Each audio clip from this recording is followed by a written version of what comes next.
Okay, we are live. Welcome, everyone.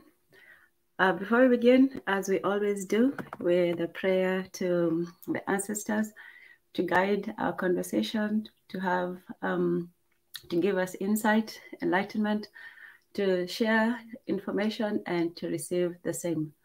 And thank you. So let us begin. Before we begin, peace, Marie Antoinette. Good to see you. Good to see you, sis. And everyone else who will be joining us today. Thank you for being here. It's been a while, but I am glad to be here, and I'm glad. Oh yes, I forgot to try it in triplicate, but I'm glad you're all here today, and so we're going to talk about the African conception of race. We're going to talk about the tribes. We're going to talk about nations and how we view the same. So yeah. Well, let's begin with the whole concept of tribe. I know a lot of people say that, tribe or tribalism is the cause of division in a lot of countries, which, to some extent is true. Most of the time when people align themselves, it's usually by tribal means, by tribal lines, and people do have those loyalties still. It doesn't always lead to conflict, but it is, a source of bias. So where do the tribes come from? Because before we had nations and states and all this, there was only one thing that people had. The first, and that's what the picture depicts, is the unit of the family. The tribes it's not just a group of people strangers who come together and say, hey, let's get together. It is yes, peace, Marie Antoinette. Good to have you. Good to have you. I'm glad you're joining us. And yes, so how do tribes start? The tribe is really the most organic arrangement of people. You look at every society, even the Western one, it actually starts with the tribe, and it starts with the family.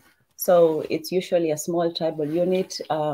A few families get together, and then they're usually related either closely or distantly. It's usually it usually starts from familial relationships, and then it becomes big and bigger. So the first unit is the family, and in Africa, the family has always been an integral part of society. A lot of societal rules and regulations were built upon, the founding of the family, taking care of the family and so on, and making sure everybody in the unit was cared for. So in terms of children, for example, there was all this during birth, there were preparations before. The women used to have all this, not baby showers or anything like that, but they always prepared for that. And even before that, there was the rituals and the regulations for marriage were usually very well laid out, so that all the different, both tribes of both tribes would have a fair hearing. So everything was arranged in a tribal manner. If it was a familial bonds were very important.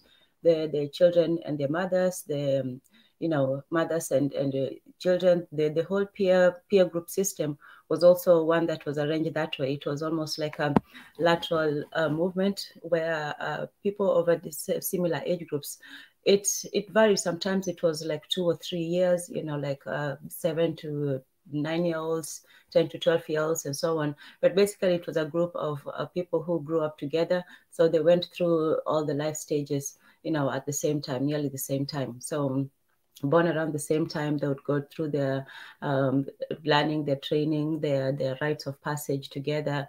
They would go through, you know, the warriorship and so on. The same thing with the women. So it was organized around a peer group system, an age group system. And so that was the setup for, you know, much of African societies, and indeed most of societies around the world. People were, you know, based around the idea of family, of taking care of each other, and living together. That was also an important thing. It's important to say that they were living together because, you know, we forget that sometimes people do, you know, people do live separately. Nowadays, it's not uncommon for somebody to, you know, be on them alone or to simply move out of their, you know, their homes. But in the past, it was not really, it was, you could move out, you could go get your own land and so on, but it was still within, you know, the bigger picture. So even the whole idea of you know, someone living there, in fact, living by yourself was almost like, you know, an exile. It was almost like a punishment to be by yourself. So you're always, you know, part of a group. Almost like, you know, I'm sorry. So it was always part of a group system. So tribes are a natural part of you know, human you know, human community, and so they're not just these arrangements that people created. So it started with the family. It starts with taking care of, you know, each member of society, living together. So when you live together, and for me, that is, you know, civilization. The idea that someone is, you know, you can live with people, knowing how different, you know, temperaments, you know, intellect, ambition, wants, needs, desires. Everyone has different, you know, kinds of those. So being able to live in some kind of harmony requires that everybody, you know, adheres to a certain set of standards and rules, and those rules, you know, have to be put in place, and you know, violations also have to be taken into account. So the tribe arose from, you know, that kind of need, or that kind of desire for people to be in a group, to protect each other, and, you know, to be you know, a group of not related, yeah, somehow related, but distantly related. And one of the ways that also unifies tribes is, you know, the idea of the mother tongue. So language is passed on. It's usually an oral culture, and language and teachings are usually passed on directly from, you know, one person to another. I don't know if there are any tribes that write. I'll have to look into that, because the whole idea of tribes is, it is a very oral culture. It's something that it's not really looked up in books. It's more like something that is practiced as, you know, as individuals. So traditions and customs are very important, but it's not wholly, you know, like, oh, it's written in stone, you know, sort of thing. That's why an oral tradition would be, you know, more adaptable to change, because, you know, it's still in the writing is still in the mouths of the living, so to speak. It's not in a book. It's not, you know, codified. Now everyone has to know the rules in order to pass them on. So it's always incumbent upon the people to also be connected to, you know, to the traditions through the elders. So, but, you know, that whole you know, the keeping and the making of the rules is still in the hands of the people. It's still, you know, a communal affair, and they still have, you know, meetings and so on to discuss you know, new things that happen. So I think that even though people view the, you know, tribal communities as, you know, very traditional and resistant to change, I think that they have a foundation of, you know, basic principles, but they can always, you know, add it. I think it's easier to amend, you know, such a system than one that has to take bureaucracy and so all these things, you know, to change it. So oh yes, Amani, Koku, let me take 1 second to acknowledge and say hello to Koku, who has just joined us, and to Marie Internet was also here. Thank you, Marie Internet. It's always good to have you. Yes, indeed. Okay, so the tribe was formed by an amalgamation of families, and the joint need for people to live in communities, to live together, to work, and to protect every member of the community.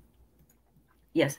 So, Maria Antoinette, greetings, and peace to you as well. And we have Coco in the house. Peace and peace to you. Yes. So we start with the family. You have your unit of your child caring unit. I would say that, and it's focused around it's focused around the children. It's a community. Villages were different, but the basic arrangement was usually every family lived in a compound together. There was huts and living quarters for either the main house for the young men or the young women sometimes, or a place for cooking.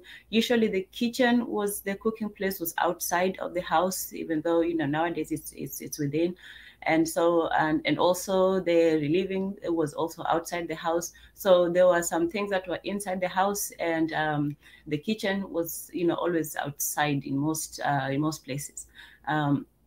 So that was the arrangement of the household, and usually it wasn't a gate. It's sometimes there would be like a border, like trees on the side, but for the most part things were usually just open. It was a big open area. Somehow boundaries would be known, but they were not like clearly demarcated. So land was plentiful, and so people didn't really have the need, and also there was a lot of migrations.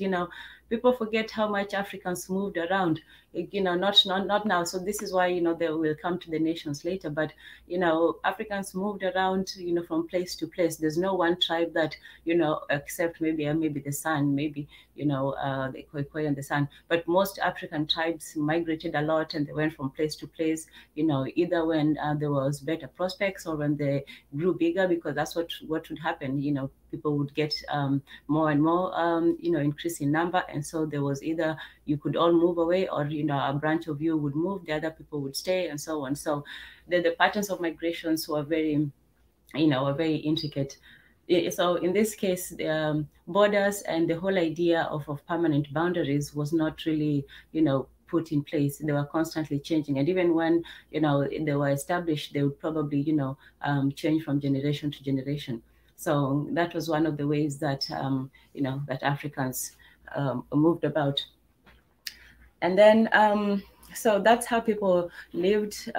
In time, there was some people became a lot more powerful. It gave rise to empires. There was trading between different groups. There was intermarriages. There was a lot of interaction.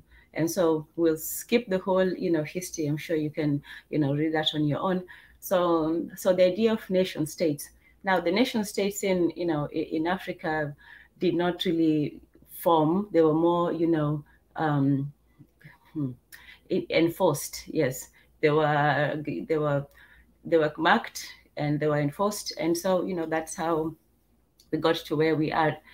There was a discussion after independence, I think between Nyerere and Nkrumah, I believe.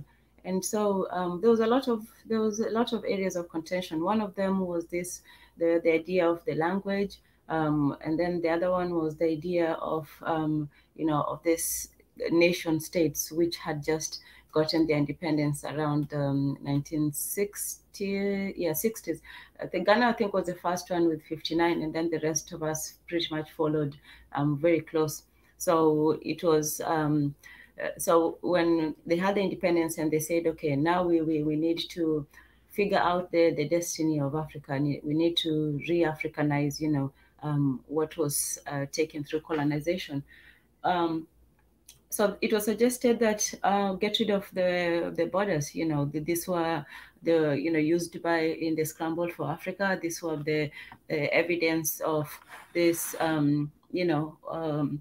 outside outside influence that we had just been, relieved from. So that was one way. But the other one was that, it had already been in existence. They both administrative and, the people had gotten used to the new system, and it would be difficult and nearly impossible to go back to the old system of this, open borders, tribal rule. So it was not an easy discussion. It would have been interesting to be not a fly. Why do people use such? Not a fly on the wall. Let's say what can be on the wall though. But anyway, to be in that room when that discussion was being had, and eventually, I think it just went to everybody just say, how they were. Let's go back to the state of affairs and make the best of it. It can be debated whether that decision was good or bad. The other thing was it would have been difficult also to to go back to how things were, because how are you going to determine which area belongs to who? I guess that was one of the difficulties. And because there were tribes that moved around, there were tribes that had been separated. So do you unite them? There were lands that had been contested. There were lands that had been taken from, one tribe to another. And so, it was just, I guess, the more peaceful option to just go ahead and acknowledge the borders and continue. So, before we continue, let me take a moment to thank Swahili Nation and Mika, and everybody here who has been working very hard this year. It's been, it's very interesting year, even just on the international and front. It's just been one of those, yeah. So we are happy to be finally here at the end of the year. Yeah, I should drop. I'm just kidding, but it's good to to focus on the light, to remember who you are, and to remember that we have to constantly be working on decolonization of our minds. None of us are outside the the influence of colonization, of the present state of affairs. And so it's a daily reminder that we always have to keep working at it. And as Mika said, is that what divides us is nothing compared to what unites us. And some people have argued that tribalism is something that divides us as a people, that this adherence to tradition, to shared values makes it it makes it difficult for people to interact, because everybody is on their on their level. Everybody is on their tribal level and so on. And so we don't have we don't think as a group. We only think as individuals, not individuals, but let's say individual tribes. And so that may prevent us from from working towards the good of everybody, not just our own people. And there's something to that. Tribalism leads also to a lot of nepotism, where people usually, if there's a position or there's some advantages to be had, they'll probably put in their family members, which that's why tribalism is it's a difficult thing to meander, because it's not just people and people. They're usually people who are related, and for most people it's a natural human reaction to put your family first. For example, if if something happens, yes, you would do something for a stranger, but you put your family first. You take care of the people around you. So not everything that is seems divisive is just based in in hatred or anger. Sometimes it's actually based out of love, maybe love misapplied in a way. But yeah, so it comes from familial bonds. It comes from the natural reaction to to help your own family, to help your own people. So that's where it comes from. It's, you know, it's a familial thing. Not to say that you should use that. I think that people should also have a wider range of perspective, that it's not just your family that is at stake. You know, it's a lot of people, and people should put that greater good, not to you know, to sacrifice your people, but to see, you know, to help a lot more people. I think that should be, you know, the bigger picture. Umoja ni nguvu, utengano ni udhaifu. That's, you know, a saying in Kiswahili, saying unity is strength, separation is weakness. So, you know, unity is not simply, you know, being of one accord. It's not just one person or everybody being on the same, you know, group think, you know, everybody moving as one. In fact, to unify means to have, you know, it's different groups and to come together as, you know, as one, because you're different. If we were all the same, we'd not need to unify, because we would be one. So the importance of unity is that people are different. It's the acknowledgement of the differences of people, but with the understanding that those differences can be overcome. So that's what, you know, unity is. It's not just you know, this blind adherence to being of the same mind. Forever we're fighting together to make it happen, and cooperation is our mission. Yeah. Oh yes, habari Mwendetezi. Mwendetezi is in the house. Good to see you. Good to see you. Yes. So yeah, we're hoping to start the next year in, you know, in better spirits. We're hoping next year will bring, you know, a more unified Africa, a more peaceful Africa, and that we can, you know, we can work together as one people. So, you know, that's what unity is. It's not, you know, everybody. It's the acknowledgement that we're different, but we can work together. That's all it is. I think sometimes we make it too hard on ourselves, you know, to make us, you know, be all the same accord, or, you know, if somebody disagrees, then, you know, suddenly, oh, you know, we can't be unified anymore. We also have to get to this position where, you know, we can disagree. People have disagreed, but they have worked together. People have had, you know, come to almost blows, but if the aim is bigger than simply, you know, people agreeing with you, then we can start collaborating. I think the first step to unity is just collaboration. You find us a common goal. Let's say, you know, we want to till this field and grow crops. It doesn't matter what somebody's views are. You're still going to, you know, work together towards that. So that's the whole idea of unity. It's not for people to agree. It's for people to, you know, to work. I wish there was a word that rhymed with agree, you know, but hey, yes. So, so yes, Beta Medicine is here. Mwendetezi is here as well. Merry Christmas, Andugu. Andugu, yes. Hey, that one. You know, one time we should have you know, a Sheng Swahili session, just so, you know, we try to educate some people. Even me, I'm not even up on my Sheng. Okay, so that's the whole idea of the nation, you know, the nation state. It came from, you know, it was an era of colonialism. It was one of those things that we're still dealing with, to, you know, to different degrees of success.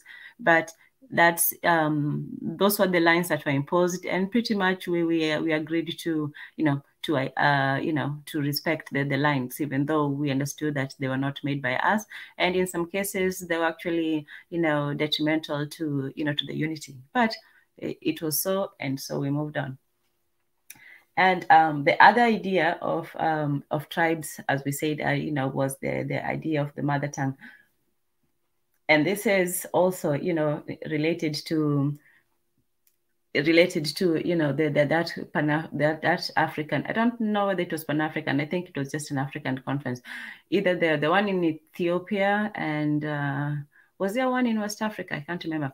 But there was the discussion of having a common language, and the common language is also tied to, you know, that idea of unity, because, you know, what unifies people to a great extent is being able to communicate with somebody. You know, with a lack of communication, it's almost instantly, you know, it's going to cause a lot of confusion and sometimes hostility in that confusion. So language definitely unifies us. And before, at the conference, the only thing that was unifying us as a people was, in terms of language, was all the colonial languages. So you had the francophone countries and you had the anglophone countries, and even with that, we were still unifying under our colonizers. The English speaking people would, countries would come together, and then the French as well, and so on. So there was still this division, this, colonial based division.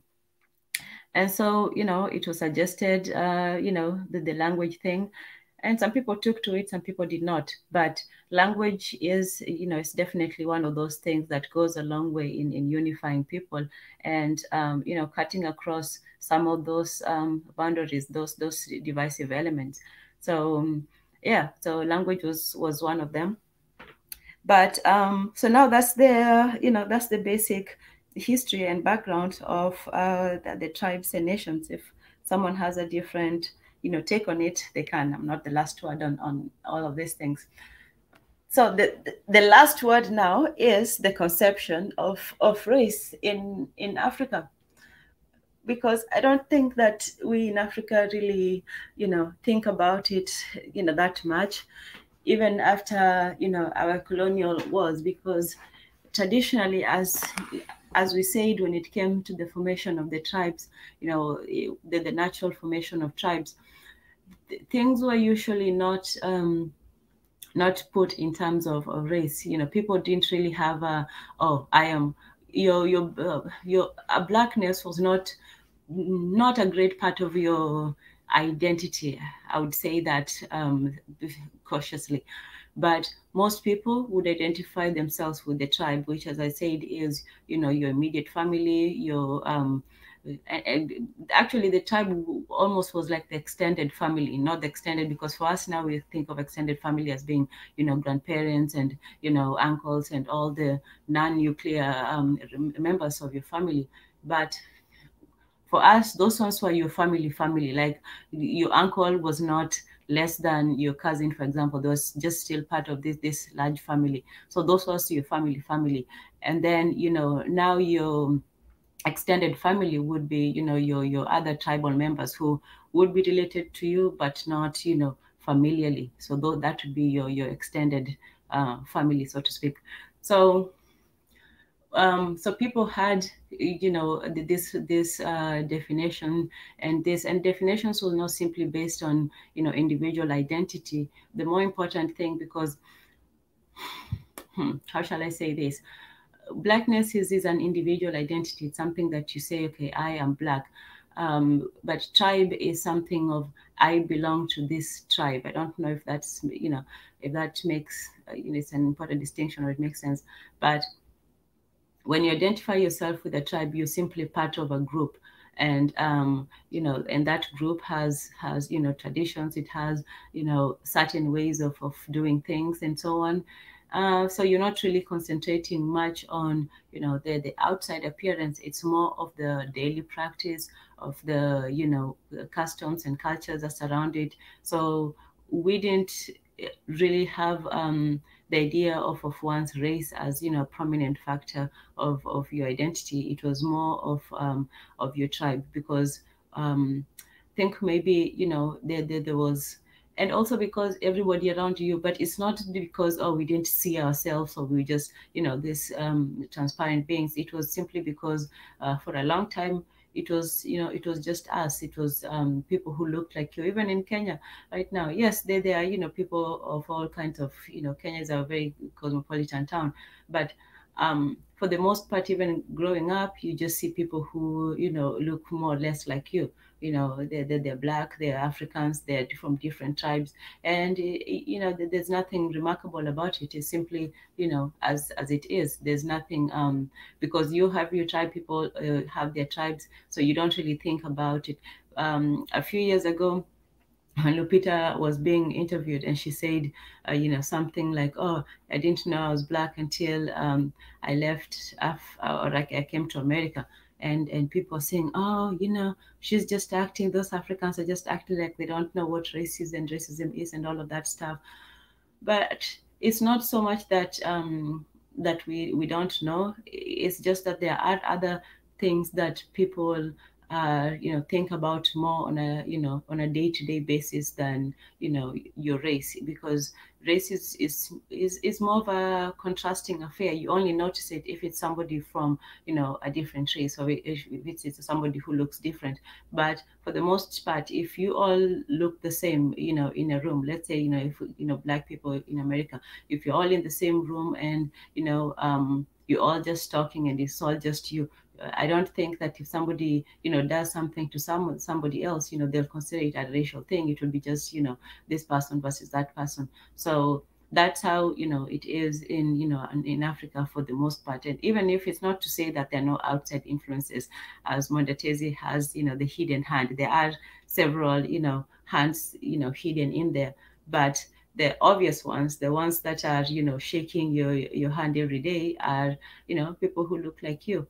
So the idea of race is not such a a prominent part of people's lives. So yes, so that's how we've always that's how we've viewed race in general, or that's how we view it, that it's not it's not the most important part of someone's identity. You can take it, and especially after the national debates about the debates about the boundaries and nations and so on, finally when that was resolved, then the next part of our development as African nations was getting the nation state together, getting people to actually become patriotic, to become the members of their countries, not just their tribes, to get people from this tribal mentality to the national one. And that was quite a feat. I think every country did it its own way.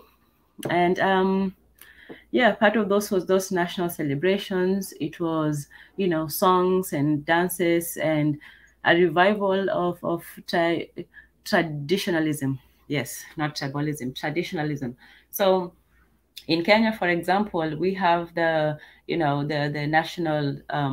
national music festival, where they highlight and they have competitions for traditional music, or traditional rendering of modern music.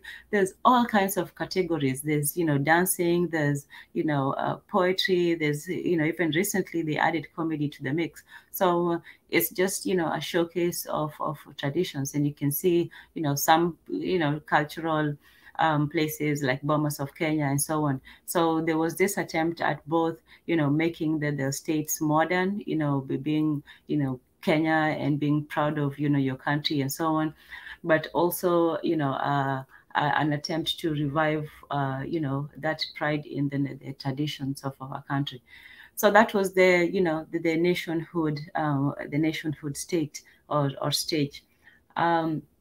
The third one is, the whole concept of African. Even when we argue, who's an African and who's not, even in Africa itself, people really don't view themselves. I can say that when I was growing up, I didn't really view myself as an African. A Kenyan, yes, but the whole of African sounds like, you're taking on the entire, continent on your back or something. I'm like, no, I don't think I can, speak for everybody on, on this expansive region. So the whole idea of Africanness is still, to me, is still a new concept, and one that we work towards, because it's easy to see, the obvious similarities within a tribe and within, countries, eventually, because every country gets its, starts to create its national character through, through different, through its history, through its laws and so on, and even just through its social culture. So, that takes time. And the whole idea of Africanness, I don't know if we have had enough experience of that, because we have experienced the idea of different tribes, but we haven't really, opened each other nationally to each other. I know that people go from place to place. I know there are, South Africans, Nigerians, Kenyans working in all, different areas of Africa. So I'm not saying that, but in terms of just having that interaction where you can say, oh, these people, I have encountered them, and, I have traveled and so on. I don't think that we have come to that. So, Africans do have, we had to start building new identities towards not just the tribe, which we already had, but towards having, nations, having these artificial borders that we fought against and were imposed on us, and eventually we, accepted. So working towards that is also, it's also a big national feat to be able to live in peace with, with all these tribes, stuck together. And they are stuck together because there's no, there's very little possibility of movement. It's like we were, people used to migrate. Like I said before, people used to migrate a lot in Africa. Tribes moved around from place to place.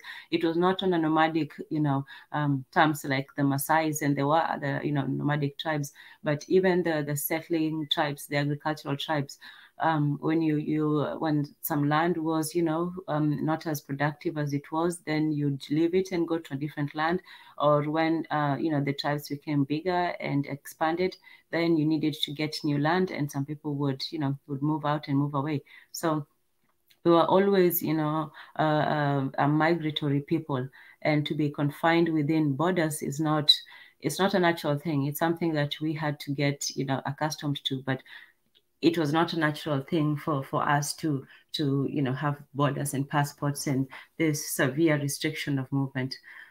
But that's how things were, and now we have to be steeped in reality. So we have to make have to make them work, and that's what happened. We, strangely enough, we didn't really get into a lot of wars from that, as you would expect, because if you look at, just aside, if you look at the history of, Europe and all these other countries, they fought, very bloody battles over, borders. They, either somebody trying to invade, Napoleon trying to invade all these other countries, or, Britain trying to take control over the seas, no, all these people, they waged war against each other, trying to take each other's territories. So it's interesting that we really didn't go all out even after the artificial borders were put. And that just testifies to the other aspect of civilization, which is the civil part of it. Civilization is being able to live in peace with strangers and with family. And it's not simply about building the tallest skyscrapers and having wonderful road systems. All those are good, yes, but to be able to do that, you have to learn how to live in relative peace with each other. And historically, the tribes did go to war from time to time, but there was not like an extended generational war, not something like the 100 Years' War, the 30 Years' War. Like 100 years, you're born in war and you die in war. That's severe. But the civilization of Africa attests to the fact that we had all these different tribes, and we had more diversity, linguistic diversity in Africa than in any other place in the world, maybe apart from Asia. But Africa has so many different languages, and it's not, some of them are actually very similar. Some of them just diverge by a few, words and tones and all that because of the movement. But the variations are and even within one tribe, you can have different dialects. So it seems almost like a recipe for confusion, but somehow, we were able to live in relative peace with each other. So in terms of being civilized, I say that we were very, very civilized. We were able to bring all those different factors to bear, and we still were able to be at peace with that. So yeah, so it's good to have you on. I think I have done enough talking for now, and I hope I have explained to some extent, how we Africans, how the tribes came about, how the nation state and our conception. So, and like I was saying, the good thing about about oral states, or the tribal states, is their ability to adapt to to new things. Oh, great. I was just about to put the link in, so we can have the discussion. So hey, I'll go and do that. So yeah, I would say that in terms of a racial thing, I don't really think that we had a great a great conception of it. I think that we only discussed it after our encounter with other people. And okay, habari sasa Kaizo. Sasa Kaizo is in the house as well. So good to have you. Good to have you join. And yeah. So that's, that was why Lupita may have been talking about that she did not know about, race until she came to America, because we don't really encounter it like that. We don't, every day encounter, a racist system or a policeman or something like that at the corner. It's mostly, like Tupac said, they say it's the white man I should fear, but it's my own kind doing all the killing here. And he's saying that in a country where, it's majority, where Black people are a minority. So if they can't see, the racism sometimes, or if they see that it's, their own people doing it, or things like that, for us, it would be doubly difficult to, to see that. What we see of white people really, we see some of them, in rich areas and stuff, or, in those tourist spots, and they come and, go on their safaris and so on, or you see them on television, doing television things, living the good life. And, that's really most of our experience with them, or some people work for, companies, NGOs and all that. And so they encounter some of those in those positions. And that's the extent of our, and most Africans on the continent interaction with them. So it's usually, pleasant enough. It's usually polite, or one of those, they are fascinated by whatever you're doing. Oh, how do you do this here? Wow. All that, stuff. That's our encounter with them. So it's not usually, negative. It's not somebody, trying to keep you from a job, or making sly remarks, or things like that. Yeah. So Africans don't really see racism as a problem, or as an issue that affects their daily life. For the most part, it's a tribal issue, or it's a national issue, and it's usually, the government, or the people, or the economy, or whatever it is. And another thing too that I have to remark is that we are not, so historical. That's one thing that I can say is maybe the difference between Africans. We are traditional, but we're not historical. So, somebody will say, we don't really do that, or that's not a custom, or, in my tribe, or, in my culture, as we say. So we can go on and on about that, but we're not like historical, like in 1904 agreement, or that's a song. But, we don't have like, oh, we did this and this, or, you people, we have what I think is like a historical amnesia. Once things happen, and then people sort of it takes time, is for us just something to forget. For some people it's things to remember every year, like anniversaries, and we live in a time of remembrances. You have to remember everything.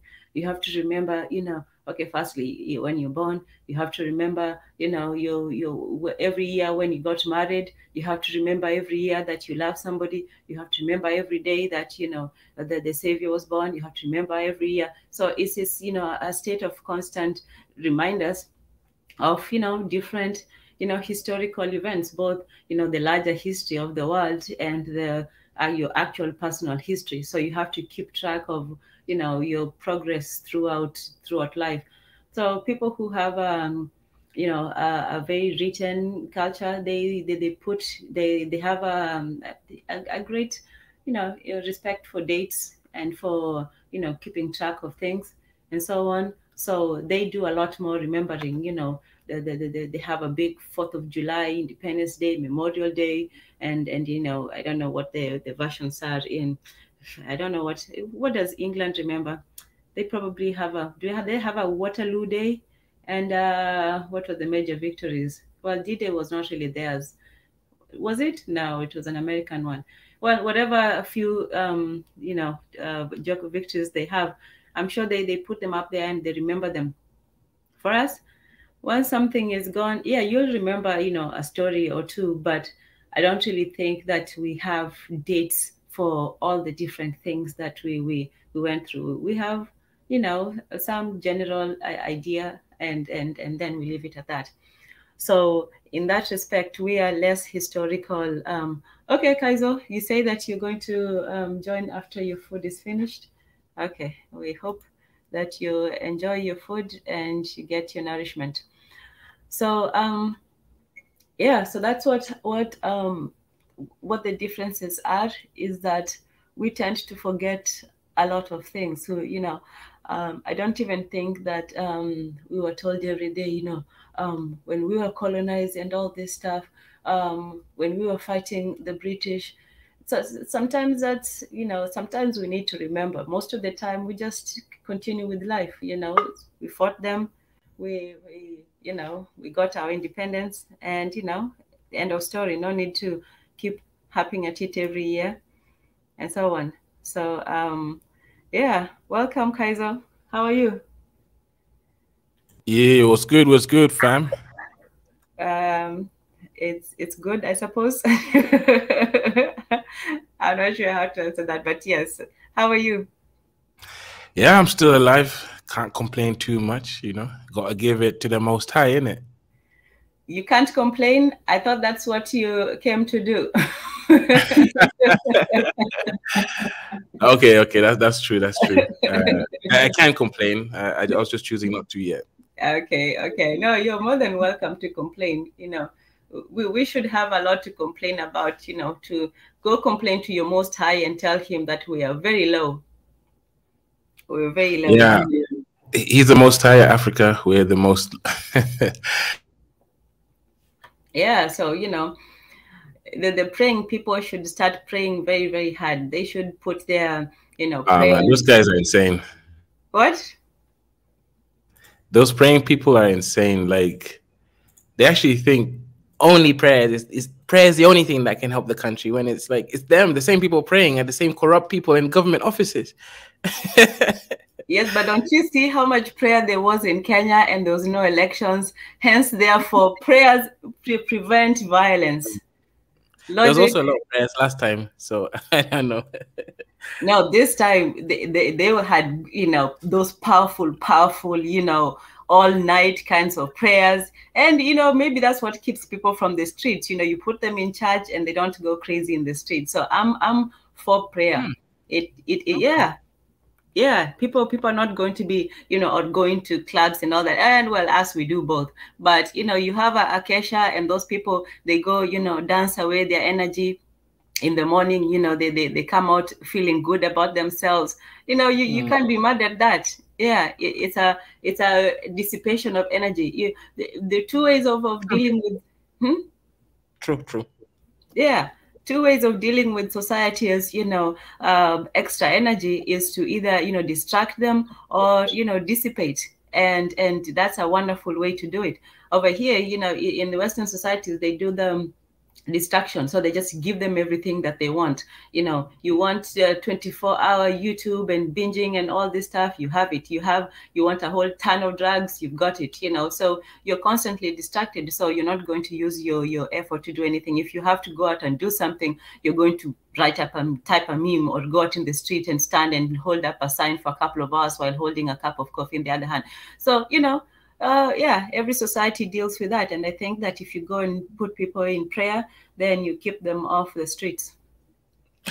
Okay, I mean, that's a very practical way, so I can't disagree with that. Yeah. I can't disagree when something makes sense. So, I mean, the issue I have is praying for more like abstract things, like making the country less corrupt. That one is the one I'm not too sure, I see the effects of, because the countries, the same people praying are the same corrupt people stealing money in the government offices. It's yeah. See, the problem is that people, when they watch movies, they all think that they are the heroes. So, you're watching, The Matrix, you're imagining like, whoa, if I was Keanu Reeves, I'll be fighting with, Adam Smith, and, bullets will be whizzing past me while I do that whole, move. But no, all of us will probably be the small people not doing anything. So, and Tezi is here as well. So we all want to be, in the Bible, to be, on Jesus' side. Yeah, Jesus, tell them. Whereas most of them are just the money changers who are there, trying to sell trinkets and whatnot, and they're not seeing themselves. They're just seeing themselves as being on, on the good side. But yeah, Tezi, welcome. Hi. I'm sorry, I've been eating some chili. Oh, you too. Hey, Kwani, it's dinner at morning time. Maybe I should start making something myself, cook some chapatis. Hey, I'm not cooking chapatis, but yeah. I did not cooking chapatis. No, of course not. Hey, do I look like a chapati cooker?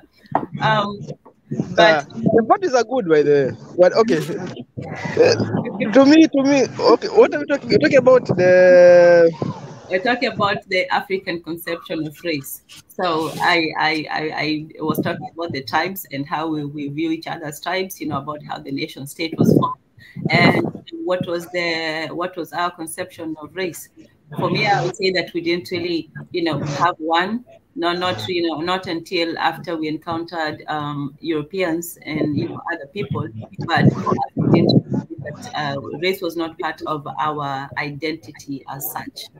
Traditionally, yes. But that can be said for the whole world. Actually, I think race is like a new concept. If you look at in the context of history, race is not that old of a concept. I think it just came up with the slavery thing, like a few years, 100 years ago, 200, a few hundred years ago. But before that, I think the whole world didn't have a concept of race. Okay, that's fair enough. So how come now, everybody has it, but we sort of still, don't have it? Like, if you look at Africa, people don't still look at themselves, in a racial manner, but all around the world, everybody has gotten, let's say, on the race train. I think that, yeah, even here, the race is like a big factor. Everybody is constantly identifying themselves, firstly, by their racial, by their racial group, talking about the history of race and slavery and all that. So how come the people who, are most at, at a disadvantage of it are the ones who don't, who still don't conceptualize it? Yes. So everybody has gotten on board except Black people as a group.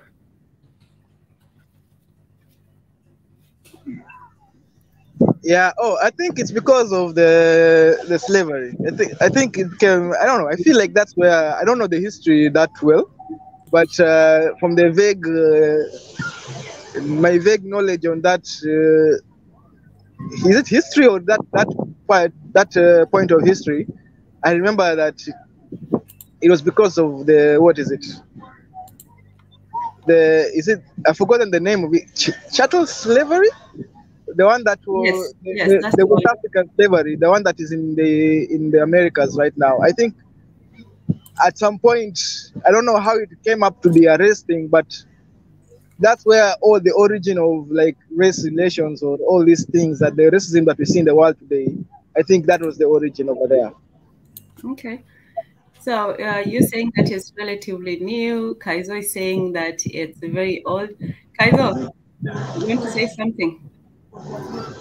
Yeah, I mean, I'd have to disagree because, race has been mentioned from all the way down to the Greeks, and that's like at least 2,000 years ago. Actually, more than that. Let's say 2,500 years ago. People like Herodotus, right? The so-called father of modern history. He mentioned us as a race. He said the Ethiopians, he kept mentioning us again as a race, distinct people with curly hair, dark skin in Africa. Then also he called the South Indians Ethiopians, but he did say that, you know, the difference was, I guess, the hair. But point is, he classified as a Greek philosopher and sorry, not philosopher, historian. He traveled around and he could notice different races. He didn't just say specific tribes, or the Egyptian tribe from the Beja, or the Nur, or the Nubians. He was very general about it. So the point where you're general, then that becomes a race. So the Black Africans were known as Ethiopians. South Indians were known as Ethiopians. So that was a race classification. And of course, what Tezi's talking about is he's talking about the modern classification of race, which is actually really based on, it was really classified about around 1700s, right? The whole Caucasoid, Mongoloid, and Negroid, right? The three distinct races. That's relatively new.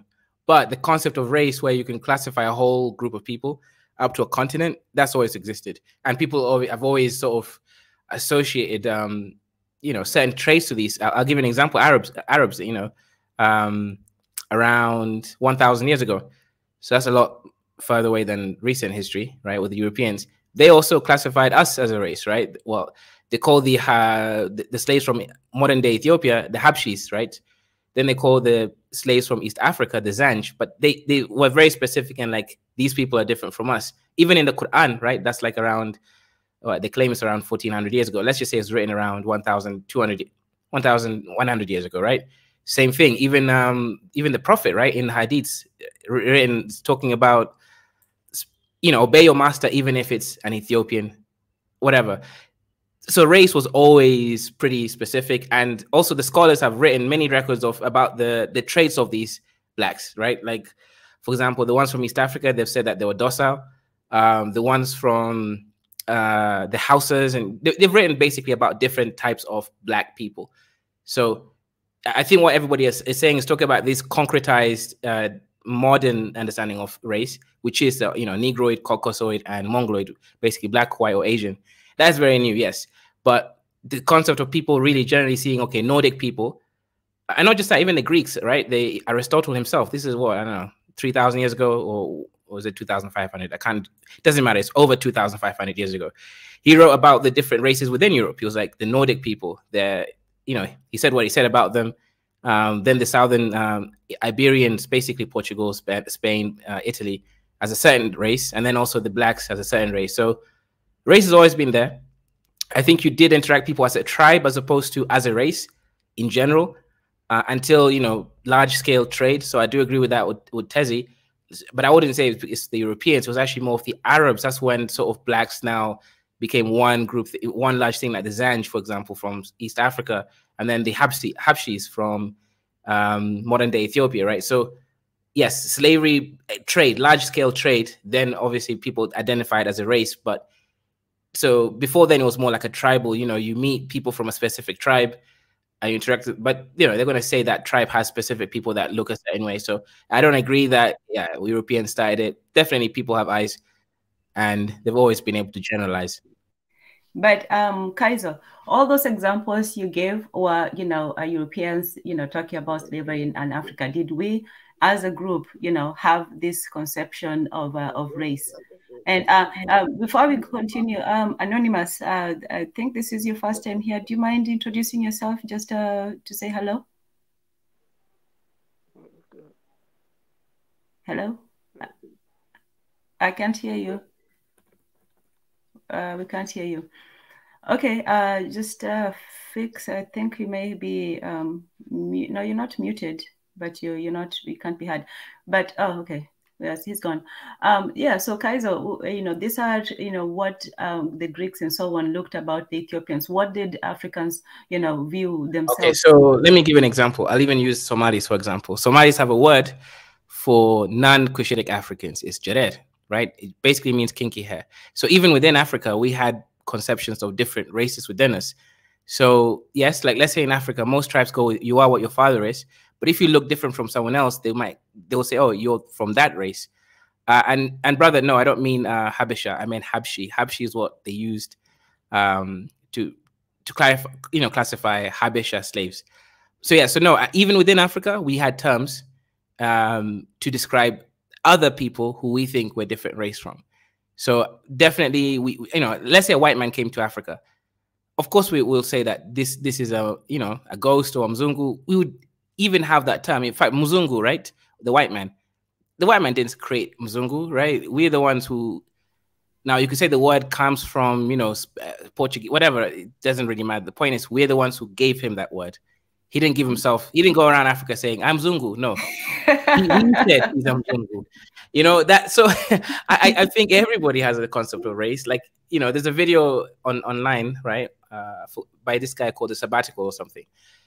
He goes to a Ugandan village, and supposedly there's this little girl that's never seen a Zungu before, and she starts crying, right? So we've always, like, the ones who are lucky enough to interact with other races, we would definitely have a name for them.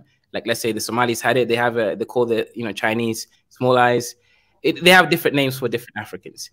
And then obviously the Swahilis as well. They interact with different races, so they had names for them. Like yeah. So I don't think it's a white man thing. What happened is white man classified it. He codified it.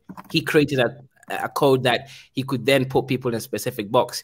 But the race, the concept of race was there. The words for different races was there, but the white man made it into just 3 distinct races. That's all he did. Okay, fair enough. Fair enough. Anonymous, do you want to have a word? Hello, Anonymous. Hello, brother. Brother, speak. We're listening. Brother, are you there, brother? Oh. Are you a Somali brother? And Tezi is at the beach. He's showing off. Yes, we all wish we were at the beach, relaxing. But hey, enjoy on our behalf. Yeah. So, but what you so maybe Marie Antoinette is right that what Tezi meant is that white supremacy is relatively new, but that people did have a conception of race. It was just not one of racial superiority.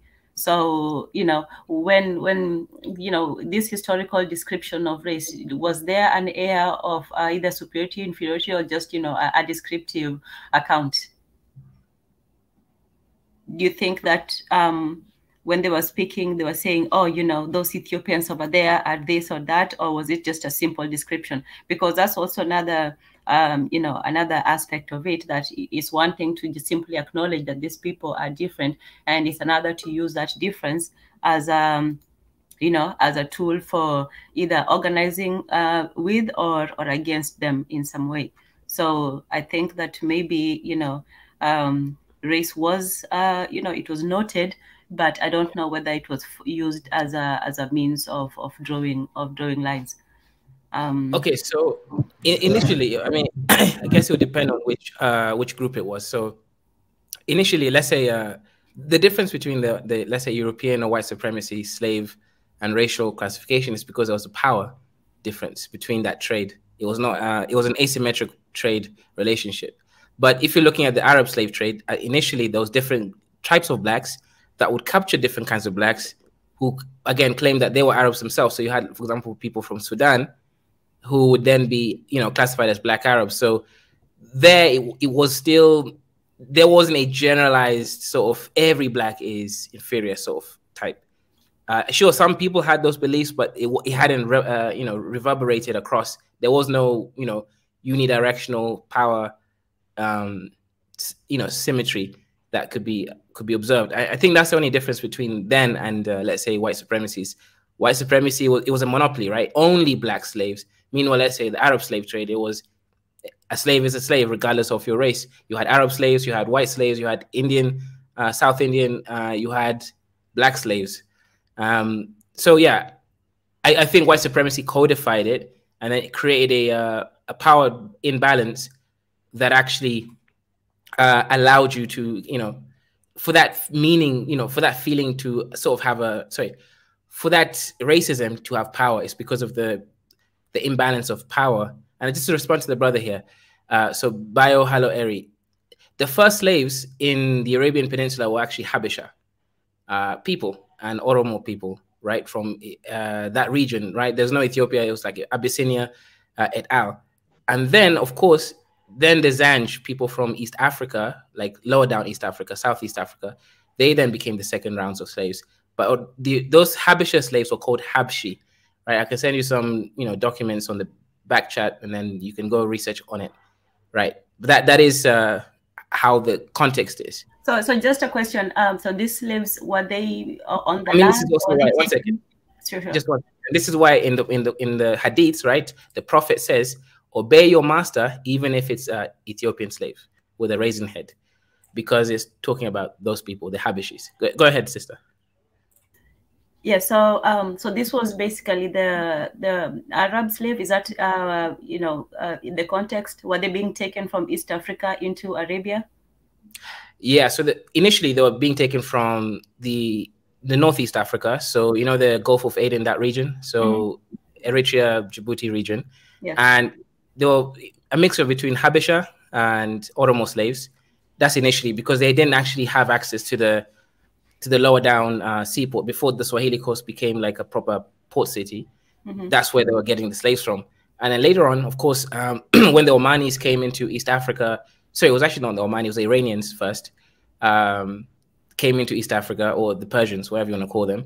They established trade there. And then, of course, when they went back, news of these people there, they look strong. Certain people look stronger than other people. So that's how they got that idea to come down. Then the Omanis came, and they started fighting with the Portuguese for the trade of people, basically. Because, the European slave trade actually started because of the Portuguese in East Africa. That's where that whole slavery thing came from, because they already had an established trade route with the Arabs. And then, they went to Europe to talk to the Pope. They said, these people are, we're going to copy what the Muslims are doing. In the Muslim slavery, they're saying, hey, you can enslave people who are not Muslims. So how about us? We enslave people who are not Christians, because blah, blah, blah. And that's how, it was just literally the East Africa, Mozambique, Swahili coast.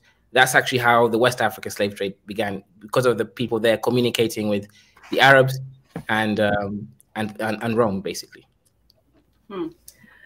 So, we know about the slave trade, with the bringing the ships and all that. But why was there such a need for slaves in Arabia, for example? Like, there was no plantations, there was no, large farms. Why do they need that? Soldiers. For what? Soldiers. They needed soldiers. There's a lot of sultanates and kingdoms that needed like large scale soldiers. Okay. Yeah. So, for example, let's say in India, a lot of the Zanj didn't actually go there slaves. A lot of them were actually paid warriors. Then they realized that they were really strong and they were really good, so they also kind of kidnap people and then turn them into soldiers as well later on, the cities.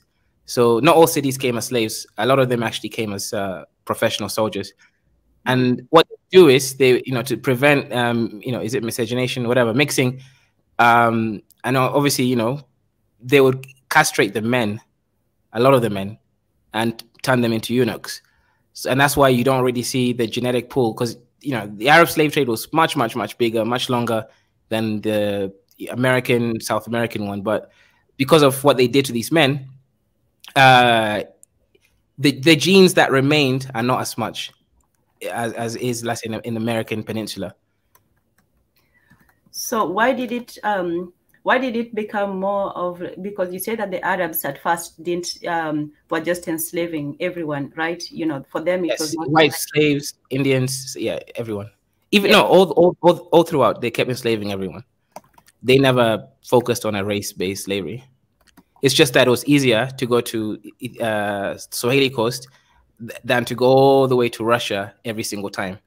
To go to Russia and steal people is difficult. I mean, that's why in fact the word Slav, right? That word comes from the slave comes from the Slavic people when they were being traded by the Ottomans to the Arabs. So really, the first slaves were the white slaves, specifically Rus people, the Slavs, who then came into the Arabian Peninsula.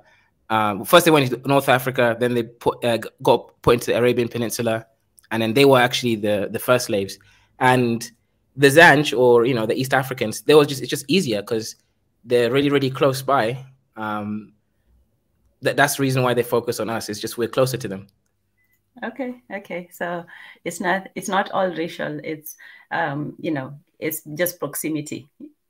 Yeah, for the Arabs, yes. Okay. So for them, they did not codify the slavery in racial terms, right? Nope, they didn't do that, and also they couldn't, especially because of Islam. Islam tells you not to be racist, so kind of does it? Okay. Yeah, it does. It's written in the Quran. Yes. There's no difference between an Ethiopian and whatever and whatever. Okay. They're all the same. That's nice. Okay, Anonymous, we will try one more time. Now you're human. Let's see if this works, or you might have to just overhaul your whole, electronics. So go ahead and say something. Let's see if it works. 5, 4, 3, 2, 1. No, I guess not, but you're more than welcome to, to try and have your voice heard. So so we can have the discussion. But interesting avatar. But I wanted to add one thing though. Mm-hmm. Yeah, so the Arabs never codified as in blacks somehow should be enslaved or something like that. But of course, after enslaving them for so long, they kind of learned their behaviors and patterns. And one thing they did mention a few times, some scholars in the Arabian Peninsula, is that specifically the Zanj, right? So Swahili people, that they were kind of, I don't know, I don't want to use the word docile, but they were kind of saying that, hey, these people are they easily adapt to their new environment and sort of go along with the rules. However, this backfired because they had a massive rebellion, the Zanj rebellion in Iran, that really changed that area for hundreds of years, which again, they killed hundreds of thousands of people during that period of time. So maybe they shouldn't have had that concept that these people are just slow to anger. It does not mean they're docile. It just means they're slow to anger. But when they do react, it's a nuclear explosion, because that's what happened. Wow. So that was the black slaves who revolted? Yeah. Research on it is called the Zanj Rebellion. It's within the Iranian Peninsula. Okay. Marie Antoinette says in Trinidad, they were talking about racism and Islam. So Bonahagzuki is saying Islam tells you not to be racist, but it's too bad is they're instantly listening. Yes, Bonahagzuki, I was saying that about the Christians as well. But with the Christians, everybody looks at themselves as the hero in the story and never the villain or, the extras. So even when Christians, Kaiser was talking about the Christians who praying against corruption, but they're the same ones who are corrupt. So, it's the same thing with, there's a lot of hypocrites in religion, because once you feel that you are, righteous, you don't really look at yourself, critically. You already assume that, since I follow the right path, I can't be wrong.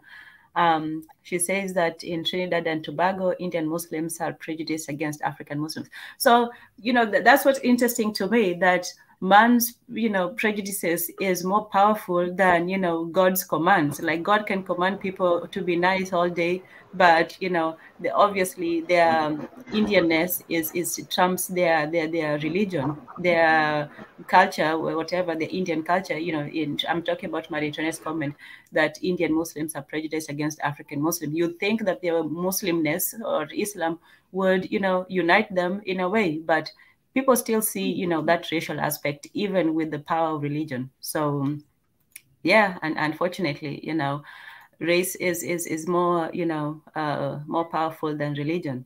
You'd think that God would have solved all that, but no, man's objections are bigger.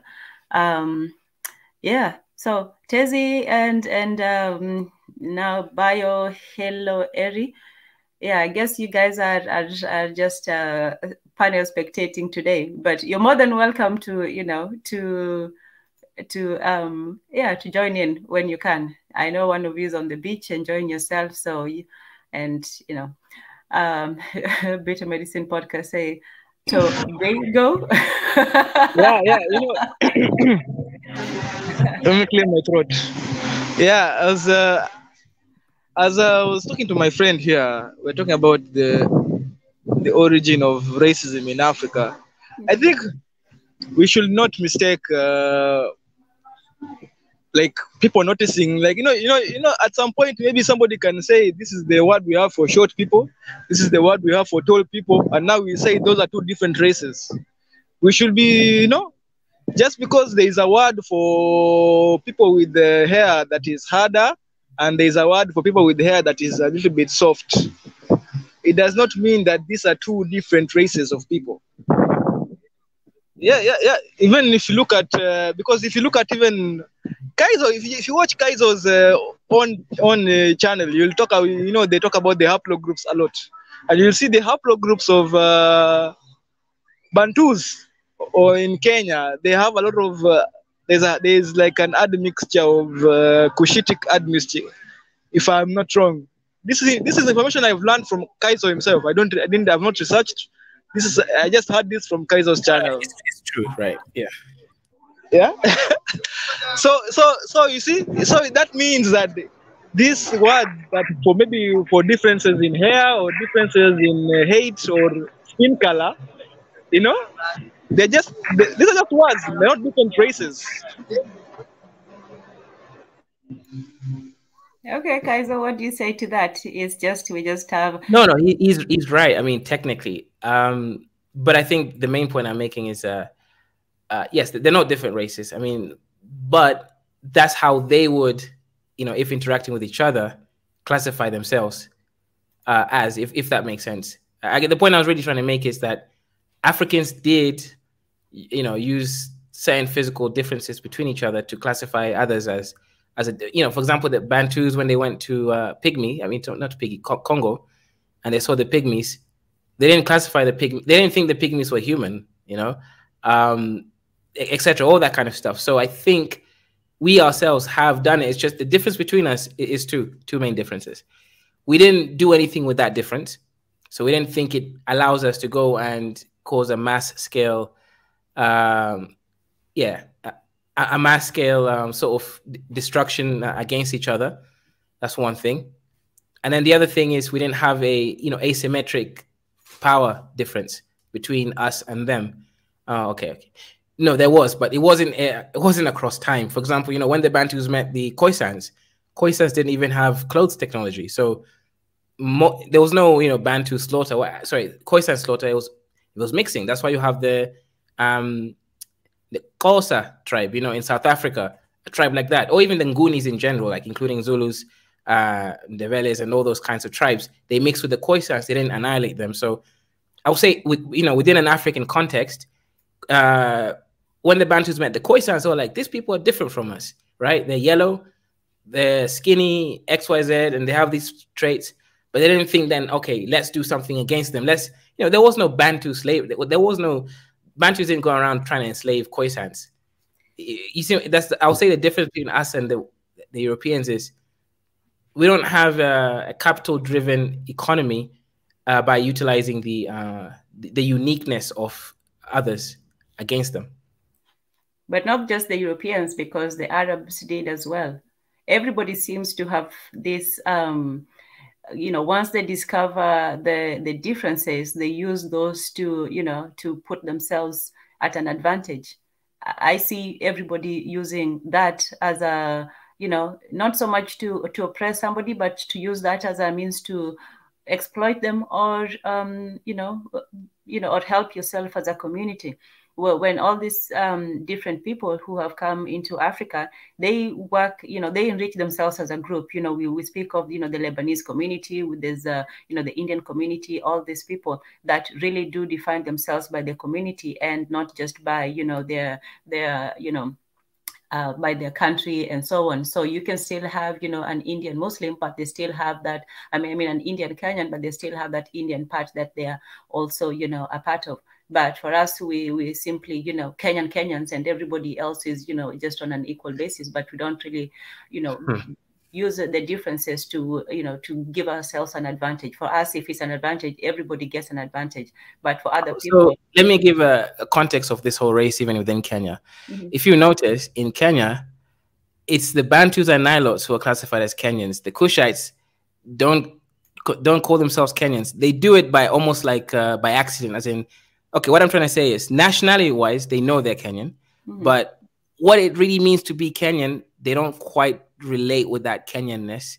And I've seen people kind of trip themselves up with when they speak. They're like, well, you see, Kenyans, what they mean is non-Muslim, non-Kushites. That's what they mean when they say Kenyans. And also, yeah, so that's something I've noticed. It's like, so they live in Kenya, and I don't even mean just Somalis. I mean all Kushites. There's this sense of, I'm not really Kenyan going on there, and the Kenyans are really the Bantus and Nilotes. That's you know, for me, I'm not Kenyan, right? Not because of some dusty tribe thing. It's because I'm a superior black Brit from, you know, Britain, right? So calling myself Kenyan would be humanizing myself. But for the Kenyans here, yeah, I have noticed that. Like, 'cause I was dating this girl, and then she was saying something like, "Oh, the Kenyans." I was like, you know, are you not Kenyan? She was like, she said, "I am Kenyan," you know, but she tripped herself up, right? Yeah. Yeah, but it's an interesting concept, and especially to us, for those who are from the north, where there's a distinction between Ethiopia and Kenyan border. So, yeah, the Somalis, they accept they're Kenyan. They'll say, "I'm a Somali Kenyan," but the other Kushites would just say, I don't know. They kind of get, yeah. So I would say yes, we do understand race. Or if you see like a dusty central Kenyan goes to Mombasa, they'll be like, "These are not Kenyans." That will be the immediate thing that they're thinking in their head, even though they're probably older Kenyans, just as old as them, right? Because that's an old port city. So yeah, race, I think it's a big deal. It's just, I would say we didn't do the whole divide, conquer, enslave approach. We did the whole mix with the natives. Yeah. Yeah. So we recognize race, but we just don't use it as a you know, as a tool of colonization of others. Yeah, I would like to disagree. Let me clear my throat again. I'd like to disagree with yeah? Yeah, go ahead. We're listening. No, I was going to disagree with my brother Kaizo, and even you said that this thing of recognizing race is a new thing. It's not something that was before. You see, like when you talk about the dusty guy from Central Kenya coming to Mombasa and saying that that's a new thing. That's a new thing because also Kenya is new. You know, we also have to. Kenya is like 50 years old or 60 years old. You know, so before that, what did you see? You know, it was like to them it was just like a different tribe. You know, like this tribe have this type of features. And true, but you see, they can't make a difference between the Bantus and the Nilotes, so they will just call them Kenyan. So the point is, to them, the Bantus and Nilotes are one race, and then to the you know, to the Bantus and Nilotes, the other guys are a different race. But you know, this is a new thing. They didn't used to think like this before. You know, that's the point I'm trying to say. That before the Mzungu came and taught us about race and began distinguishing Africans. Even look at the Hutu and the Tutsi, right? Like like the Hutu and the Tutsi, like they weren't different because of their features. They were different because of maybe those are two different tribes, but they spoke the same languages. But the Belgians came and began talking about how the Hutu, or the Tutsi, how the Tutsi had the nose and the features of whatever, and they began differentiating people based on this, you know. And so I feel like I guarantee you it's the same thing that happened to the Kushites and the other Kenyans, like because the Mzungu came and began to differentiate guys on hair texture, on nose, on all these features that Kushites also have, by the way. Kushites also have foresee hair. Kushites also have wide noses. I've seen them, even if you just look at any picture, most pictures, even here, I'm in Mombasa, there are a lot of Kushites here. They all have the nose, the flat nose that you identify with Bantus or Nilotes. They have it too. But, you know, because of this global racism that came to Kenya, oh yeah, my friend, global racism and stereotyping that came to Kenya with the Mzungu, we are now identifying on features that really didn't matter to us back in the day. Yeah? That's my point. My friend here is also agreeing with me that these features like hair texture and nose, like that's a like that didn't matter even when you look for a husband or when you look for a wife. Like this, imagine in old day Africa, you're looking at irrelevant things like nose and hair instead of looking at the most important thing, and that is the hips, because you want her to carry your child. These are the so it doesn't compute. That's my point. Okay, so you're talking about hips and and maybe somebody else is talking about hair. And obviously, maybe for some people hair was important. If somebody makes but you see, hips have they have a genetic importance, like childbearing hips. A woman with big hips, she has more chance of childbearing. These are genetic features that are important for survival. How is the texture of your hair important? The skin can be a factor of survival, especially if you're in an area. So he's right. He's right about the looks. So people are not marrying by looks; they're marrying primarily on your father's lineage. So I mean, this is actually exactly why if you go to, let's say, North Kenya, South Ethiopia, you have the Konso tribe, you have some of the Oromo clans who, again, they look like other like Bantus, etc., because they're mixed with a certain people. So yeah, different people, regardless of their language classification, mixed with different people for different reasons. He is correct about that one when it comes to that, and I agree with him that even the whole classification of a Bantu, a Nilot, and a Kushite, these are European imposed terms, right? There was no such thing called like, okay, maybe Bantu, because I think all Bantu languages say Bantu for human being or something. That one is actually a Bantu word. So that one makes sense, actually, to be honest. A Nilot, I don't think people go around. A Nilot doesn't mean anything. It just means someone who is from the Nile River. So that one it just doesn't even make any sense. Yeah, so this is just a paper on the Habesha slave trade into India and Iran, and those. That's why they call them the Habshis, black slaves in those regions. I have a question regarding that. Oh, we can finally hear you. Go ahead. Okay. So I know, like in Eritrea and Ethiopia, there has been like a lot of dominance of like the Ge'ez-speaking people or the Highlanders. You mentioned like Habshi. I'm kind of like a bit confused. You mean like people who were left like from like Abraha Habesha or like modern slavery? So you say like Oromo. So who sold like those people? Were it like Highlanders in Ethiopia and Eritrea? Like they sold like their own people, or how? Like I think they were selling Oromo. Yeah? I think mostly they were selling Oromos. So who were selling them? Selling them? Was it like the? So the word like Habesha, are you referring like Habesha to like the whole like Horn Africa? Because it is sometimes it is used like to regard like Somalia, Ethiopia, Eritrea, and like Djibouti. But like in Eritrea, like we use it only like to refer like the Semitic speaking people, like those who speak like no. When I say Habesha, I mean Gurage. I'm talking about Tigrinya. I'm talking about Tigre, Amhara. Those kinds of people. I don't mean Somalis or anyone. So you're saying like the slaves were like from like the Tigre and Amhars in Oromo. Yeah. I'm adding Oromo as Habesha there just because they were the Oromos who were enslaved came from Harar, and at that time they were speaking either Amharic or Tigrinya. So they would have been like classified that way. Because like I have like never heard of like slavery within like the Tigrinya or Amhars, but I know like there were like slavery within Ethiopia and Eritrea. Like they were like enslaving like their own people. Like they were like enslaving like the Oromos, and sometimes like there is even like a word for people. Yeah. Which is like, so yeah, it's not good, right? But you see, were you guys not enslaving them because you thought they were a different race from you?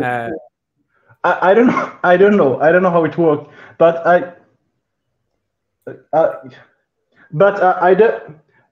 the term race is like kind of new. Like for instance, like when I came like to Europe, like people were like saying like, you're black and that and that, and then like I was like answering by like, no, I'm not black. Like I was like, I am like Eritrean, or if there is someone from Ethiopia, they say like they are Ethiopians. So because like black, like there is like variation within black, so it is like they don't use it in like in a good way when it comes like to the term like black, but I consider like myself like black, but I am also Eritrean. But first I'm Eritrean, then I'm black.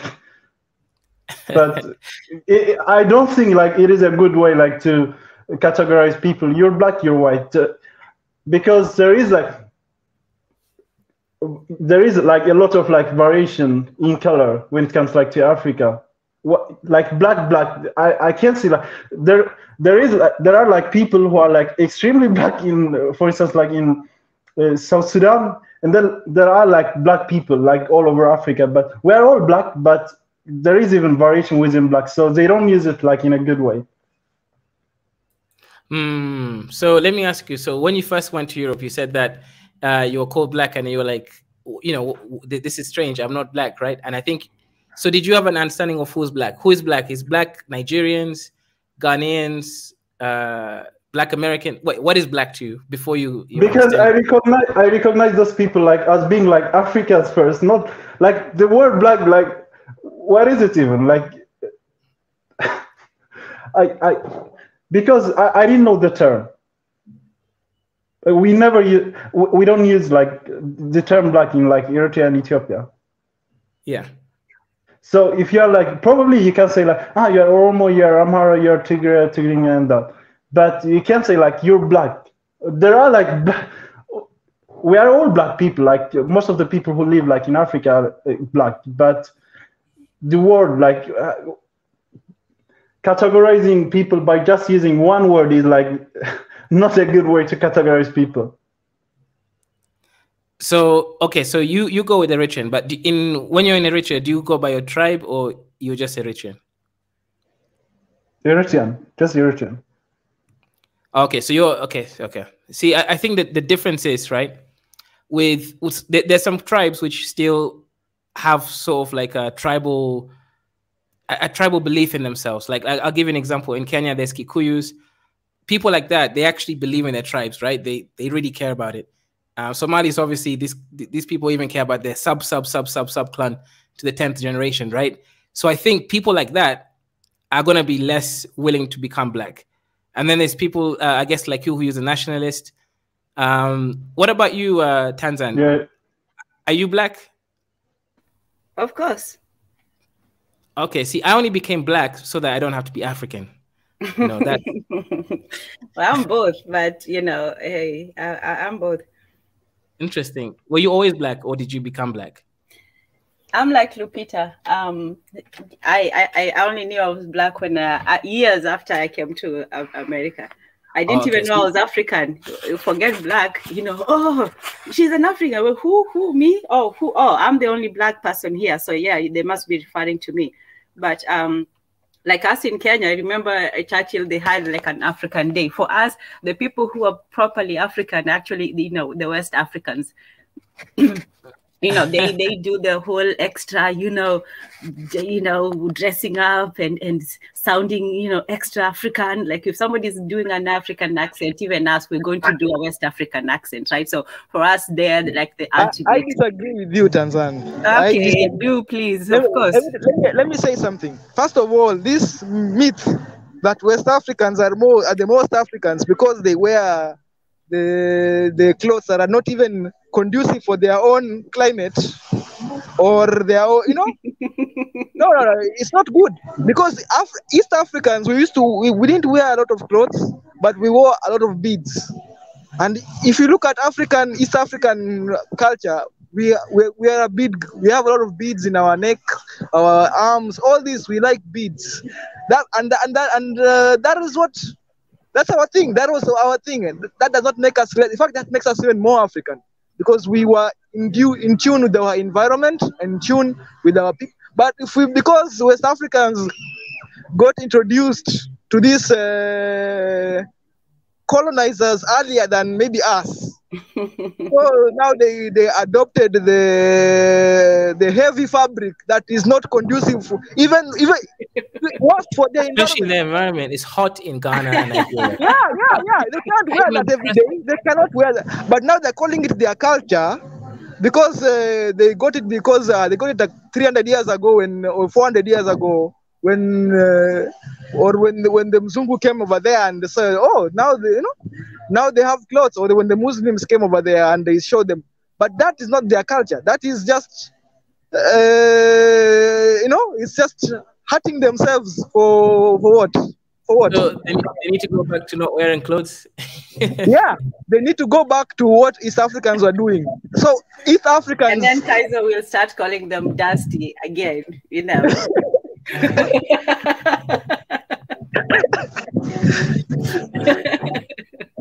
But they can't win.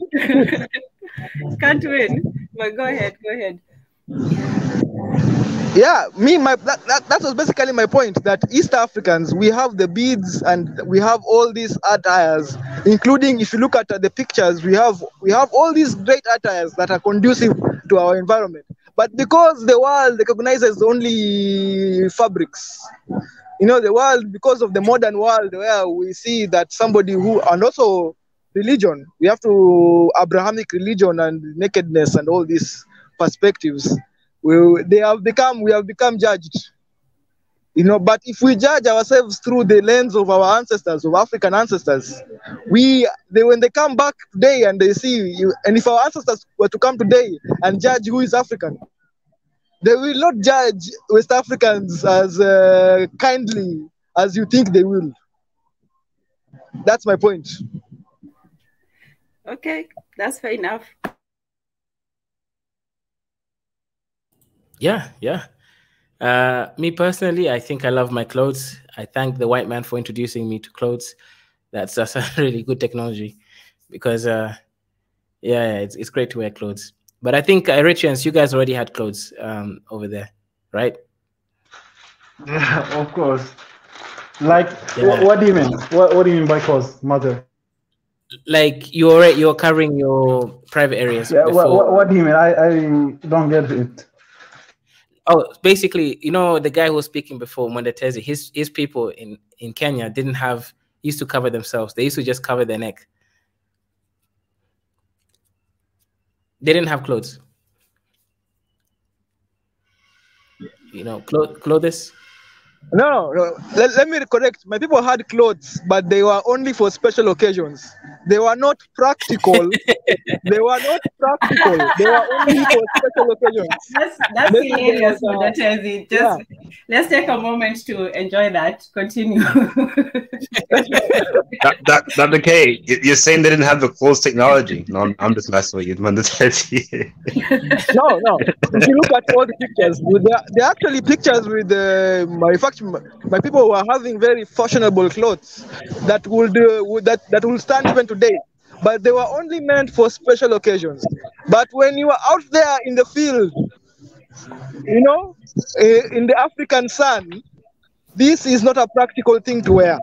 That was just the truth of Africa, and there is nothing wrong with that. Right now, people go to nudist beaches and they are like, "Oh, that's so cultural." But when we talk about our own history, we look down at. Sometimes we need to judge. We need to watch ourselves. We need to catch ourselves and respect our ancestors, because they did what they needed to do in their environment. Right now, also me, I'm pro clothing. I love my clothes. I'm not gonna go back to that, because culture also is dynamic in nature. Culture does not stay still. So that was the culture then. This is the culture now. We wear our clothes, but this thing of telling us that we are less African than the West Africans because they wear heavier. And those, I forgot the name of them. Kitenges. Okay, in Kenya we call them kitenges, but I don't know, in West Africa they're called what? I forgot them. Sometimes they call them like what do Black Americans call them? There's a name for it. The one from the Ghana, the one from Ghana specifically. Kente clothes. No, here they call it the kente. Those things are heavy. Have you seen them? They are so heavy. They call them dashikis over here. Yeah, in America they call them dashiki. Yeah. No, not the dashiki. The kente. The kente from Ghana. That is a heavy fabric, and you wonder how somebody thought in that climate. Sometimes I don't know.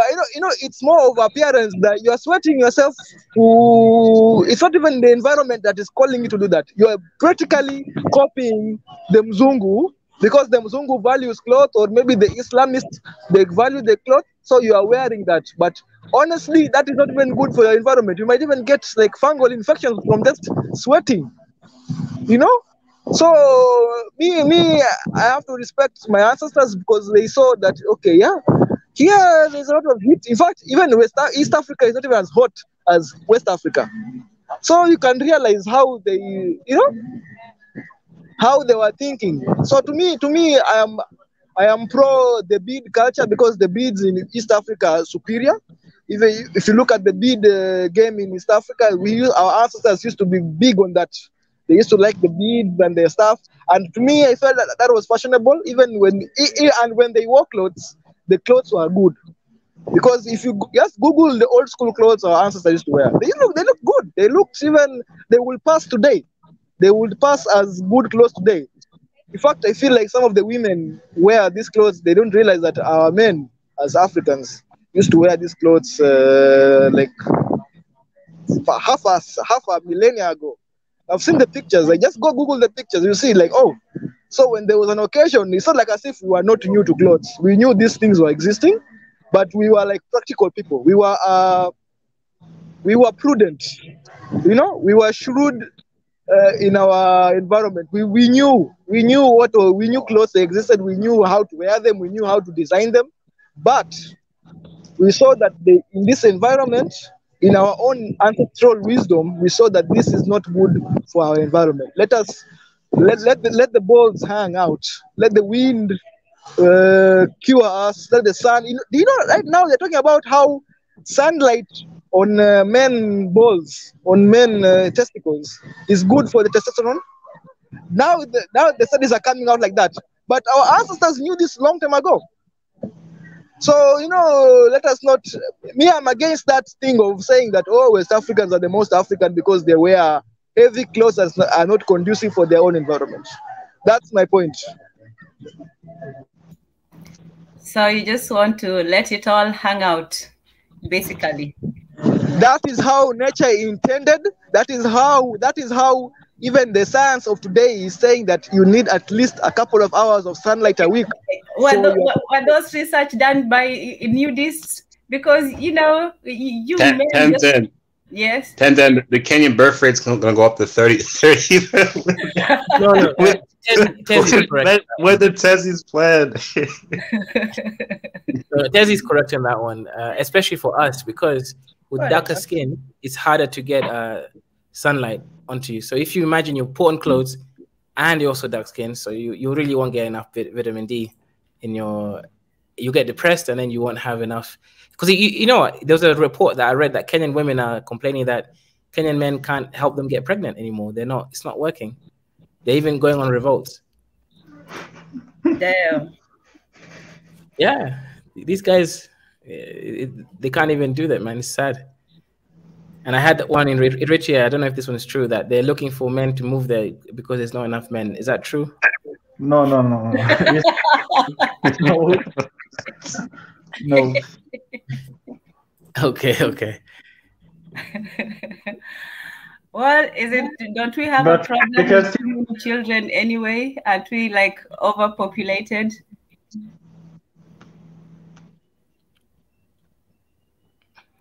Hello?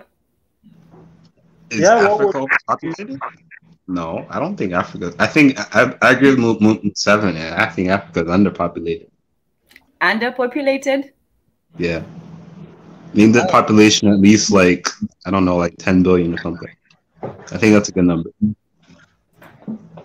That's an interesting, perspective, because for the longest time we were told that we are overpopulated. There's that whole panga uzazi, which is it literally means planned parenthood. Yeah, panga is to plan. You should plan for your kids not to suffer, but like if you're poor, you shouldn't have more than one kid. That's my belief. If you want more than one kid, you should become rich. Well, Africans are not rich, therefore, they're not going to have children. That's the problem with overpopulation. Because if you're a poor farmer living in a rural area and you have one kid, it's not like you have the money to hire anybody. I mean, you just have a lot of kids, so you don't have to pay for the labor. You can just share collectively whatever you have with your kids and then split the money that way. Yeah, that's what people do. But then the issue is those communities, there's almost zero purely, agrarian community, right? These days they're all integrated with, let's say, modern education. So what happens is those kids are going to grow up, then they're going to realize that you can't afford to pay for their education because they're always working in the field. Then they, basically you start a perpetual cycle of kids who repeat the same mistakes as you. Now there's integrated culture, economy. They can't go back into the mainstream economy because they can't do anything.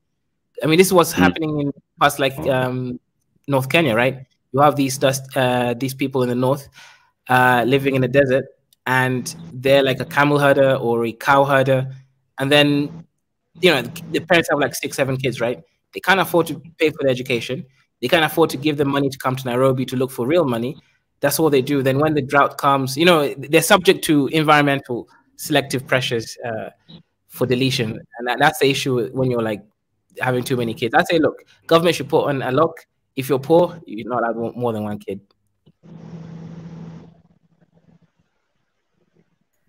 So don't have children, and if you're poor, so basically if that's the case, then the only people who are going to have children in Africa are the rich politicians and the rich corrupt people. Huh? Yeah, that would be good. Now they can fix the corruption because it's their kids who are going to be living in the country. No, I don't mean like when I say poor, I mean like really poor. I don't mean like, let's say, okay, in Kenya, if you're earning less than 30K a month, don't have kids. Hey, 30K. So that's a teacher is what, 15, 20? Yeah. If you can't make 30, they don't have kids. Okay, so no kids for no children for teachers. How much do doctors probably earn enough? Nurses, do nurses earn enough to have children? Qualified nurses is up to 70K, but obviously they usually have diploma nurses, which is like 40K. 40K. Okay, so nurses can still have children. Good. Okay, but teachers, no. Yeah, you are all too poor to be breeding. Let's see. If they find a husband, then the husband also adds. So household. No, if your household income is less than 30K, you do not deserve to have kids. So that includes the husband. So 15 plus 15. So what about single parents? Are they allowed to have children? If there's less than 30K, no, because guess what? They're the ones who are not bringing value to the community. Like, really think about it. What do single parents bring to? Sorry, what do parents who happen to be single but decided not to be married bring to the table? I'm not talking about people that had divorces. That's a different storyline. Because in Kenya right now, there's a surge of Kikuyus becoming single parents. I don't know if you've seen that. No. Why is there a surge? These women are looking for money. It's easy to find money the wrong way. If you find an older man, you get pregnant, and then you hope that he leaves his wife. Wow. Yeah, those things. Wow. Who filled these women's heads with such delusions? Wasn't there a story that some young girl was, taken out trying the same strategy? But even that, it's not, you have nothing, at least in America, you have, the court system where, once you have a child by somebody, you can pursue them. And not like that. Yeah, to even first you have to find the person. Hey. That's even finding them. Exactly. The police won't help you unless you pay them. So finding the person is going to be impossible. That's first. Because there's no criminal charge against them. So there's no priorities. Then once you find them, you have to convince spend money to open up a court case in a civil court against them. Again, it's a civil court. It's not free. You have to pay to open up the case. You have to find your own lawyer to pay the civil case. So, you know, if you're too poor to look after that kid, trying to go through the legal system to get the money is even a worse situation. Basically. And then the DNA, do you pay for that or the court pays for it? Oh, yeah, of course, you have to pay for that DNA. And it's expensive in Africa. It's over $1,000 over that. Okay. At that point, just save that money and, you know, do the best you can. Guys, when you went to Kenya, you should have just simped for the elite class, man, and let them get you out of this nonsense or whatever is going on, because this court case is ridiculous. Yeah, look, if I have to, it is what it is. You know, I've always thought about it. If I have to become a slave, you know, maybe in my life I've always had two fears. One, becoming a slave, either through legal means or otherwise. So maybe this is a test, because I've always said slavery was a choice. So hey, maybe this is a test for me to see if I'm going to choose to become a slave or not. We'll see. Because eventually, for political reasons, I'm going to have to come to Kenya, because I don't know if you know, right now they've been trying for the longest to have like embassies, like Kenya embassies in the Caribbean embassies in Kenya. Oh, nice. But really? I also know that I'm not used to living in. I never lived in Africa before, right? So obviously, obviously, the elites that are doing these type of things politically, I'm going to be more inclined to them. So if I get into this stupid problem, I don't have the same problems. Because I'm used to living in an environment that's like a city that's right top 10 in safety and like police. You know what I mean? Just don't be low IQ. If you pay a police officer, you'll get off any trouble in Kenya. Don't be low IQ and think it's about whether you committed a crime or not. Don't trust don't trust the system. Just trust your money, and you'll be fine. Okay. Yeah, you'll be okay. You'll be okay. It's not as, you know, as terrible as, you know, as it sounds. As long as you don't get yourself into things, and like Kaiser say, just know how to talk to people. I say the most important thing if you're going to a new place is first to make connections before you get there. You know, talk to somebody there and just say, you know, I'm new here. Do you mind showing me around? You can, you know, give them something. And that will be the easiest way. Firstly, it will help you navigate all, you know, the strange customs or, you know, transactions and so on. So an opportunity for you to learn, you know, learn by observing, because sometimes when you're in the middle of something, you might miss a lot of things. But if you simply let somebody speak, not as a translator, because, you know, at least we have the language commonality. So, you know, you just let somebody speak, you take a mental notes, you see how people interact and so on, and that will teach you, you know, far more, and it will make you feel, you know, more comfortable than just going and charge through. So yeah, I know what I'm doing. For example, like I have 3 Swahili teachers right now. Okay. I have one from Zanzibar, one that's completely from Kenya, and one that's studying in China. That she speaks Swahili, Mandarin, and English. So yeah, I'm not gonna go in there blind. Like just like how I was in Taiwan, I had so many emergency problems that if I didn't know people before getting here, it would have been a problem, like a big problem. But because I made connections, like because I taught, like I had a lot of connection before I even, because I was an English teacher before I even reached there. Like, wow, it was easier for me compared to other people that just came there like blindly for the first time. Don't make any friends with Africans, as in just think of them as people that are useful or not useful in your life. Every African is going to try to scam you somehow. Like they're always going to be trying to get something from you. That's one thing you have to know. Every single one of them, the rich ones, the poor ones, they're all going to be thinking of, hey, you're just here for a short time. They're going to assume so many things. You know, these people aren't going to be thinking, okay, what's your plans? Are you planning to move here? Do you have any issues with money? Planning? No, they're just going to assume you're here for a short time. And because of that, they want to get as much money from you, basically. Just know, all of them, even the guy who's helping you out, just make sure that you almost make an agreement of, you know, you help him out sometimes and he helps you out sometimes, basically.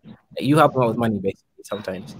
Otherwise, and references. That's why, you know, like your Swahili teacher, ask them, do you know somebody that I can talk to when I go over there?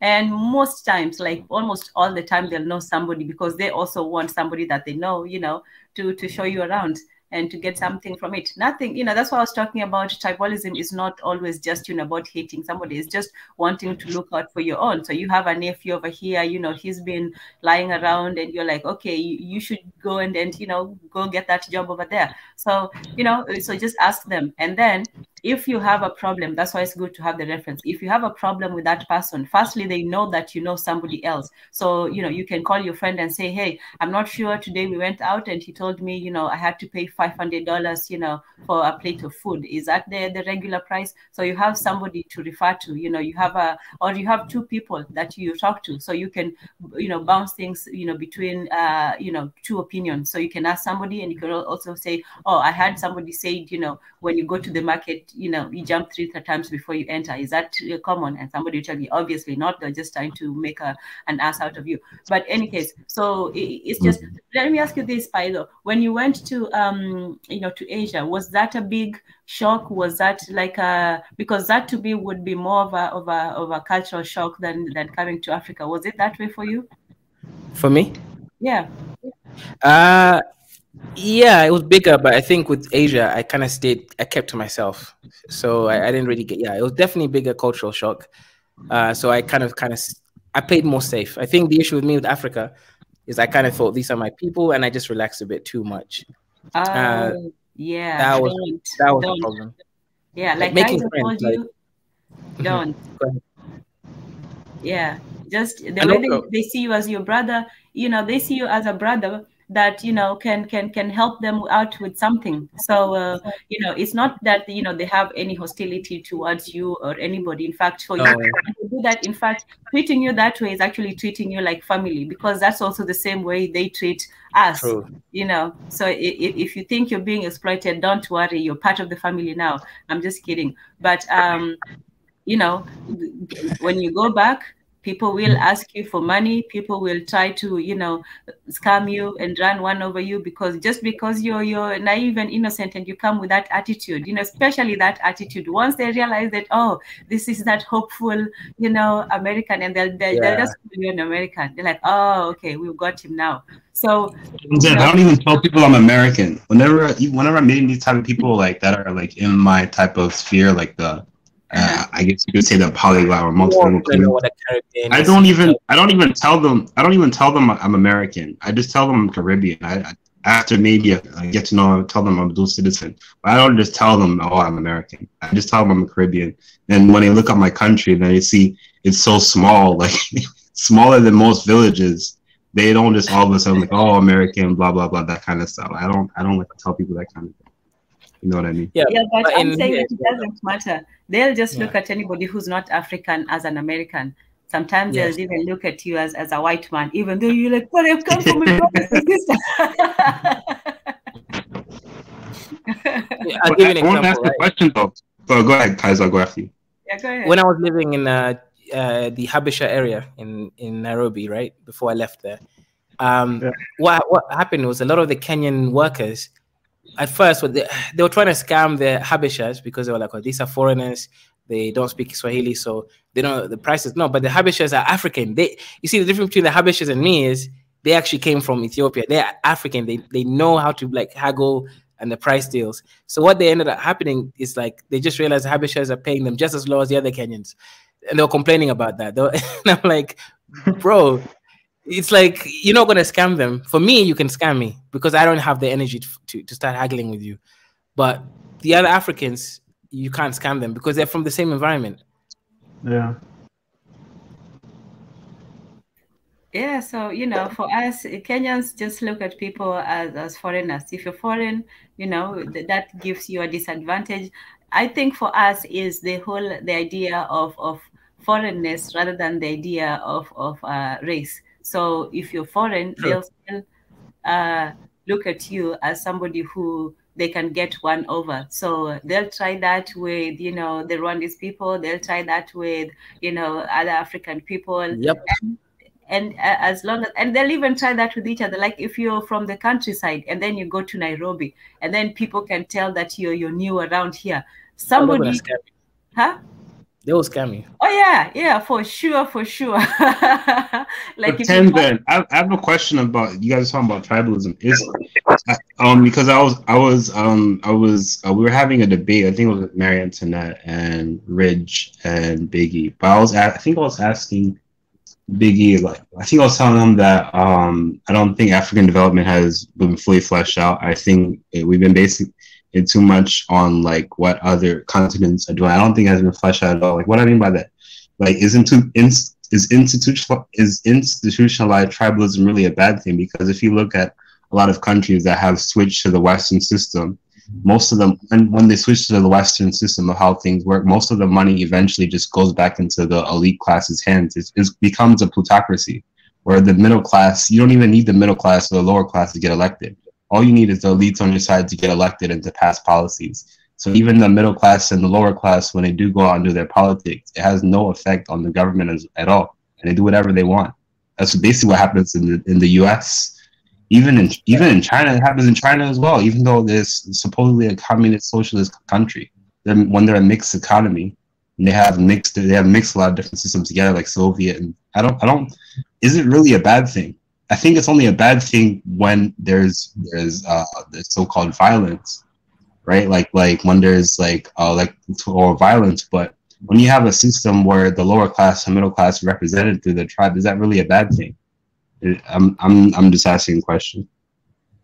I don't know. Well, it depends on the country. Like, yeah, if you use, let's say, Somalia is an actual tribalistic, very complex clan tribe system, and it doesn't work because of the 4.5 system. So maybe if you remove the issue is that the bigger tribes are obviously going to get more seats, representative wise. So that's now the problem. So the big tribes will basically dominate by having more of their people always in certain power positions. You'd really have, and then if you make it too even, then maybe nothing ever gets. Yeah, that's the issue. Is that I don't know. I don't want to make Africa like Somalia. But the underlying question is, I think that one still stands, is can we or should we, make our politics along tribal lines? Like, even if we talk about representation, we can still have, a balance of power, the way, they have big states over here and small states where, the big states still have some influence, but the small states are also represented. But the question is, should we, represent people tribally? Should there be a legislator of, tribes where because right now we use regions. Well, more or less. I'm not, can I change this? Okay, let me come in a little bit, right? Let me use Ethiopia as an example. So Ethiopia runs under a federal state issue there, and the issue with that is really a tribal state, right? Oromia, it's mostly Oromos who live there. Tigray, it's mostly Tigrayans, right? With Amhara regions, sure, some of it's mixed, but most of it is mostly Amhara. So the point is, you're going to reach, when you're sort of running a country that way, you start getting like all these people, instead of integrating and becoming like Ethiopian at every element, you're going to get people sort of kind of going back to their own little, regional areas or federal states where tribe is really what's dominating. And, we've seen a 2-year war between the government and one tribe. We are seeing also the Oromos in the south, trying to succeed because, again, they have all the power within their regions that they control. Like, let's say TPLF had the power in Tigray. So I don't think it's good because it's going to cause anti-nationalism. I think that's the issue. Because I would say with Kenya's way of doing things, no, forget Kenya. Kenya's dusty. With Tanzania's way of doing things, it's probably Tanzania probably has the best chance if they didn't adopt that dusty communist approach of being the richest country, because they've actually integrated all the tribes. When you hear Tanzanians speak, they will never tell you,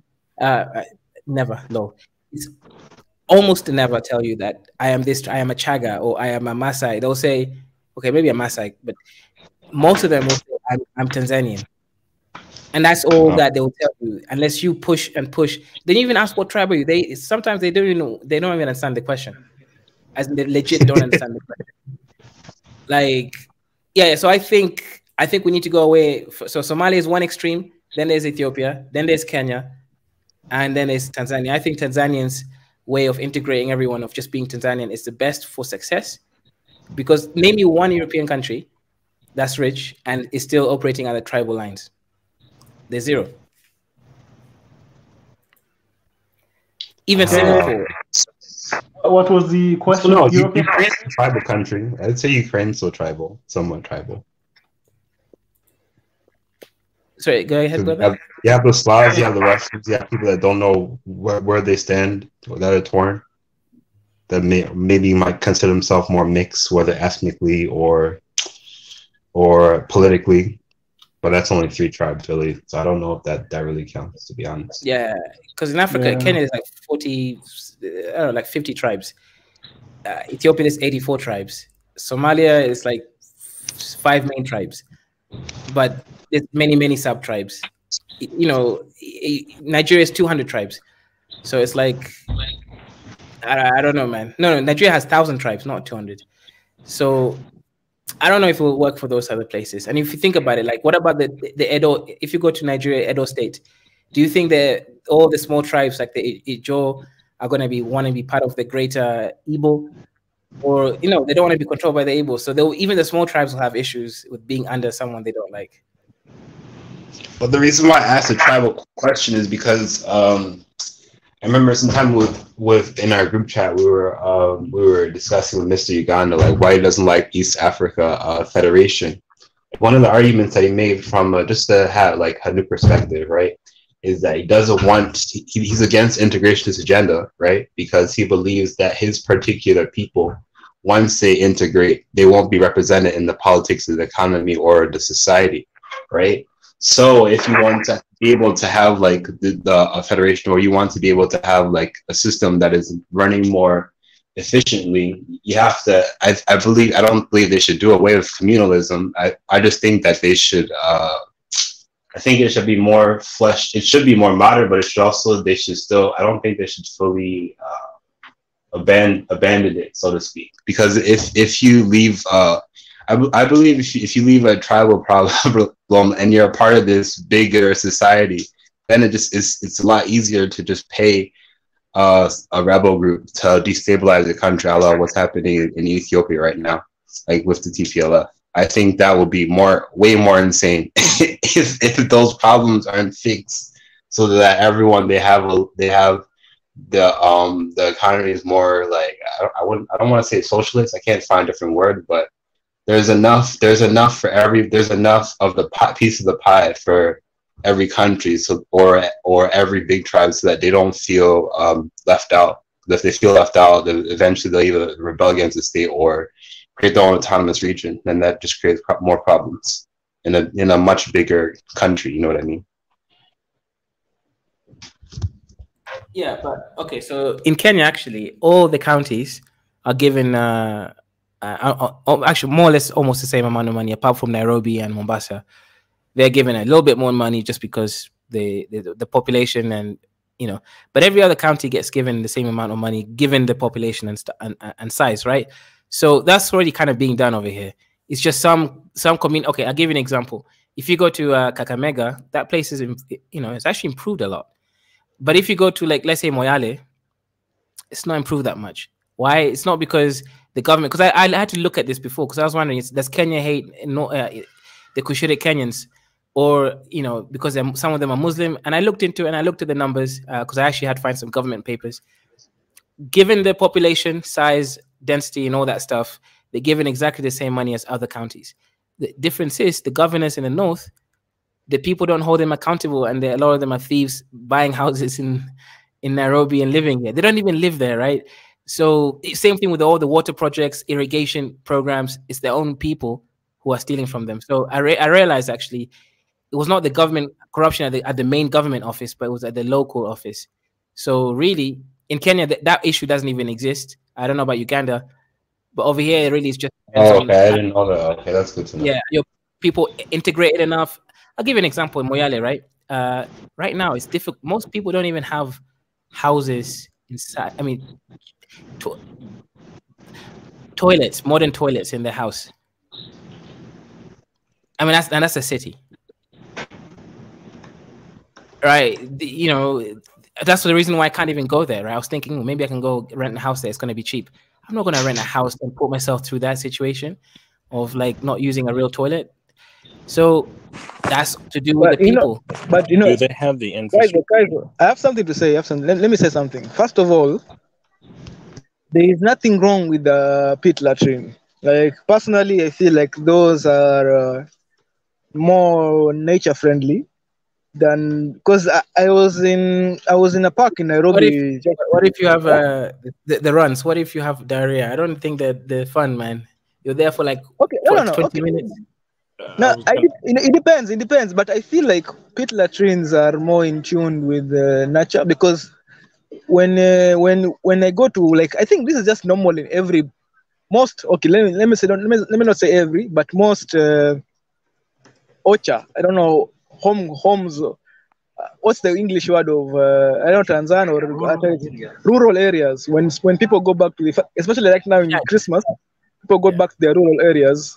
When they go to their OCHA or their home, most of them are just pit latrines. It's not unique to Moyale. It's just a thing, and I feel like these things are more like they're more green. Let me say eco-friendly, and it is easier waste management than having a whole centralized, like in Nairobi, where the sewage in Nairobi, like it's not easily manageable as people think. Like you flush it. Yeah, I've seen raw sewage in like popping up in a park, in a national park in Nairobi. It's like, where did this? How did it? I know it's like it wasn't even something. It was a very disgusting sight. So I feel like, to me, pit latrines are not something that are bad. To me, I'm pro them. In fact, I think we should have much more, because in the end of the day, they are environment friendly, and they all that waste, it goes back and it becomes like, what is it? Is it nutrients to the soil? And so to me, I feel like that's a very green, recyclable system, sustainable system, especially in a third world country, compared to having a whole central waste system or central disposable system, which is very difficult actually. Especially now, imagine if Nairobi is struggling, what happens if Moyale had So I feel like that is more sustainable when it comes to rural areas. Okay, so, yeah, fair enough. I get, yeah, fair enough. That's a good point. The issue for me is just diarrhea. Like sitting there for like 30 minutes. You might fall, and then you fall inside the toilet, and then you become. Yeah. But fair enough. I get your point.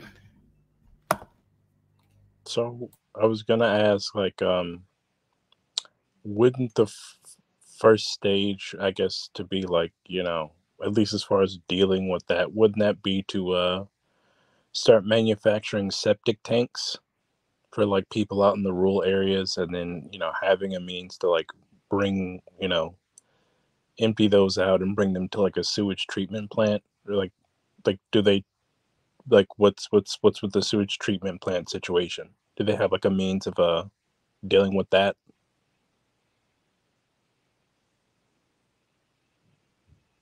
No. Am I just asking? I think that it would be expensive to do that. They can do it in some places, but I don't think that in all counties they have that kind of money to do that. I think to provide that to everybody would be very difficult, whereas with pit latrines, anybody can dig it, and it takes a couple of people. But my only concern, Tezi, is that I don't know whether it's recyclable, because I would think that that waste, if it goes into, especially if it goes into the underground water system, wouldn't it pollute it? If that happens, that's because the wells and I don't know if they have a high a depth depth, limitation, but the water base is also around the same place where, we get the borehole water. So if people are digging pit latrines, is there a chance that could seep into, the water system? So that's my main concern about that one. But when it comes to providing septic tanks, I think it takes a whole dedicated county system to do that. So you'll need city planners, you'll need to install pipes, you'll need to have all those, and remember some homes are quite far from the main road, so you'll have to have all these water pipes going through different terrain, and that would be very difficult. So financially, they can provide it for the main cities or around the road areas, but not for. I don't think it would be possible for every single, especially in the rural areas, for them to provide it all. So yeah, in fact, Tanzan, there is actually new technology that I've just been made aware of, called digesters, biodigesters. If you've heard of them, no. This is a technology in which the waste is treated from like your waste is taken from the raw sewage. It's treated, and it becomes the biogas from that sewage. It's used to cook. And the other waste becomes, now it's like discarded. So I feel like, okay, I think this is an African. I don't know who invented this, but I feel like I remember I've seen it from being proposed in many African rural areas, where so basically it just turns your home into a sewage. And this is what I'm promoting actually. Even when we had this argument with the customer, where I feel like Africa, our advantage is that we are more independent of the government. That each household becomes, when you have your solar, your own biogas, your own sewage disposal. I think I don't know, I've forgotten the name, but if you guys go and research, it's there. It's where your own sewage, your own raw sewage is just digested or by this mechanism, and it produces biogas, and your own and your sewage is much more safer for the environment. So it's a win-win. Yeah, I actually know what you're talking about. It's I think there's like videos on how to DIY or do it yourself. Because like a bunch of people who moved out to the desert and areas of Arizona and West Texas and New Mexico, whatever.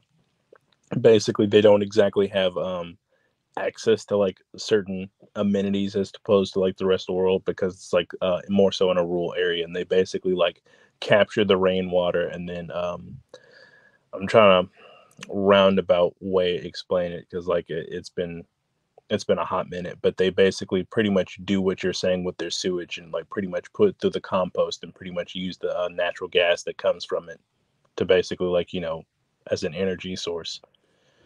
And I do believe they can use the because you can't just put straight up human feces into soil and then grow something. Like it has to go through a process of I think it's not necessarily like nutrients for the soil. What happens is like pretty much the bugs come and eat it, and then what the bugs poop is like the nutrients for the soil. They basically break it down. But it's like, just like using plain, sewage or like feces or whatever for for fertilizer is actually dangerous. Like you have to, there's a reason why there's even when you use cow manure, like you have to wait for it to dry out before you throw it out to use it as fertilizer. And it has to go again through pretty much, I guess, the worms and bugs to basically break it down and then turn it into nutrients for the soil. Well, what about what I asked earlier about the seepage and it getting into both the soil and the water basin? Is that something that they have looked into, that there's no risk of that? Because the good thing about having a flushable system is that you can control where it goes, and you can actually direct it towards, the treatment plants. But if it's in the ground, does the biodigester that is stop it from, from seeping into the soil? Tezi. Mwenda Tezi. Yeah, okay, I'm listening to you. I know my brother here. Oh, okay. Yeah, I think he has spoken it way more better than I could, because me, I'm really struggling with the no problem. language barrier. Lakini, but it's not like as if it's like the sewage is before it's introduced to the raw sewage before it's introduced to the ecosystem. It's already gone through this processing, and the the biogas has been taken out from it. So, and it's already been composted enough so that it's safer than it was before, when it was just raw. That's the point. That before it's introduced to the ecosystem, it's much more safer than it was before when it was just raw. That's although I don't have I think we also human feces, especially in rural areas, is not as bad as the human feces in. Wow. Now you have to say it, because what they consume is not what you consume in like the cities or something. They consume natural stuff, so it's not as bad as people people imagine it to be. Also, so it can also be introduced raw. That's the point I'm trying to make. Okay, I might would disagree with you on that, because I do believe what makes it dangerous is that there's certain things that are produced in our body that like don't necessarily just like break down if you throw it into the soil without like it going through like the compost, like and also so I guess just in general, like how dangerous would be is like if you're planning on growing anything or like using that soil for something. Well,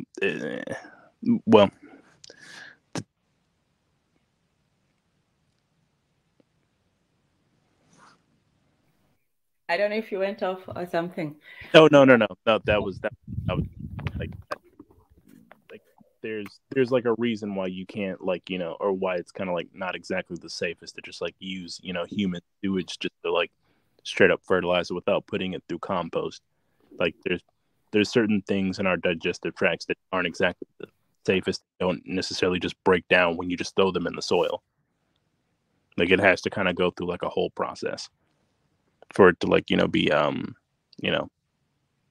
used as like fertilizer safely. Like if you're just like I guess if like you're just like out in nature and there's no way that like your feces are gonna like reach like say like a river or like a lake or anything like that, what the first primary danger is it reaching a water source.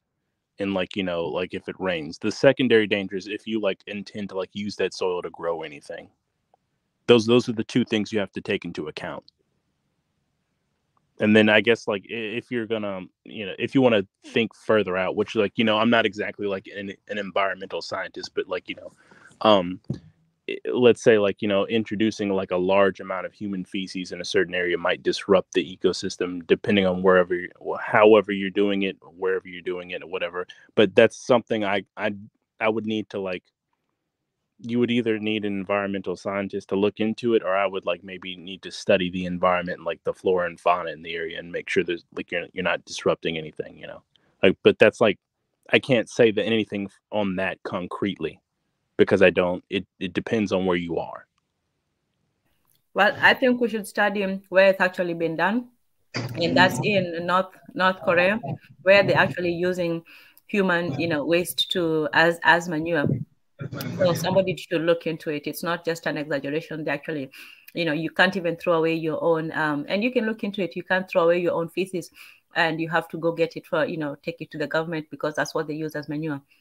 They don't import, fertilizers or anything. So they pretty much have to figure things out for themselves. And, that's one of the ways. So. But, let me disagree. But I have a question, because it's not telling me that naturally human beings, just by our own natural waste, we are a danger to the environment. Nah, I don't think that's true. Well, I don't think. I'm not saying necessarily are. I'm saying like, let's say you decided to, let's say like a certain group of people, or like, a certain group of people. Obviously, for one, it is a danger if you're like putting it near any water source that people are dependent on, like within any I'd say any vicinity of it. That is dangerous. But like as far as the environment, I'm saying like, you know, you'd have to take into account the flora and fauna there and make sure you're not disrupting something. Is what I'm saying. I'm not saying you would concretely or you wouldn't. Like if certain people or like, you know, or like a number of people like all decide to like, you know, hey, let's all, you know, poop and pee here or whatever. Like, you know, maybe the pee might not be as bad as like, you know, just like the poop and, you know, everything else. It's like, you know, well, you're going to have to like look into account what may be affected. Cause like it like, so I'm not like a huge, I'm not big into the whole, you know, or I'm not like one of those, you know, global warming, you know, climate alarmists, you know, protect the environment, yada, yada, yada, people, whatever. But I do understand that like, you know, nature is something that you kind of have to like, you know, respect. And you don't want to disrupt the environment in such a way or introduce certain things into the environment that like, you know, might affect things that would eventually come to affect you is what I'm saying. And I'm not saying you would per se, like it just depends on the situation again and where you are, which is like that's something you'd want to like look into before you like, you know, decide to just like, you know, hey everybody, let's go, you know, do our business over here and then, you know, come back over here and we're all gravy. Like we do affect things to some degree. It's just like we don't know how much. Like so like I you know, I at least tend to lean towards the side of caution or whatever, unless there's just like, you know, nothing, no flora or fauna that, you know, you're dependent on to any degree, then it's like, you know, oh well.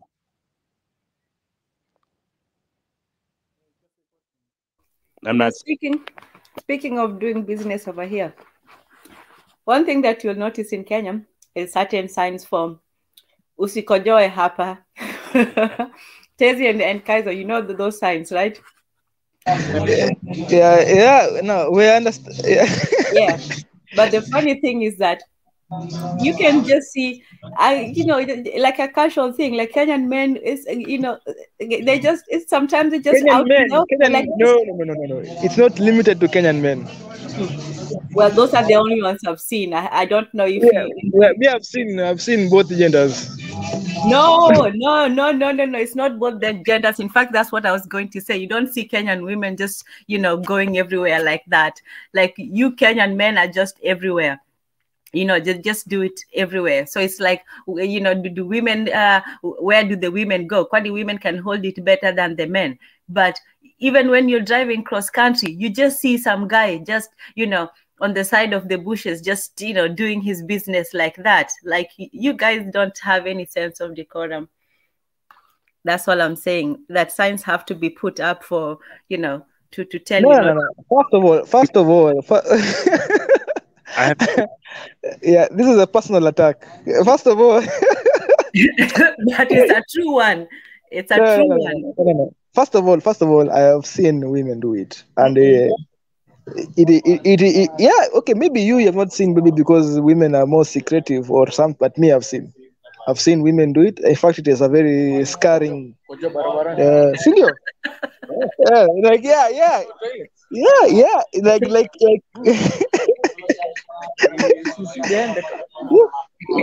women, like I've seen it. Maybe once in a lifetime. No. I've seen it. It happens. Okay, they are more secretive, and men they are much more gentlemen. That men don't make it a big issue because they understand women. You know, when they need to go, they need to go. But this is not when you're in the middle of nowhere. I don't know how you're going to look for a toilet somewhere in the middle of maybe in a road trip, or you're going to your rural home in the middle of nowhere. But in the middle of the street. I was going to suggest, not middle of the street, but on the side of the street. Okay, go ahead. Well, this is just like, you know, okay. So before I do that, I have two questions. Tanzan, have you been eating something, and is somebody like at a party? No, not me. Okay. Were you eating something? Yes. Was it loud?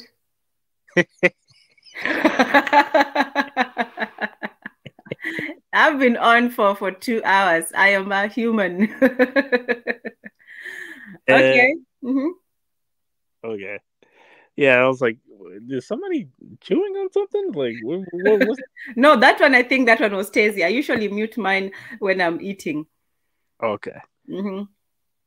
But it's quiet now. Why didn't you bring enough to share with the class? Because I'm assuming the rest of you already, you came in already full. You guys you're probably all eating right now. You have a whole feast prepared. So that's why. Nah, not yet. That's holidays start tomorrow.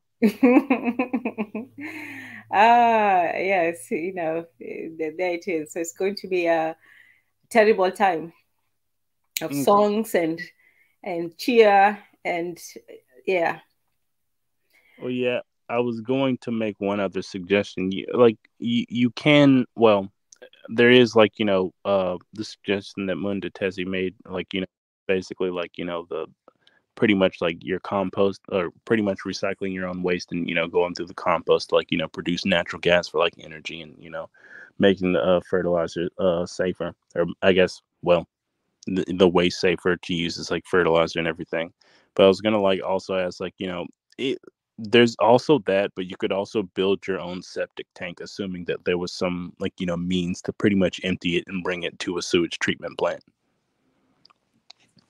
People, and I'm talking about people in rural areas specifically. Affordably, though? Let's see. Let me Google the cost of building a septic tank. But you still need the government to come in and collect it once it was full, right? I guess you would need somebody to come and collect it, which is kind of why. Now, that one is not me. Whoa, what is that? I don't know. That was not me at all. Okay. I'm guilty. I'm innocent. Sorry. That's why I said the first step would probably be you remember when I entered with the question of sewage treatment plants, what's that situation if you have a means of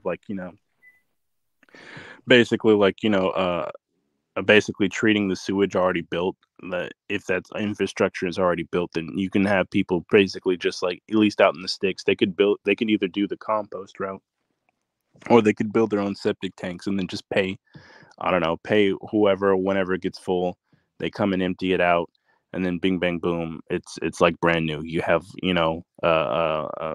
toilet and everything or whatever, and it runs like normal, just like Kaizo wants, out in the sticks, and you don't have to necessarily be connected to a city through a city's wide sewage system. That's at least out here, that's how people generally do it. They just have they either build their own septic tank or they have one installed. Either or. Okay. And even if you don't have a government agency to come and collect that could also be a source of business for some people. I don't know. That was my immediate thought when you do that. Do you need the government to do it, or as long as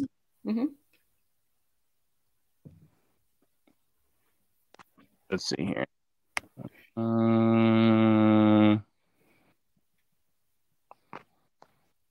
Yeah, if it's I would think, okay, they probably need some those a big truck, or a big vehicle with a suction pump and a good a good body, and then somewhere to take it. So that would be the only thing. Maybe the initial capital infusion to buy the vehicles, and they pay the workers, but I would think that the equipment would be the highest cost.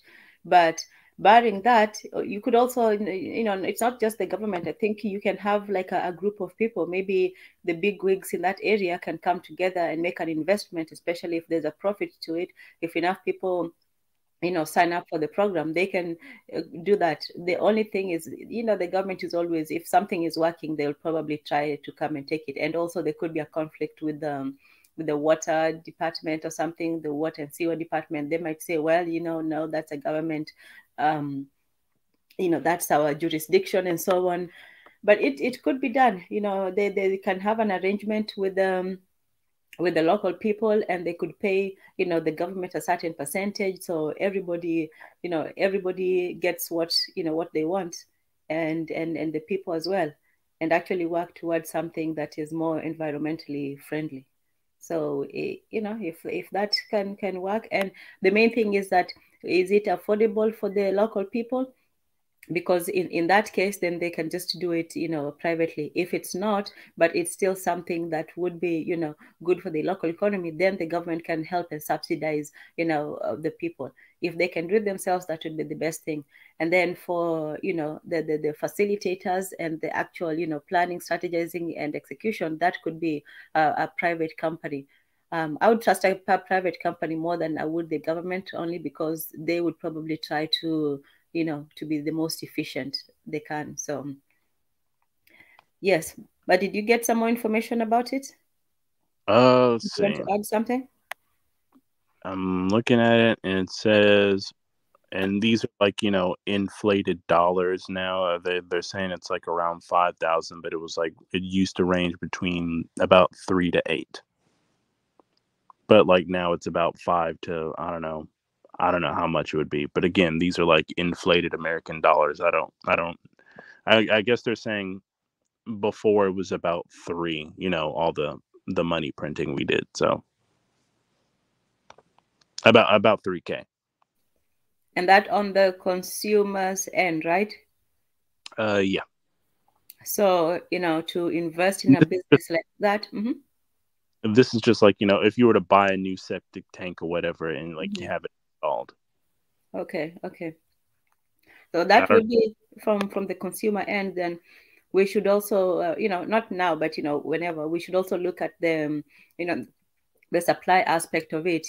How much does it actually cost to get all that? Because if it's, let's say, 3 to 5K for the consumer, I'm imagining that the costs for for the supplier or the service provider would be maybe in the millions, maybe hundreds of thousands, to invest in that.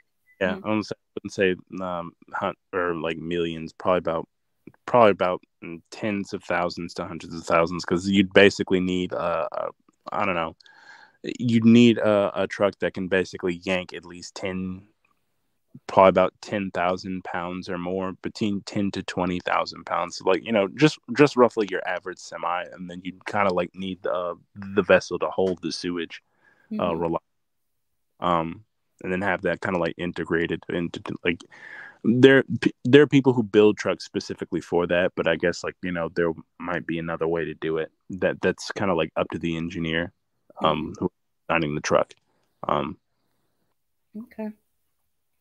Yeah, I mean, we should definitely look into that as a as an environmentally friendly option than right now, and also to convert and to make the the current systems better.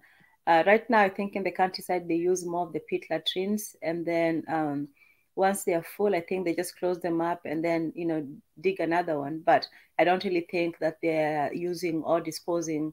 I don't know how it's being disposed, to be honest. I think they just close them, and but it takes years and years. It's not like you have them scattered all over. My only concern was that that's seeping into the soil and the water basin. So yeah. I don't. I'm going to ask you after this, like, where do they source their water from exactly? Like in this specific area we're talking about, like, is there groundwater? Is there a river, or is it like? Yeah. Actually, Kenya has a very deep water basin. That's where they pump the boreholes and so on. So nearly everywhere in the country you can dig and get water, borehole water. You can build a well pretty easy. Yes. Okay, sweet. That so much simpler. And there's rivers, there's the lake, there's rivers, there's all kinds of water sources that we have. So yeah.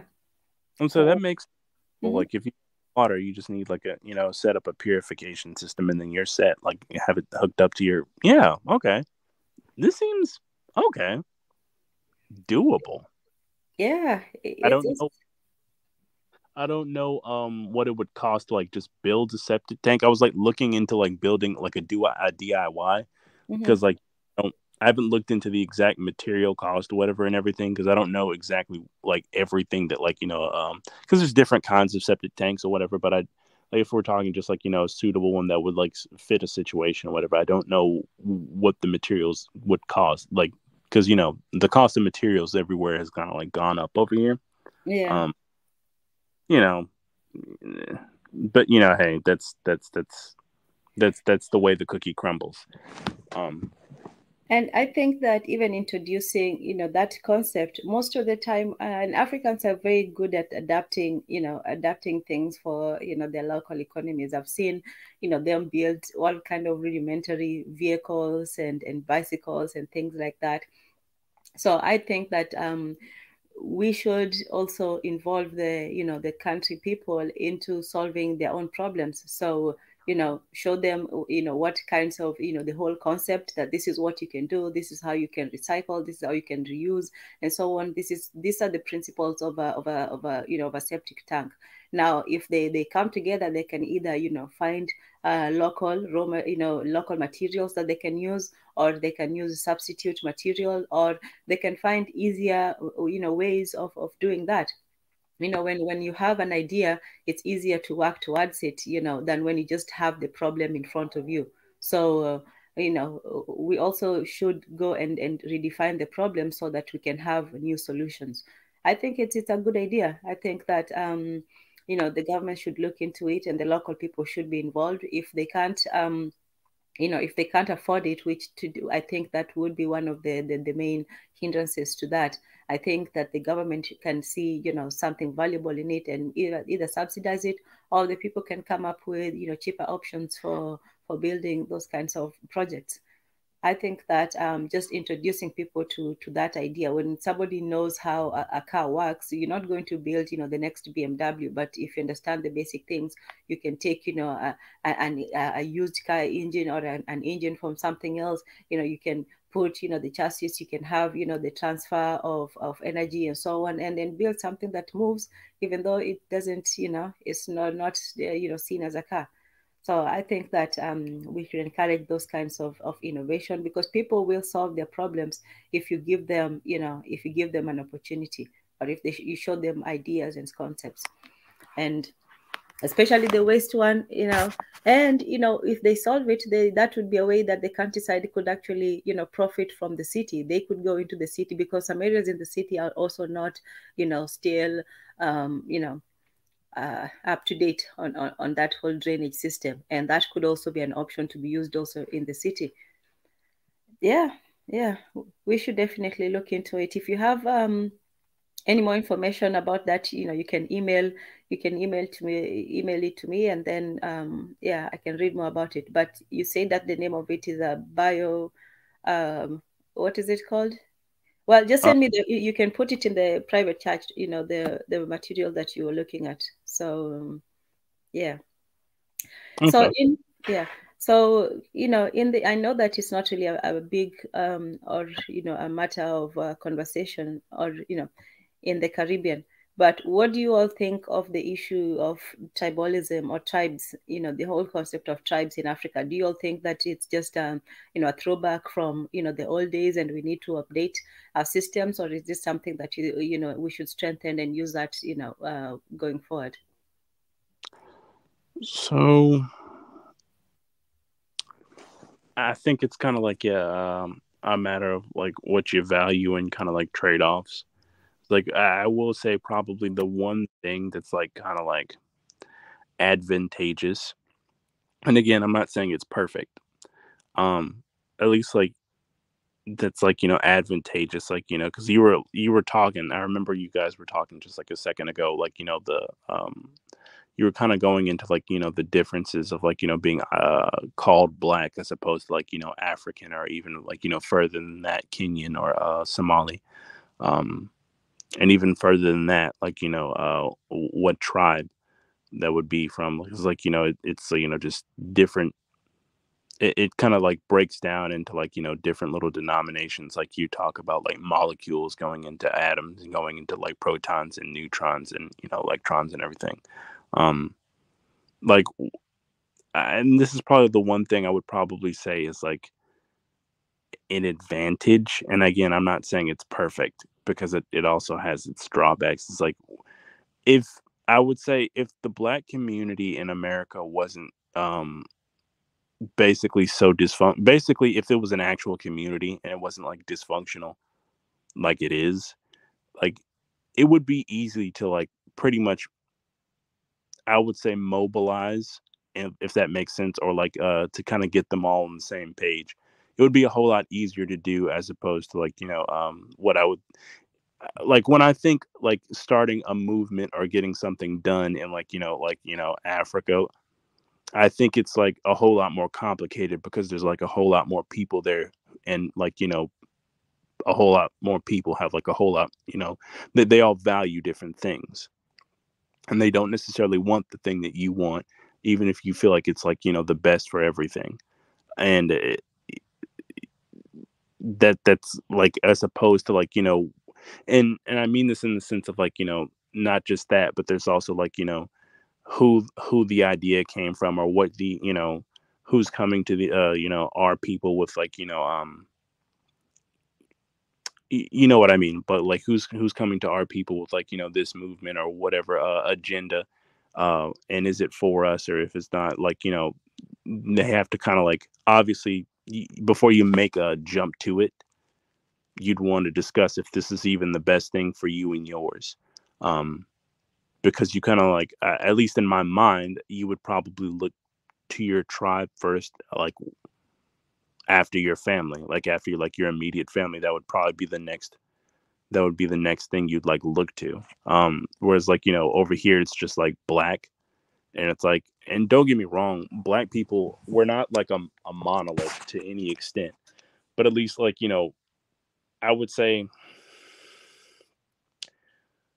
40 years ago, it was kind of already going downhill right about 40 years ago, but like I would say between 40 to 60 years ago, it's kind of like, it would be easier to get Black people on like, one page to kind of like move towards something or get something done, because there's not really, all they know is just Black,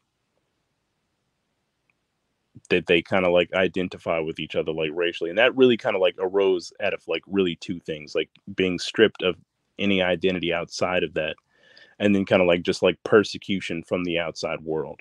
So you kind of at that point kind of like have to just stick to the people that it's like, I'll say like a minority mindset. Like there's probably only like really two people that really kind of like have like a very strong minority mindset like that, I would say. That's kind of like, I'll say unique, and that would be probably Black people and Jewish people. It's like, not the best experience in, the countries that they seem to wind up in typically. So they kind of just have a tendency to just want to stick to their own. And maybe if I'm just like spitting in the wind, correct me. Like, and I'll say how difficult, because like, I've never actually been on the continent. I'd ask you, like, how difficult is it to get an idea like across many tribes in Africa, like, and get them to accept this idea? The idea of anything. Like, let's say you wanted to get something done, and you like, and you were trying to like, get it to spread, like, just not towards your tribe, but towards, the next few. How difficult do you think it would actually be? In Kenya, I would say not very difficult. If it's something that's going to help people, if it's something that people are going to benefit from, and you appeal to their self-interest, I don't think, it would be difficult at all. They might ask you a few questions, why are you doing this? There might be some initial mistrust, but on the whole, I think people generally do work together. The problem usually comes when it comes to politics and sharing power. So that might rub a few people wrong sometimes, but on the whole, working with people is, it's not usually resistance by tribal by tribal lines. It might be resistance to a new idea, or distrust that maybe it's not going to help people and so on. But no, I don't think it would be difficult along tribal lines. Kaizo, can I hear you? What do you think? They might have gone off a little bit, so we'll see. Sometimes. Yeah, I'm just in my house. Yeah, I think I'll agree with Tanzan. Okay, so it's like pretty much, it's pretty easy to kind of just like get everybody on one page on something.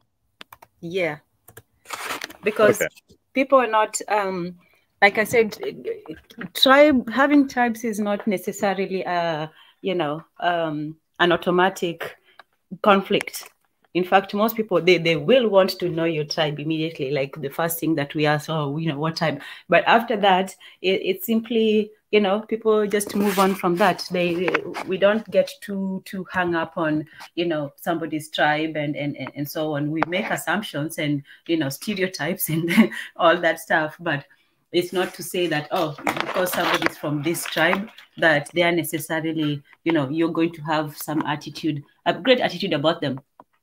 Usually it's two things. It's either, like I said, politics, and then the other one, and this is maybe it's a double-edged sword, the, nepotism aspect of it, that if there are opportunities, you would prefer somebody, preferably close to you. You'd, pick your, your wasteful nephew who, and give them a job at the office or, at your department instead of maybe somebody else, because, that's family. Or you'll just, pick somebody from, who is from your area. So there are those aspects of it, but it's not necessarily that, you see somebody from a tribe and, it's on or something like that. So, yeah, I would say that. But wouldn't it be easier, I would think, for to create that kind of unity in places where there are no tribal alliances? I would think that in places like in the West, in Caribbean, and in America, you don't have this these various loyalties. So it would seem for me easier to organize as a Black people than in Africa, where we have all the different tribes and nations. What do you think? Generally, yes, but like we're kind of like, I'll say we're definitely not what we once were.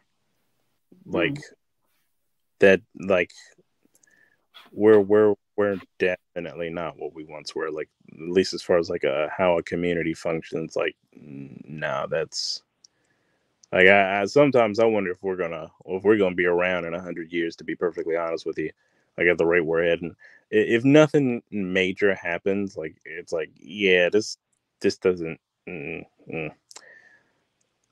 maybe I'm kind of a bit of a pessimist on certain stuff, but that's kind of just like how I view it.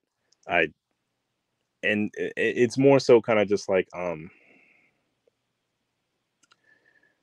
there's certain aspects of the culture that kind of have to die for like there to be any progress. And it's like I've kind of come to the conclusion that there is no, at least dealing with enough of my my own, I've kind of come to the conclusion that they won't respond to anything and outside of like pretty much overwhelming relentless aggression. Like there's no reasoning, there's no bargaining. It's just you're gonna have to kind of like either crush them and force your way on them, or like they're just gonna have to go. And again, this kind of sound. This might sound a little dark, or a little weird considering I'm kind of talking about my own little group of people or whatever. It's just like there kind of comes a point where you realize you can't save them all. And You'll be sounding like Kaizo soon enough. The way you're going. I'm probably much further than him. Like this is like a censored version of like what I've come to the conclusion of, and it's like weird because like everybody in my family about came to the same conclusion. It's like something's gonna have to be done here, and it's like it's not that they're not capable. It's just or that they're not physically capable. It's just like we've had like a few too many generations of dysfunction. But you know, we've had that discussion as to like why that is the case. You know, people might not believe me or whatever, but it's like it again, if I say, you know, women's rights or like, you know, like great society welfare expansion or whatever, it's like I've noticed anything regarding holding women like remotely responsible for like, you know, the things that they kind of did. It's kind of like, okay. Well, I've come to the conclusion that they're not going to have that discussion with me. I could probably have a discussion with like, you know, probably a number of people here. I'd say like I can have this discussion with like African people. I can have this discussion with people from the Caribbean. I can have this discussion with like a number of like, you know, a number of like, you know, my own, you know, number of my own, you know, Black Americans. It's like, but like I've noticed having this discussion with like, you know, the women. It's like there's almost no point at this point. It's like, you're just gonna have to fix the problem or kind of just like let it break and then start over. Then again, it's not even all of my own. It's just like I've noticed there's just like a number of them. Money is always a good one. It's funny. I mean, you know, what else is there? Oh yes, you're referring to bio, and bio. If you wanted to speak about that, please feel free. So you're saying that it would be difficult to find common ground, but it's possible using power. Power, I don't know. You see, power is very exclusive and exclusionary. And so, you know, it's very difficult to share power. It's easier to take power because even when people share it, eventually, because they all want the same thing, they want to take it from each other. But with money, you can all make money and everybody will get theirs. It's like Ocean's 11, where they had that scene like, oh, it's all, you all get, it's 11 million. I can't remember, 11 million, you all get 1 million each and so on and so forth.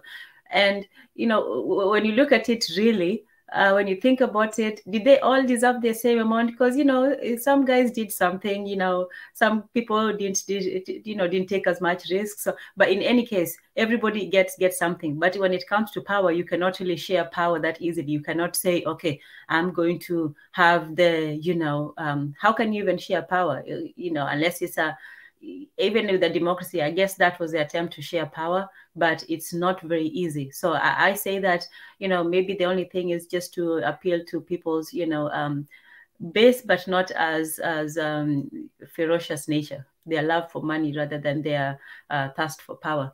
So, you know, that might be one thing because, you know, it's very discouraging when, you know, when on one hand people tell Africans, oh, it's your tribe, that's the reason why you can't all get together, that's why you fought, that's why you sold each other into slavery, you know, tribes.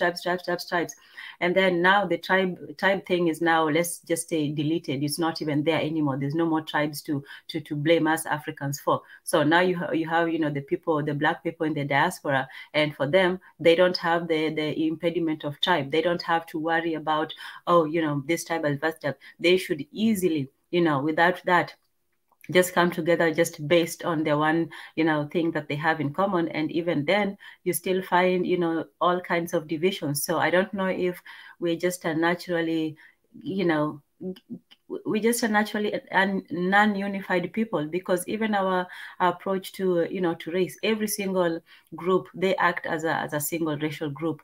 We don't act that way. We act as individual segments.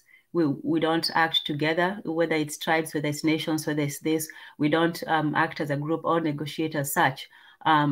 Even even if you talk about these other countries, like they're not all just loving each other and all one and holding hands, but when they do encounter an external threat, they will act as one people. They'll try to get their house in order, and then they will come in and negotiate as one.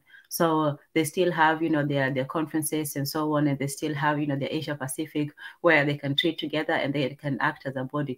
For us, as Black people everywhere, this is not just in Africa. We will always find reasons why, we can collaborate, but we cannot really, unify against common enemies. There will be some people who will, take different approaches and so on. So if this division is natural to us, then is that something that is too ingrained within us? Is it something that is actually a good thing that is keeping us together, or is it just keeping us, holding us back? So I was gonna say there's two ways to do it. So at least as far as like to get people like together, at least like So okay. So, for example, do you know how like the French came to be? Go ahead, explain. Well, okay. Well, they're originally this group of people named the Franks, and the way the Franks came to be was basically there were these three separate tribes of German barbarians named the Chatti, the Almani, and the Alemanni, and they basically banded together in an effort to basically like pretty much, because as you know, Rome did a lot of German slaying, and it was pretty much yep, Sam got it, the Franks. They basically banded together pretty much during the days of Rome in an effort to basically like combat them, specifically Rome. So pretty much either like an external threat forces you into that.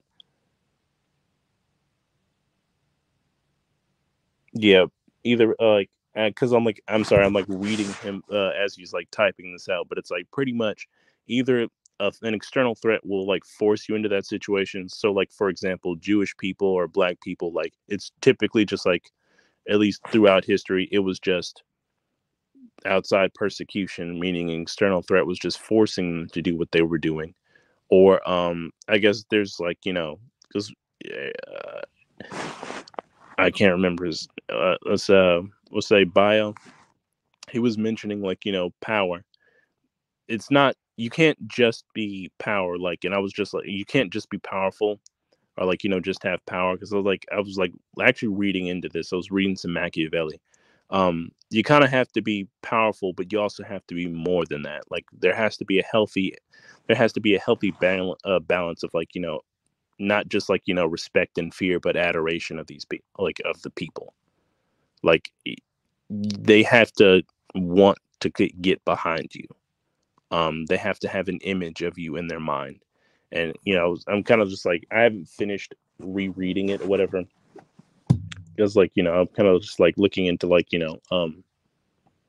I guess I'm interested in the nature of people, power, and principalities, and like how to basically like he could basically concluded that the way to pretty much get I think it's a republic. I can't remember specifically what it was, but pretty much he was basically more or less writing guidelines, at least from what I've read so far or whatever, on how to deal with like certain people and how to pretty much like operate, and the drawbacks of pretty much these different like tactics, if that's the word for whatever, at least as far as like when assuming power over these people or becoming the quote unquote prince.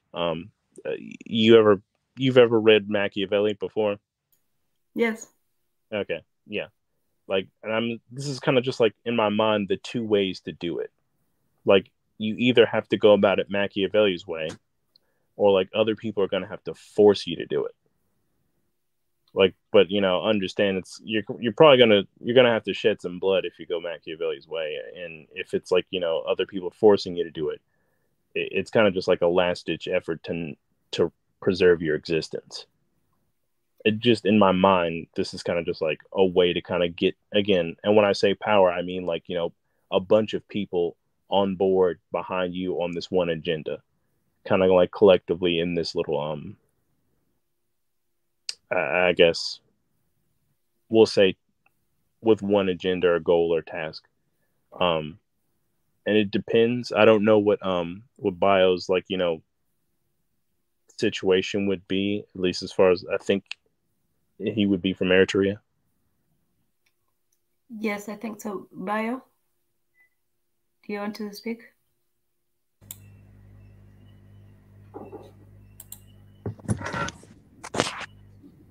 Is Isaiah holding you down? He says yes. He says yes in the private chat. Yes, he's from Eritrea. But you know, I heard good things about. I heard that Eritrea, you know, that they have a pretty good system going. They have a service for the young people. They go into military service, and it's a very disciplined, well-run country. You know, so I think they found a way. They found a way to bring the people together, to harness the energy of the young people, and to, you know, to work towards. They don't have food though. What? They don't have what? They don't have food. They're starving. That's a problem. Oh, are they? That's what people say. I don't know. Oh, okay. Well, you know, you can't get rid of all the problems, but at least you can solve the one for living together. You know, peace is still better than war. Even if you're starving, at least you can starve in peace. Or, you know, that sounded more colors than I meant it to be. But even if people are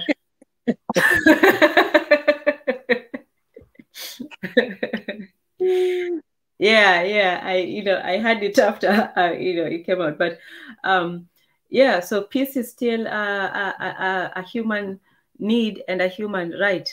You can still do a lot more with that than when the country is at war. So for me, like I was saying earlier, civilization is not just about building skyscrapers and, you know, these big buildings and technology and so on. That's a part of it, but being civilized is being able to live in, you know, in some sort of civil order with the rest of the, you know, of the community, when you're able to, you know, run your society in an organized manner.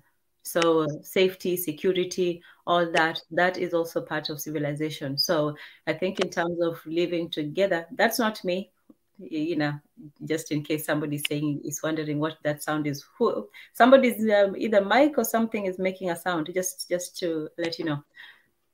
Hello? Okay, whose mic is on? Or could that be me? No, I don't think so. Okay, so anyway, so, you know, being civilized, that aspect of it, even Rome, they had that Pax Romana, where it was, you know, the peace of Rome. And that was when they had fought most of their, you know, the fights, you know, the bloodiest fights, and they, you know, sat together to almost build the country, to, you know, to continue with the Arctic and the whole system. So you do need peace to you know, to survive, to expand sometimes. And one thing that we as Africans, we learned how to live in peace with each other, especially, and even now, you know, we have all these different tribes that if you really looked at if it was this somewhere in the Caucasus with those, you know, crazy people, we would have been you know, at eternal war. We'd have been just fighting each other for forever. But, you know, like you talk about, you know, the Franks, and they expanded, you know, much through wars, through basically just taking over, you know, smaller or weaker tribes. So when it came to their civilization, it was already built on you know, a lot of battles and bloodshed, and we haven't really gone through that. So I think that's maybe that's why we're not as defensive as you know, as other people. For us, what would be a threat to others is just considered, you know, a normal part of the day. For other societies, I think if they saw a stranger or somebody who's foreign, they would be on their guard or on their defense, you know, naturally. I think for us, we don't really have that kind of reaction. We're sort of like the, no, not all, entirely. I'm not saying that we're just a group of, you know, but it's like that island where Darwin went, and, you know, you had these birds. I can't remember the names, but they were these big birds, and they had not encountered humans before, so they hadn't developed a fear of human beings. You know, most birds and animals, wild animals, are naturally skittish of both other animals and especially of humans. Like if you try to approach gazelles and deers and all this, they'll actually, you know, run away from you. So, you know, but these birds would actually approach human beings. And for the sailors who were going there, who were starving, it was wonderful. It was just like, you know, the food comes to you. You don't even have to hunt for it. And, you know, in a few years, obviously, they had gone extinct. I don't know if that happened to the dodo bird as well. I think for the dodo bird, it was just, you know, basic, you know, stupidity. But yeah, that's what happens to, you know, that other bird. They were just too friendly, and you know, that got captured and killed. So Sam is saying, are you sure we're living in peace with each other? No, not peace, but I would say that we were living in minding your own business, like, you know, basically leaving each other alone. So we were not, you know, on this, you know, happy, everybody is one sort of thing, let's all get along. We were more on the let's just leave each other alone. And when, you know, a lot of these borders and lines were made, you know, it forced some people who had not really encountered each other to be in the same space and to have to, you know, contend with each other. So no, I'm not saying that we, you know, it's all paradise, but I'm saying that given the similar situations, one would have expected a lot more, you know, conflict. So, and some of that conflict is also national conflict. Sometimes, you know, a country gets into, you know, into adventures that they didn't sign up for as well. But on the whole, tribes have, African tribes have generally lived in, you know, relative peace with each other. I'm not saying all of them, but, you know, it has not been, oh, okay. Well, you're more than welcome to, you know, to come. Some, we still wait. Well, I think we just gave up that, you know, that campaign to have some come on. But yeah, you can disagree. I think that we had a relatively peaceful, you know, arrangement with each other. And if we interacted, it was, you know, mostly through, you know, through intermarriages, or there were some skirmishes, but I don't think that we, you know, went and genocide and enslaved each other. So, okay. Does anybody else have a few words to say before we start, you know, heading towards the door?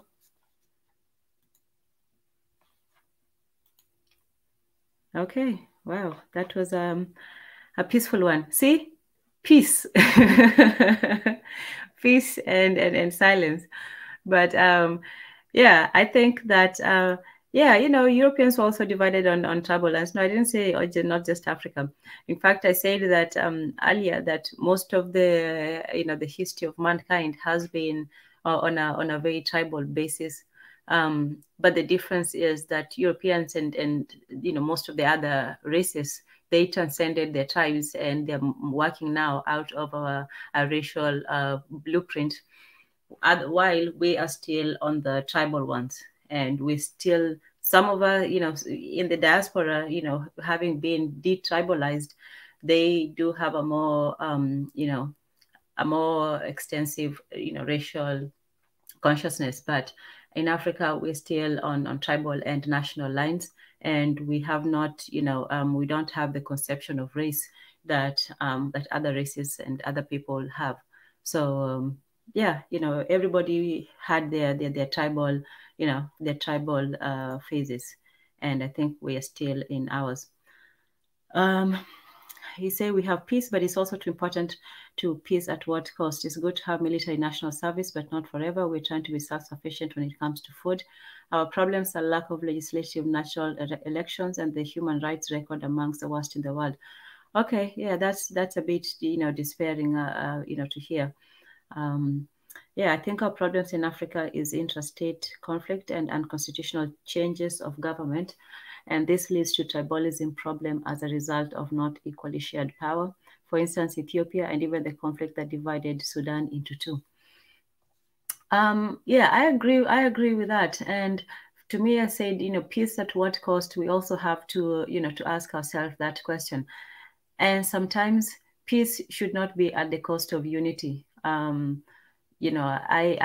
think that sometimes we make too much of being together or being one, and maybe because we were not always one. That's what I said. We mostly they wait for us to not go to this all-out war on each other or to enslave each other was to avoid getting into each other's business. So people can say yes, slavery was practiced everywhere, but there was no African tribe before, our encounter with, with white and other people, where an African tribe would go and enslave another African tribe and, make slaves of them for, and their descendants. So that really did not happen. What also did not happen is Africans going and taking in a bunch of let's say Arabs or Jews or Germans or whatever, and then selling them to another group of people or keeping them as slaves. That also did not happen. So sometimes we try to generalize too much and also to convict ourselves of things. Yes, we are not good people. We sold each other into slavery, and we also did some things to each other. That is true. But we did not systematically do it for centuries and to other people. We would rather sell each other than buy each other, and that is an important difference. Yeah, so people have been divided, and I don't think our tribes was the reason for our for our conflicts, but I think that when we did get in conflict with other people, they used our tribes as tools to instill conflict. So conflict was not. Oh, go ahead, Tezi. Oh, I don't. Okay. Yeah. First of all, I'd like to thank you, Tansan, for this extremely sober conversation we're having here. And thank you for joining. Yeah. And I'd like to say that tribe. First of all, this thing of conflict between tribes, it's not because of these guys from tribe B. That's why these conflicts are usually resource related most of the time. I've never had a conflict just because these two tribes just hate each other. They're usually resource related. So it's usually about fighting over a specific resource. Second of all, this thing that Africa, because the word tribe has been diminished or looked at as primitive. It has become, the word tribe has been made to be something that is primitive. Even right now, when I say that this is my tribe, people even in our diaspora will like, no, that's your ethnicity. See, the word is ethnicity. Tribe has been made to be such a primitive. I know. Yeah, it has been made to be so. But I can tell you right now that one of the Holocaust, that was tribal. Those were both those. That was or the world. Those are tribal warfares, because these are people who are living within the same nation, but they are different tribes and they did not like each other. And one tribe killed the other tribe or instigated some. So those, you can see that tribalism is not just an African thing; it is a global thing, really. So this thing or this attack on African tribes, which is not is really based on colonial mindset, that the way the word tribe has been made to be something that is primitive. African ethnicities have also been made to be that level of primitive that you should not even identify as an African ethnicity. Yet to me, these ethnicities or these tribes are very important to me. To me personally, I feel like they should not be allowed to die just because other people killed their ethnicities. Now they feel like the whole world, other races killed their ethnicities. Now they feel like also us, we should also, take our, because that is the way to go. No, I feel like these tribes have a lot of African history in them, because each tribe, by the, if you really look closely to each tribe, leave alone the practices, they usually have a philosophy. Each tribe has its own philosophy. Like if you bother to just investigate, okay, what does this tribe stand for? What are their principles? Their philosophy? You'll find that each tribe has a unique philosophy, a unique stance against different issues that are even tackling even today. So I don't know. I feel like we should look at tribes as just part of our legacies, to me. So I don't think they should go. I think they should be maintained. I think they should be documented. I feel like we should have, we should have philosophers from all the tribes. We should be listening. We should be reading about Kamba philosophy, Yoruba philosophies. We should be reading. I don't want. I will. In fact, I will trust that philosophy more than somebody talking to me about African philosophy. I will trust somebody telling me about Yoruba philosophy, Igbo philosophy. I will trust that one more than somebody telling me about African philosophy. I will, that's just a fact, because I know that when you talk to me about Zulu philosophy, that one I feel like, yeah, that is a philosophy that has been tested, that it has, so there is a legitimacy to it than telling me about Africa. Even Frantz Fanon, this guy is for those who know him, I'm sure everybody knows him. Yeah. If you're here, you probably know him. He talked about this, that there is no such thing as African culture.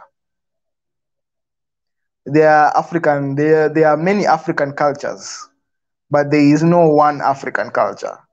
And anybody who purports to portray African culture is just being exhibitionist, It's just show. But and I think that is one of the things that the AU is struggling with. Is struggling with this African culture thing that it doesn't exist. But if you just accept that, okay, we have 2,000 tribes in Africa, just give us. I feel like if those are accepted and we move from there, I feel like we will make more progress. And you will have a lot of Africans in the, you will be more inclusive in your bandwagon, or you will have a lot of people pushing that narrative than just saying African culture, Africa, which Africans are themselves, don't even identify with it. There is this video I saw that a lot of Africans don't even identify with each other, like the way identify with is it Pan-Africanism? I don't want to say Pan-Africanism but that African culture, a lot of Africans don't identify. It's like a vague thing. It's like vague, and not just Africans, just the whole global Black community. This is just a vague thing that really nobody can put, pen to paper to it.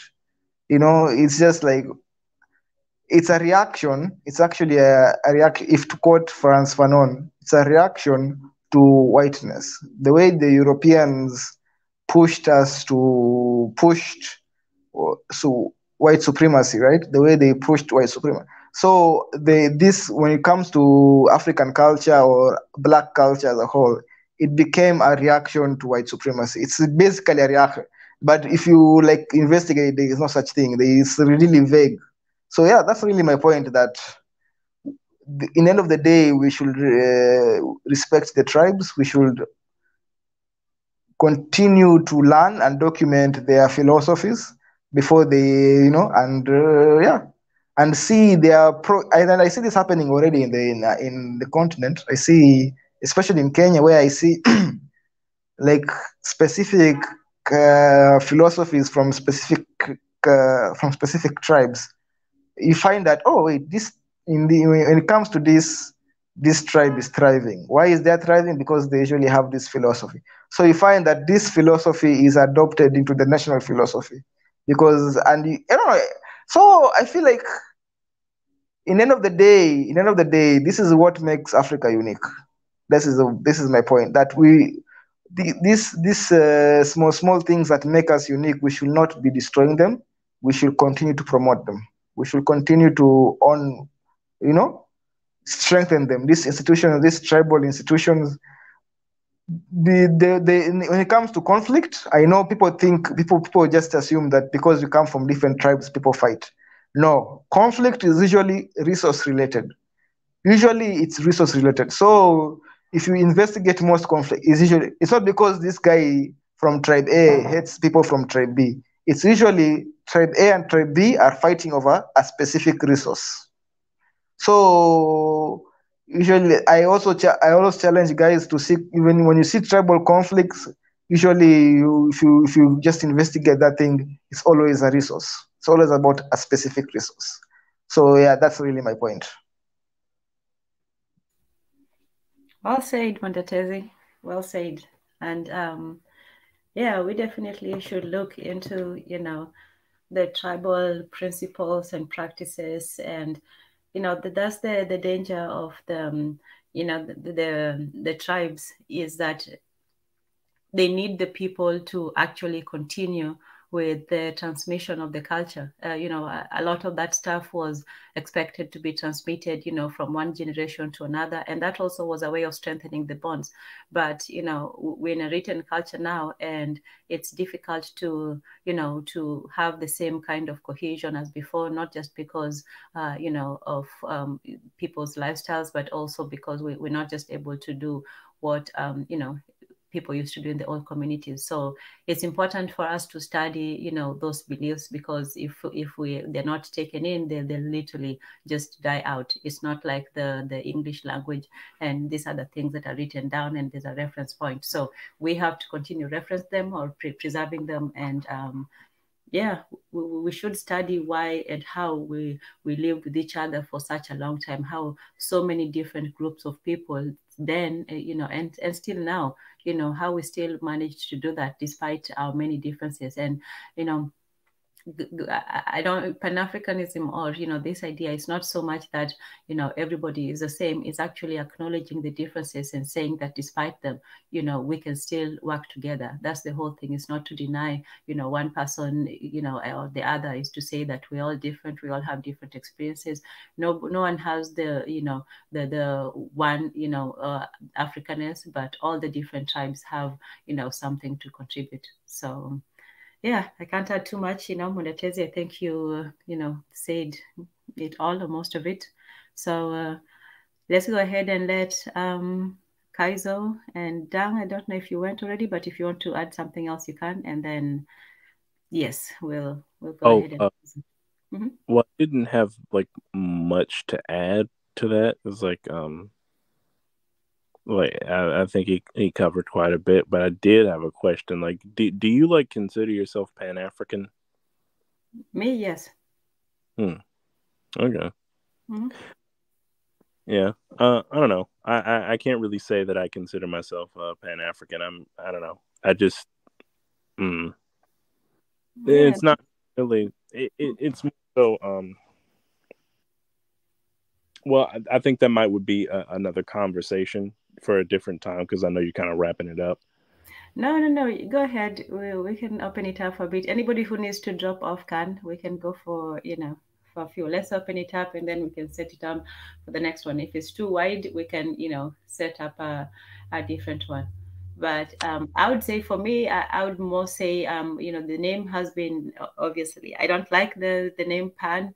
And, for me, I would say it was more of a, like how the race, like African is, it's a land thing continentally, like a national, but now it's a continent, then the continent as a nation or as a one. So it's that landmass.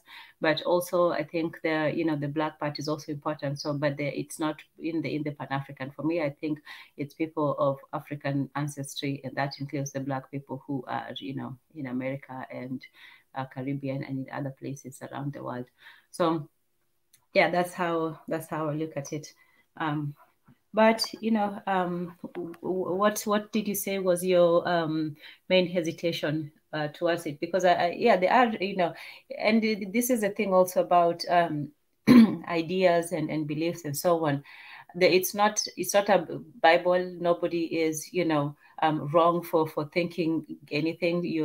People are allowed to agree and disagree and so on. So unlike a religion, for example, where if you point out something, you're considered heretical. I think that we should not be, even Pan-Africanism, or even the people who believe in that, they should not be averse to questioning and critiquing their own beliefs. Everybody should do that, even if you're religious, even if you're not religious, even if you're whatever politics and stance that you take. You should always be questioning every different stance, and also listening to why people criticize, because when we put ourselves and I'm not talking as anything anything, when we put ourselves, whatever our beliefs, as if we are the only ones right, criticism is not so that you're just open to everybody's attacks, but so that you can actually fortify your own beliefs, not so much. Yeah, I think that everybody should be open to criticism of their own beliefs, of other beliefs, and to be open to being criticized by others. I think for the most part, everyone's intentions is to, we're not happy with where we see, Black people everywhere, no matter how you call them or define them. But a lot of our people in Africa, in other places, we're always struggling to, to rise up. We're always struggling to do something that that has been done more easily by other people. So yeah, some of those things, maybe it's our own traits, maybe it's our history, maybe it's things that we need to change of ourselves. And some of those things, maybe we need to go back and then find out, what we gave up and what we need to, to get back. Oh, yeah, I just went on, but yeah, go ahead, Dan, if you wish to. I'm not, and no pressure.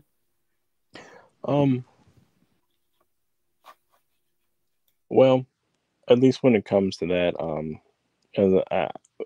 well, we don't have to go like too deep into it, but there's just like a couple of things in my mind of kind of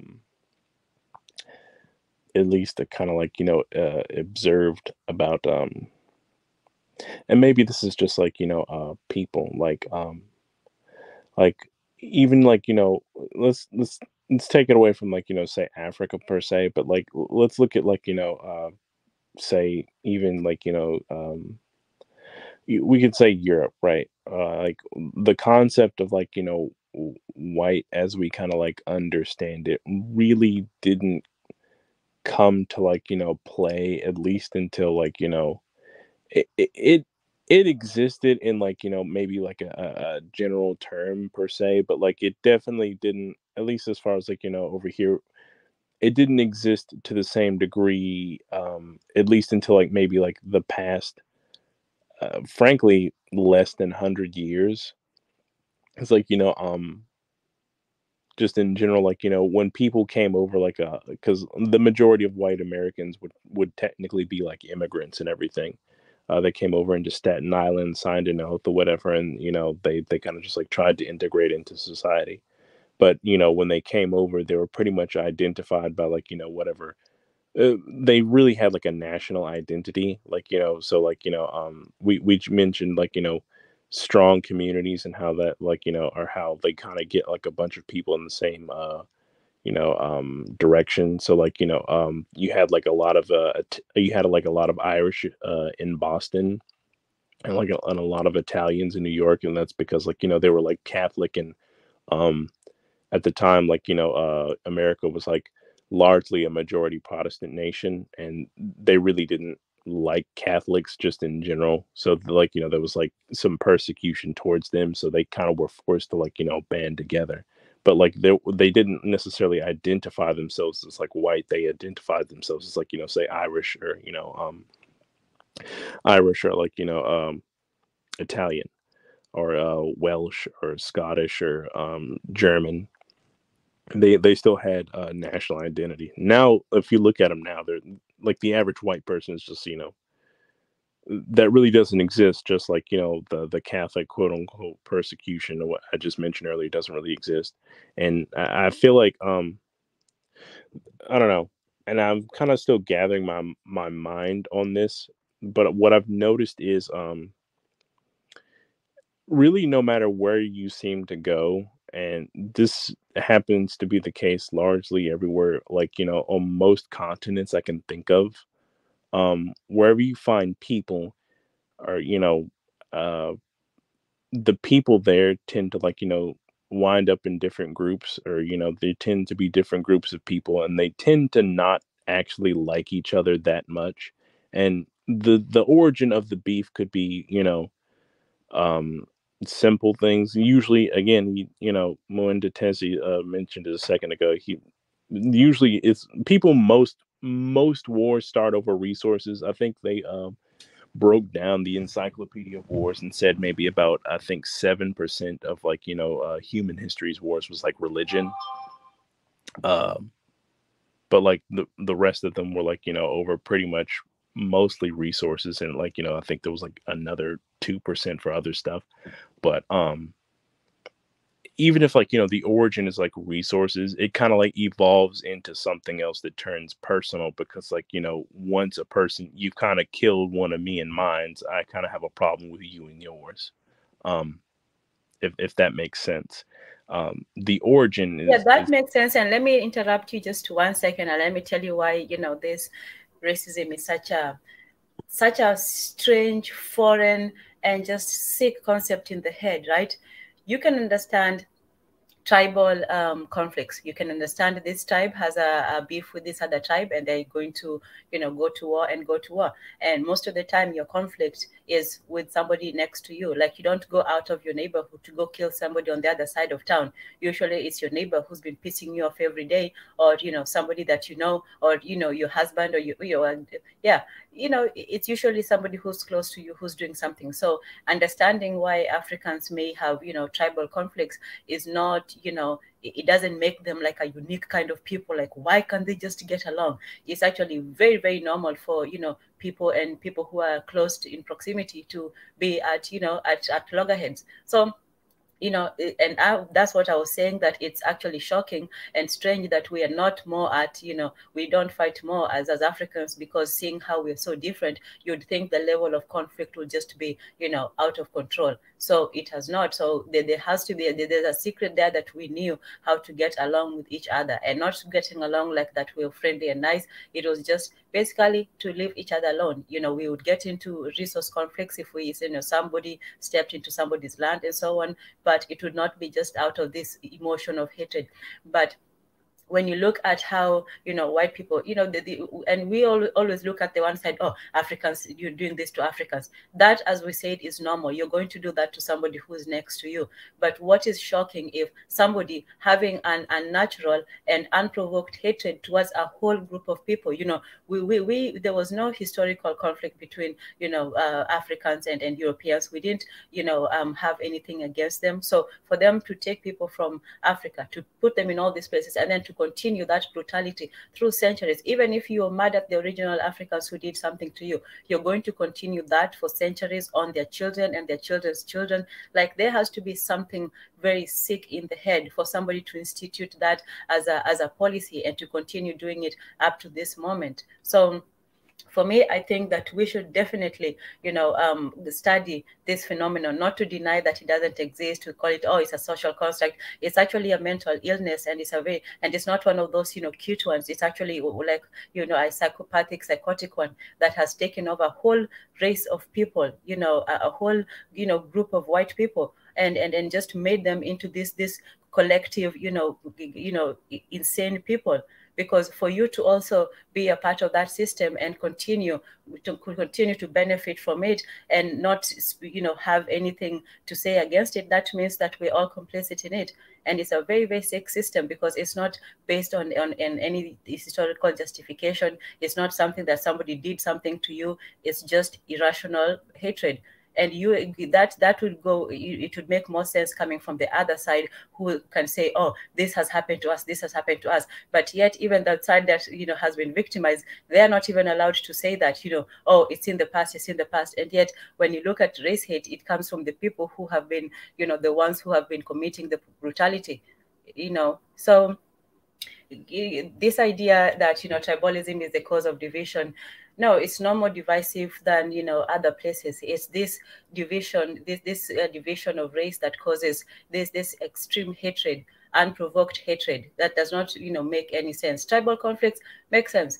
This racial hatred that they have put on African people, it is just the most insane thing in the world, that you don't even look at somebody for who they are, that you just look at them as animals, as primitives, as savages, and all this. And that's still how they continue to deal with us as a people.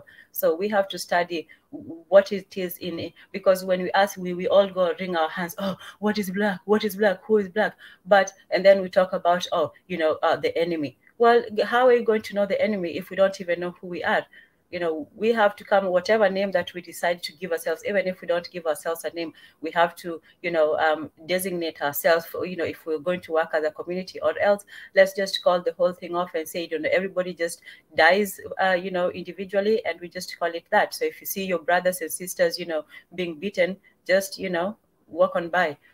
Anyway, so, the idea of racism is the sickness in the head. It's not that race does not exist. It's not to deny the existence of, different races. It's just this thing that somebody thinks that because they belong to a certain race, that they're somehow better than you. That's what we have to combat as, as Africans. You can have your culture and you can have, achievements, but the idea that intrinsically you being born, with a different skin makes you better than, than somebody with a darker skin, that, that needs to go. Or you be having, some kind of hair, what they call the good hair, in America, or straight hair.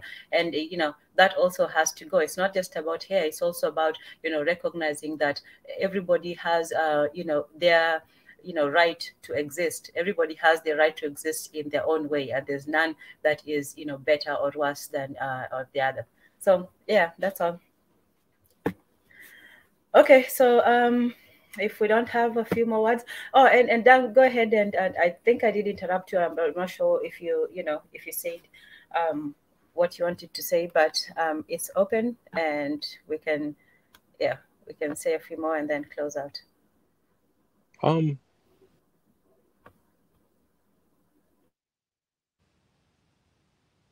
Well, I think we'll close out, and we can either email or revisit the topic just in another day. There is another thing that I kind of just I've noticed about at least as far as when it comes to why I hold my stance on I guess Pan-Africanism. We can go into that another time, but because I guess there is a couple, maybe one other thing, I guess, but I don't want to hold you up, and I feel like we might have been here for a while, so. No problem. I've shared my email, so you can email me and we can continue the conversation. Okay. Yes, cool. All right, and with that, I think we will call it a day, night, evening, whatever time everybody is at. So thank you all for joining the conversation. Thank you all for contributing, for sharing your thoughts, your wisdom, your information, and your research as well. It's also important to share that information and guide people towards where to find things, because somebody might know something that others may not be privy to. So we all learn and we all teach and we share information. And I would just like to say a prayer of gratitude to the ancestors, as we always do, closing out, for giving us an go ahead before I do. Jesse, did you want to say? Oh, no, I was wondering, why are you closing? Okay. Okay, go ahead. We don't have to right now, but it seemed like a good point. And I think in fact, you're the one who actually, closed us out. You gave such a powerful speech that I don't think anybody else could follow. Oh. Yeah. I'm sorry. I take back my speech.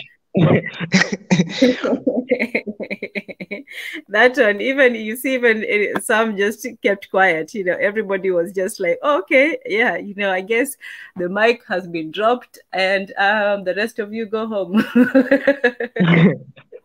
Well, actually, okay. The point, I don't know. I thought there were some people who were anti-tribe. I don't know if I could have guessed. I don't know.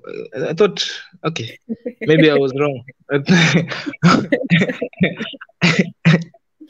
if we had a different group, maybe, but I think everybody here, maybe I thought Dan would be a little bit more anti-tribe. I think I find that sentiment more amongst the, the blacks in the diaspora, because maybe some of them, like I say, they feel that the tribes was one of the reasons why we haven't been able to come together, or why we were so easily selling each other as slaves, so yeah.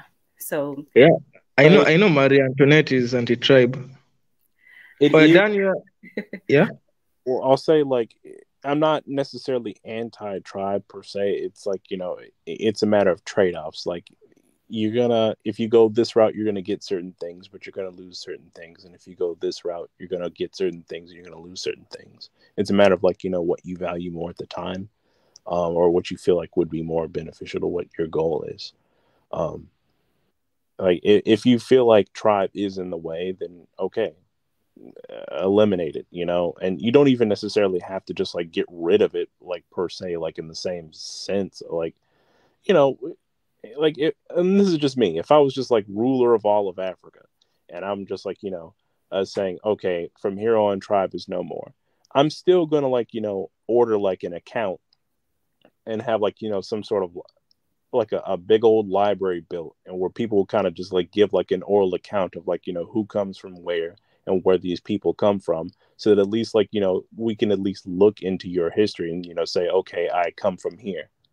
Like, you should at least be able to look and see if you're going to, like, sacrifice your tribe, or, like, tribal identity for, like, something better. You should at least have something to look back at and say, our people are weak. This family comes from here. It'd be like, I don't know, like, I think, like, the African equivalent of Hagia Sophia or something like that, or at least, like, something, or some area where you could keep account. But, like, I wouldn't just like get rid of it for the sake of getting rid of it. It would be getting rid of it for a goal. But even then, I'd want some piece of it left, so that people could at least look back and see, like, okay, we come from here.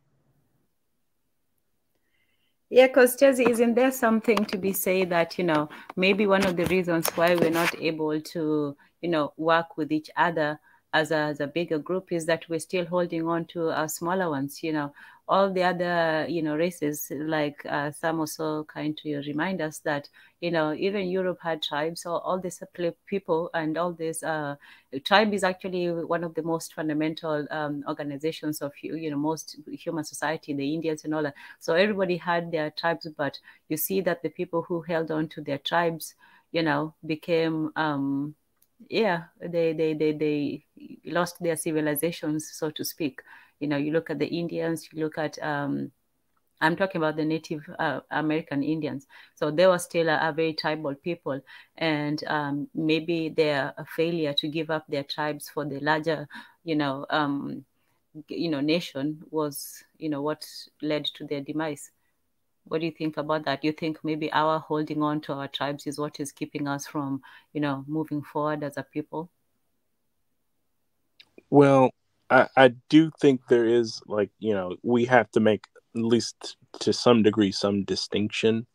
When at least when we're talking about, there was like a number of things that kind of like broke them apart. And, like, we also have to account that, like, they hadn't like domesticated, like, animals to the same degree that, like, the rest of the world had. So, like, they had like no exposure to like any of those diseases that, like, were being brought on, like, literally by like rats that were coming off of ships. Like, that took like a huge toll on their numbers.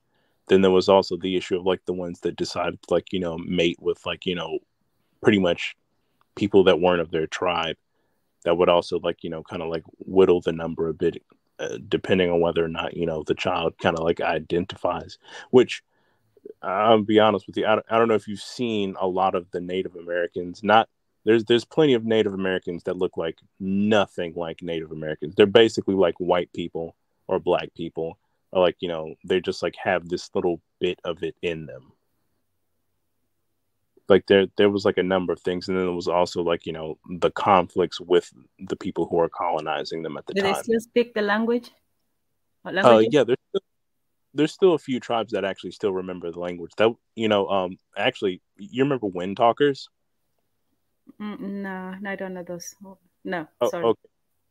So I guess pretty much and I'm trying to remember which specific language it was, but basically during World War II, pretty much as an alternative to war code, because like Native American language is like, it's very different compared to like, what kind of goes on in like, say like Asia and like, Europe. Even the way like the sentences are structured and like, the words and like everything, well, the way it's like pronounced. So basically, as opposed to just like, using war code, they basically pretty much like drafted Native Americans and pretty much used them to like send messages over the radio that they couldn't be deciphered because nobody had like any exposure to the Native American. They were just like talking to each other and transferring messages and sending coordinates for like, attacks and bombs and explosives and where to be and when to be or whatever. And they could do so freely because no one had exposure to like any of the Native American languages. That was what and they did like a movie about it or whatever.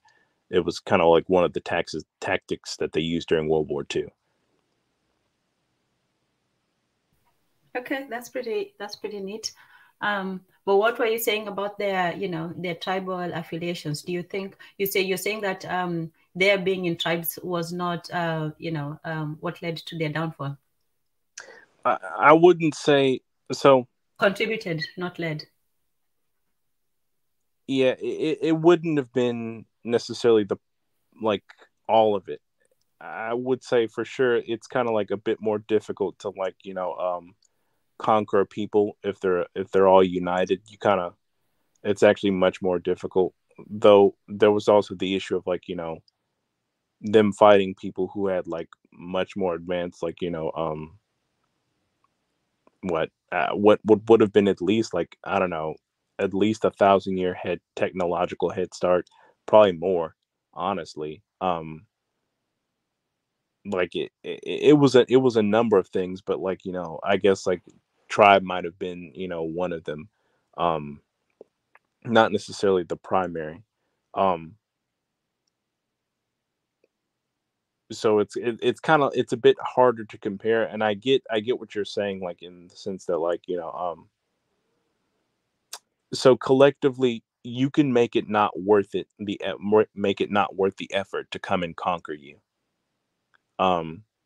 If like, you do collectivize, but like, individually, and this is just, so here's the weakness of tribe per se. And I think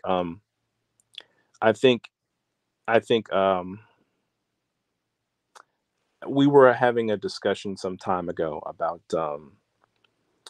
like, how the Spaniards like, basically like were able to basically take over what's now Latin America today. And, there was some pushback on whether or not they did the whole human sacrifice thing, but like okay, that's fine. That's fine if you don't believe it. But from what I've read, basically every source I've read basically says they pretty much performed human sacrifice on people of the neighboring tribes. And even if you don't believe that, there were some other things that they were kind of doing to the neighboring tribes. And this is really this is what I would say is like the weakness of like, tribes. In that sense, is like when you isolate a people or a continent, they typically just start turning on and killing each other, like simply because like, one, resources, and then two, you find out that like most people, no matter the continent, don't really like each other that much. And Europe is no real exception. Like, if you look at their history, they spent a whole lot of time genociding each other, like a whole lot of time. And that but was why didn't we follow the same trajectory? Why didn't you follow the same trajectory? Yeah, why did Africa, with its, similar diversity, also turn to, ultimately just slaughtering each other? You mean there were no wars and no, killing each other, like absent, like, Europe? No, I didn't say that. No. I didn't say that. See, that's the problem with arguments. You don't just say go one end and then go to the other extreme. I say that we didn't have a history of ravaging, genociding, pillaging, slaughtering, raping, basically just, burning down towns to the ground, like, the history of Europe. So why did we not, turn to the same means? Because we also had, tribes, we also had, differences and all these, things. So yeah, why did you just turn on each other? At least as far as like turning each other, like, so that is kind of like par for the course when it comes for war. I don't know if you knew, like, that's how you win wars. You basically go over and you kill the other side until there's no more of them, or they give you their pretty much their unconditional surrender. One of the two. That's how wars are fought.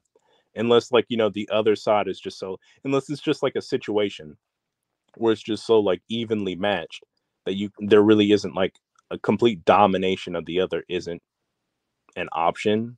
Like, if you have like an option and you have these people who are, your enemy, you probably, and again, you do so not just because you want what they want, but because they pose a threat to you. And the only way to make sure that they're never going to like pose a threat to you again is to basically make sure they can never like raise an arm against you. And there's different ways to do that, but that would be the logical conclusion of a war. That's how war works. You don't think there's like, for example, and we're talking now intra-racial wars, not, so Africans versus Africans, Europeans versus Europeans, and so on.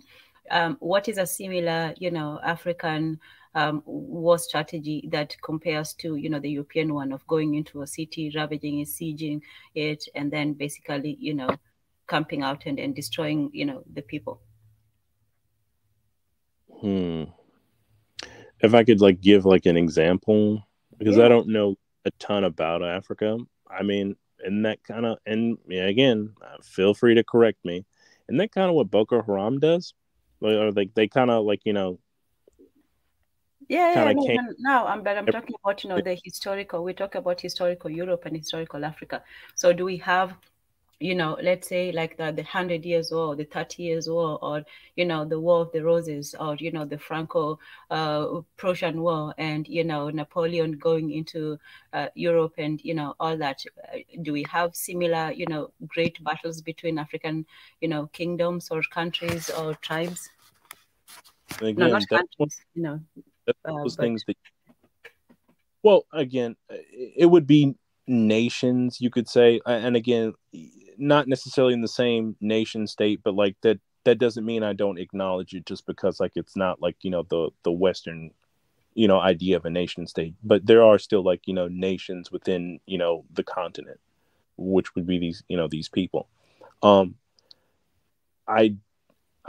So okay, I'm not example, like, let me give you a different question similar to that one. But so everybody talks about, how slavery, was everywhere in the world, everybody equally, enslaved everybody and so on.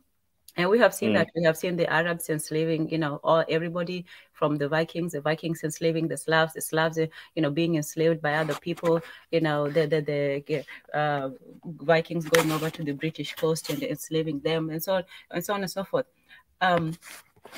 Do we have similar stories of Africans, just this African tribe that just went about enslaving other African tribes, not selling them to somebody outside, not, doing, elites and all that stuff, but just this slave trading African tribe that just went and did that to other African tribes, kept them in servitude, took their women and, the children were also slaves. Do we have the same, kind of things? Yeah, we had servants. You had people who come to work for other people as domestic servants, but there's if you can show me, this African, enslaving other Africans, not selling, but enslaving other Africans on a mass and continuous scale, both each other and going to other places and enslaving other races.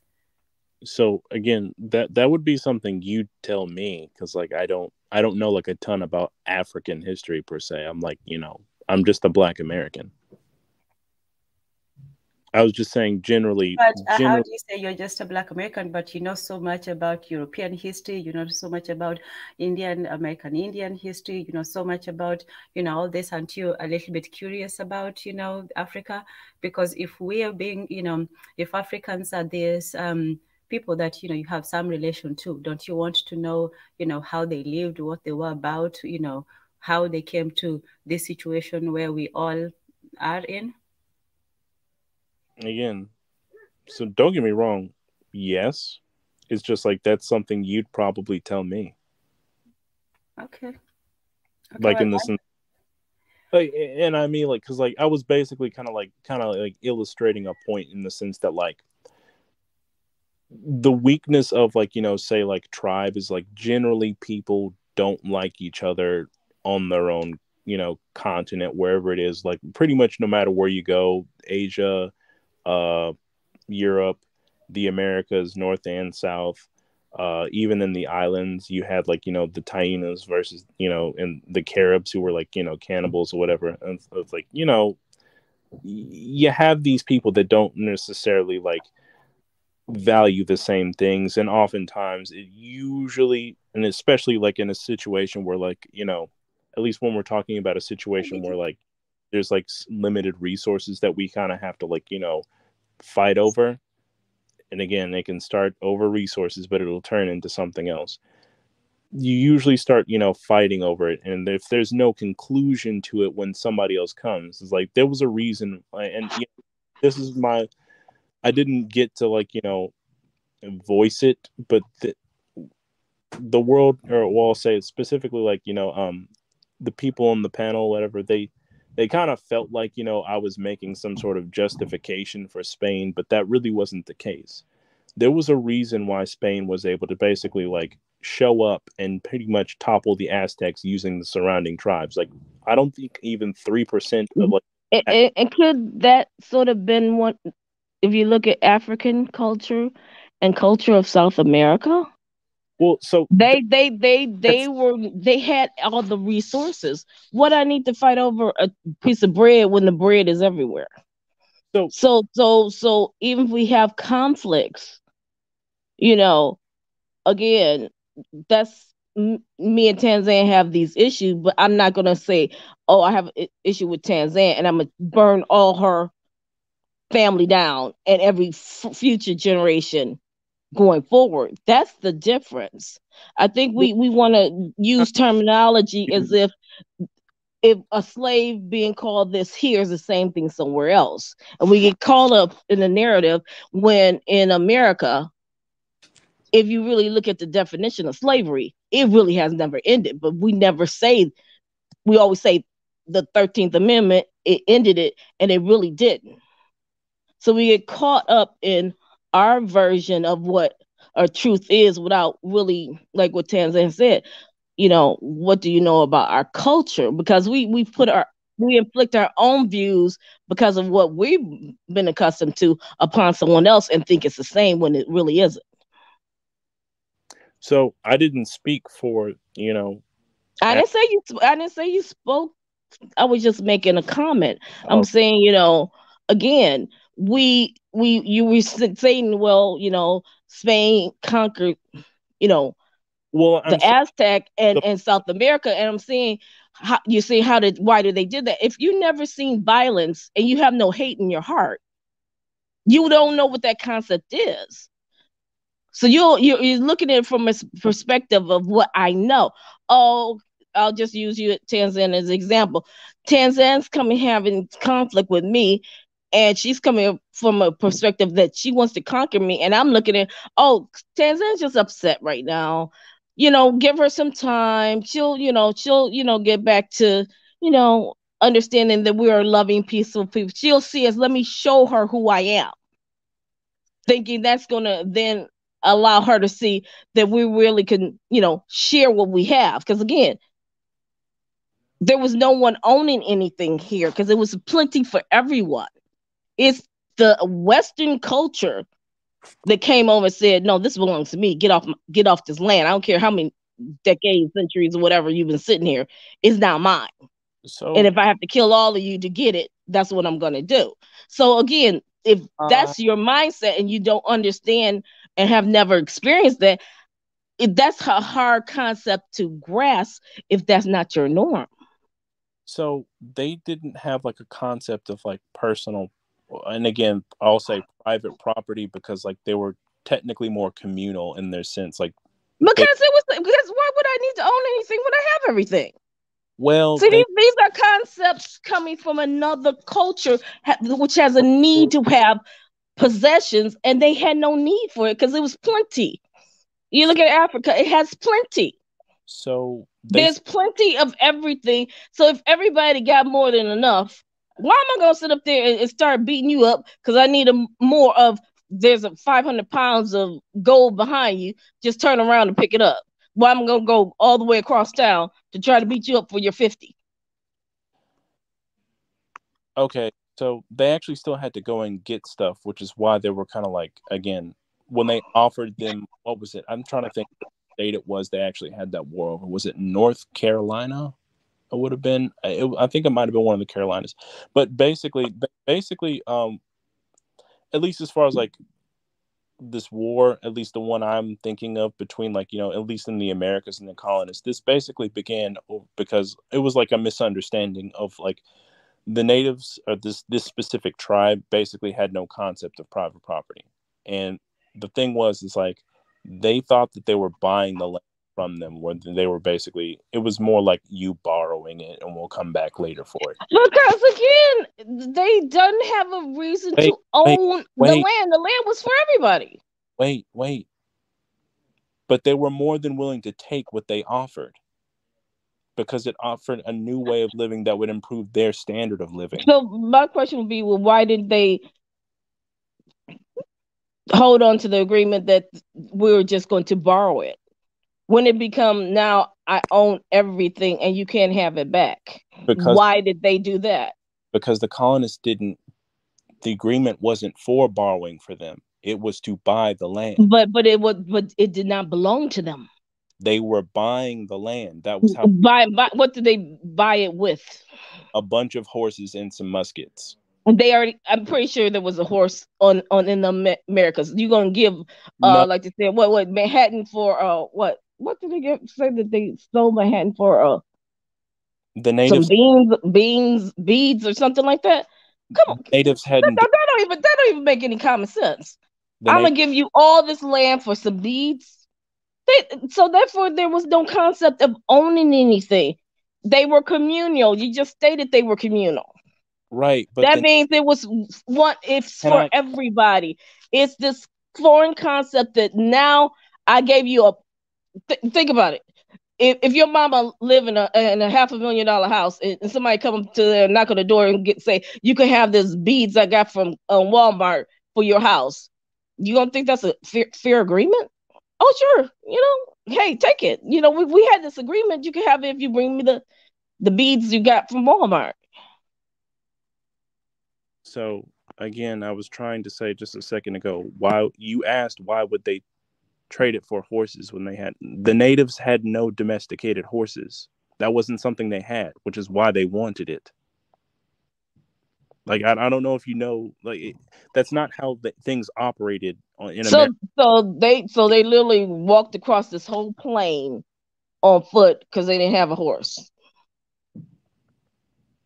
They didn't have domesticated horses. No. I mean, I'm not saying domesticated, but it's like, so they didn't have domesticated, but they did have another form of transportation that was beyond their feet. But I'm going to go give you a whole state. Horses first came for just your horse. Horses first came to America, and I'm Googling it right now, in 1519. No, they didn't have horses. Well, if they didn't have horses, what did they have prior to these beautiful Spaniards coming across the Atlantic to rescue and civilize the world? Well, this specifically would have been, at least in this instance, that would have been, at least on America, that would have been. Again, I mean, I'm just saying, if you're looking at the trade routes, because those trade routes happened long before Jesus got crucified. These peoples, which we're now calling whatever their names really aren't, traveled this whole globe some kind of way. It wasn't on horses. They were building ships some kind of way without Western influence for centuries. Well, it wasn't on horses. So again, what was it? Since we know all the things that the West did, and that's where our problem, because we know everything that the West did, but then we don't have anything to counteract.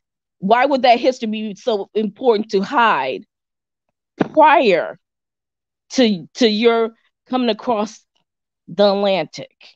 Why is it so important to hide someone's history and culture?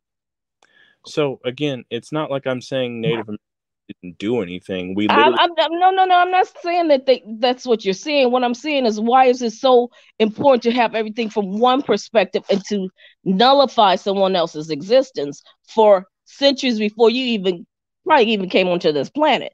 Why is that story so hidden? Well, I think you're kind of like asking these questions and kind of like these were like, I'll say, what was being said because the person speaking it was trying to make a point, and we've kind of gotten away from it. And then everything's coming from that person's perspective. Because again, if you got a story, you got two sides to it. So you're saying they didn't have this, and I'm not saying you directly because this is what's in the books. Okay, but it's no domesticated animals. Why was it so important for them to come? What were they after? What was so wonderful here, since it was such an uncivilized place to live and no one has any culture? Why was it so important for you to get here? And on top of that, how was it so valuable for you that now that your descendants for centuries past is still feeding off that money? Nobody said there was no. Like what I said was what I was saying it because I was trying to illustrate a point, and you kind of like got everywhere but the point, which I still haven't even got. What is that's okay, fine. Let's get to the main points, and then we can go ahead, give me the point, and then I'll leave. No, you don't have to leave. Oh, come on, BJ. And greetings, by the way. You guys just launched into a whole discussion. We didn't even get a chance to say, hellos. Just boo, boo, boo, boo, boo, Hello, boo, everybody. I know you missed me in my madness. But that's me being a native of this land, which no, it's caused that. All right, and it's questions we also have to ask, because the same has been directed at the at the Africans who and that's basically why I said that, because let me finish, and then I'll let Dan, because we haven't let him get to his point. So that's a good question to ask, because because that was also said of the Africans, that they sold their people for trinkets.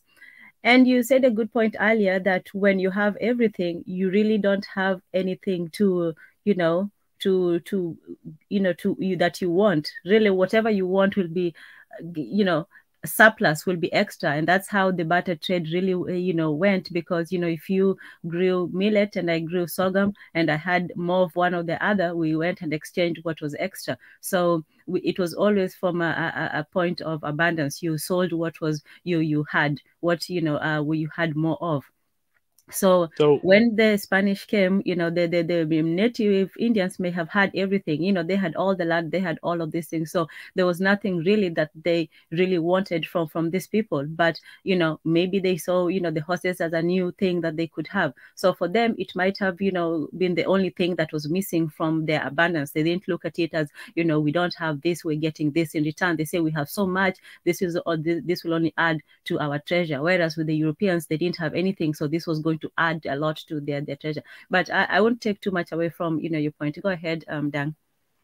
Okay, so the thing is like, and I'm kind of just illustrate well, first off, they didn't have everything, and that's the thing. That was why they traded the horses. I don't know if you know what the process of hunting a buffalo in the winter for the Native Americans was, but it was brutal, and a lot of people would die in the process. Turns out it's a whole lot easier to hunt a buffalo on a horse than it is just like, trying to stalk up and creep up on them in the bitter cold. And it's even easier if you have blankets filled with smallpox, but okay. No, let him finish. Let him finish. We'll be patient. What I'm saying is they traded for the horses because they understood it would improve their standard of living. I'm not saying nobody did anything wrong. What I'm saying is like they didn't have everything. They actually still had to work to get what they had. And they also had still wars among each other. That's a good point. Let's just take a second to, appreciate that. So they needed the horses because it was going to aid their, their hunting experience. Okay. I'm saying like in general, I'm not saying, so they didn't necessarily have everything. Nobody has everything. That's why we have wars with each other. Like most of them are over resources, and they're no exception. They had wars with each other as well. And like horses kind of do improve your standard of living. And that was also kind of bring to the point. Like I said a second ago, like one of the main reasons, like, Native Americans whittled off like they did, at least as far as like death, is because they had no exposure to domesticated animals. So they didn't have any exposure to the diseases that the rest of the world had. They had like no built up immunity to it. It decimated them. Now, as far as like the point I was trying to make, like I was basically trying to explain that like pretty much the weakness of tribe, or like I'll say the drawback of it. And I was trying to illustrate the point with specifically the Aztecs and how the Spanish were able to like colonize them like they did. It turns out they were kind of treating their neighbors like crap. There was a whole lot of slavery, a whole lot of cannibalism. Look up what pozole was made of before they became like, the tasty, Mexican, dish that you know today. Look it up if you want to. They didn't exactly treat their neighbors the best. Their neighbors were more than willing to turn on them in exchange for muskets and side with the Spanish. The Spanish I don't even think there were 5% of the army that wound up conquering the Aztecs. It was basically mainly comprised of neighboring tribes. That's how you colonize. You basically show up to an area, you look at the situation, you find the aggrieved minority of the people who are being treated like trash and might have some values that align with yours. You hook them up. You give them the means to basically take over the others, and you basically kind of make them more or less the king or the regent of the area in your stead, so that you can basically trade and extract resources from the area. That's kind of like how that works. And then turn on them and take over everything.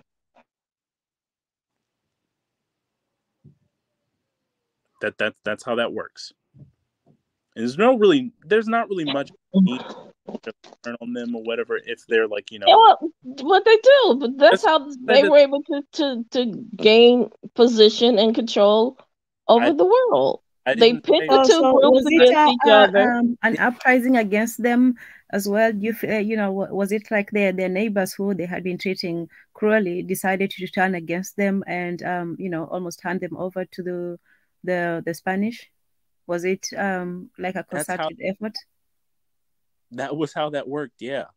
Okay. Like the army that conquered the Aztecs, that wasn't Spanish people. Those were neighboring tribes just basically being hooked up with muskets and horses. That was how that worked. Yeah. Well, I can understand that, if you have, a local, cruel dictator, then, an investigative force might be just the thing needed to get them out of power. Yeah, and I mean, that's almost like what's the Banana Republic, how they exploited but people in Central America. After that, after you get rid of the internal threat, then you should turn your efforts towards the external one. You should not just let that continue. So I don't know what happened after that. I don't know anything about Native American history, but if they were wise enough, they should have said that once we get rid of the internal system, either we go back to how we were living before and everybody gets their autonomy, or we work together to get rid of the invasive force, and then we go back to fighting each other like we always do.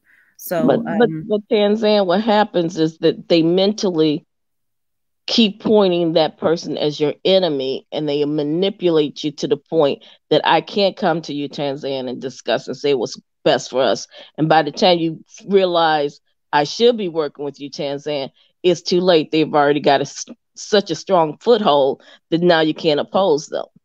And that's the name of the game and how they conquer and colonize you. They pit each other against each other and keep that, that friction going to the point of either you lose the fight mentally or you lose it physically.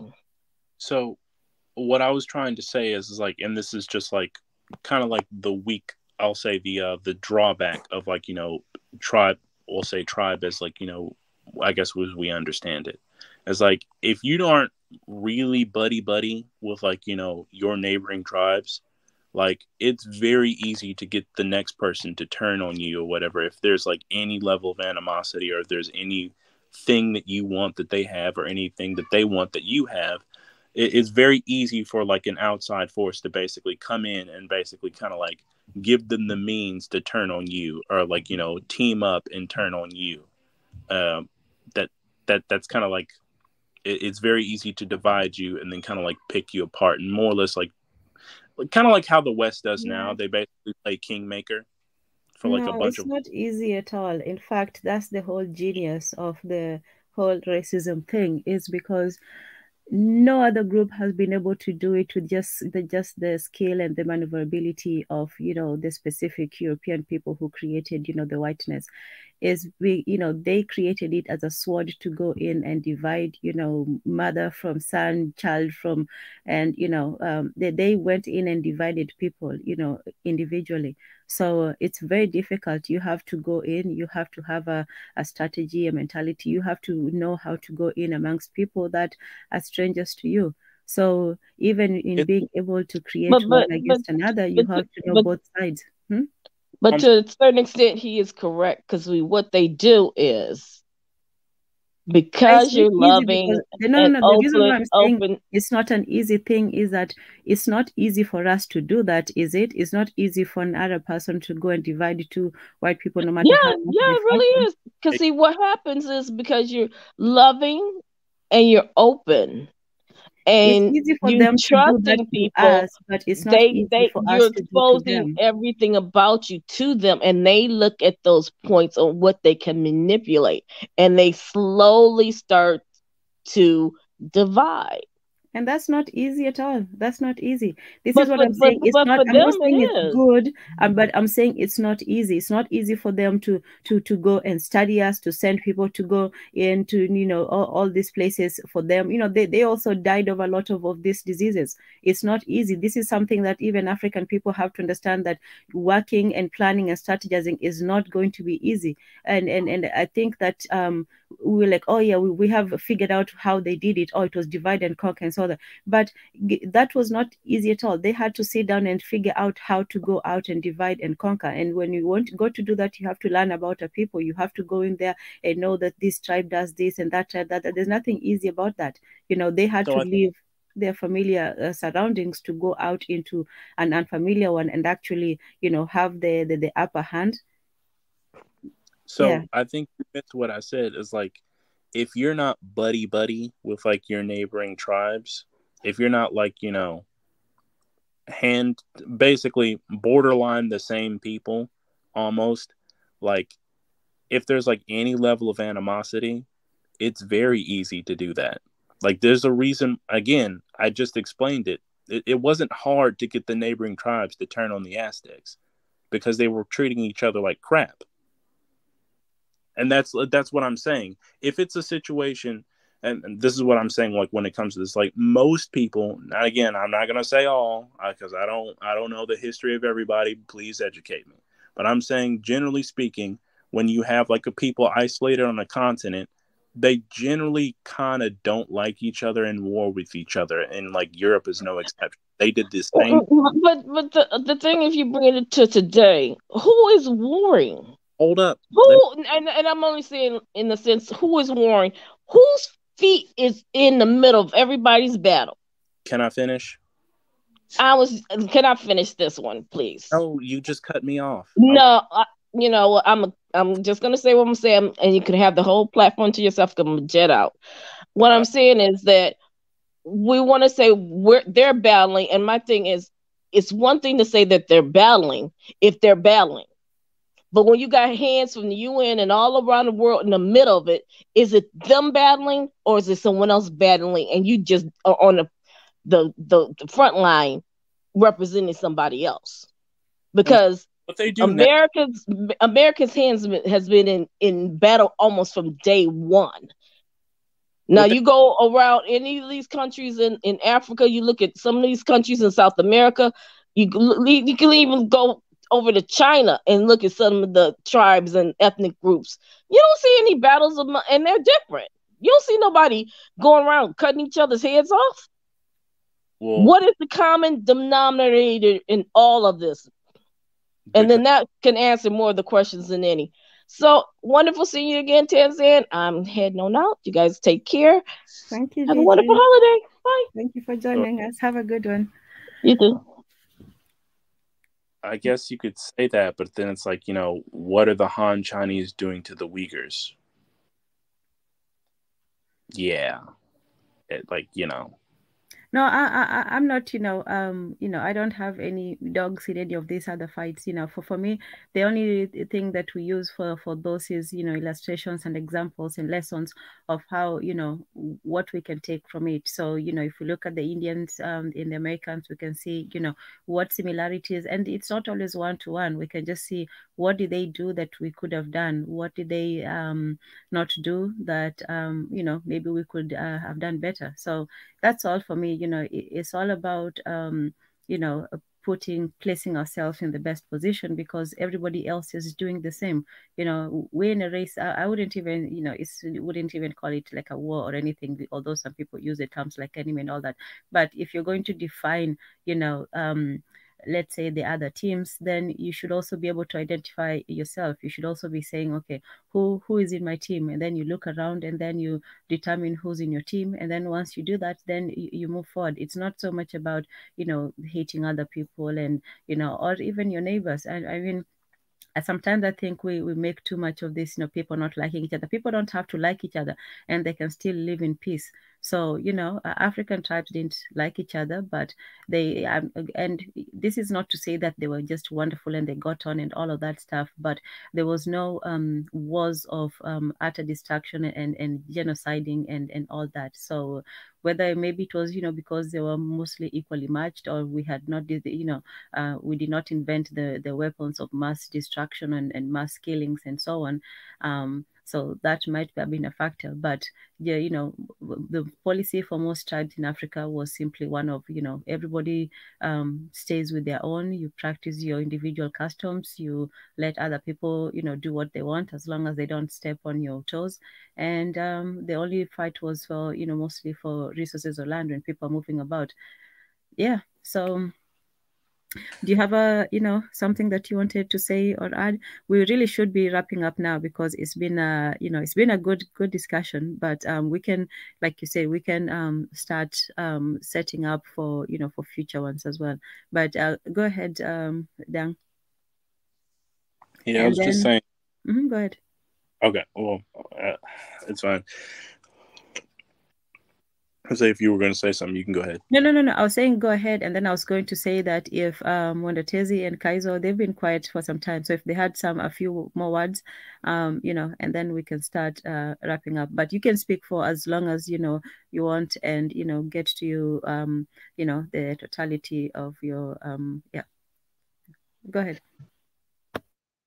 Again, so I'm not saying tribes necessarily a bad thing at all. I'm not.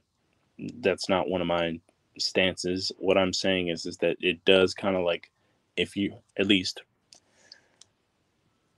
kind of like isolate yourselves, typically people will inevitably breed some form of conflict, at least amongst themselves. Somehow we find a way. I feel like nobody's an exception. Anytime you have like two different groups of people and, it can be as simple as something as resources. It'll start over resources and then it'll turn into something else.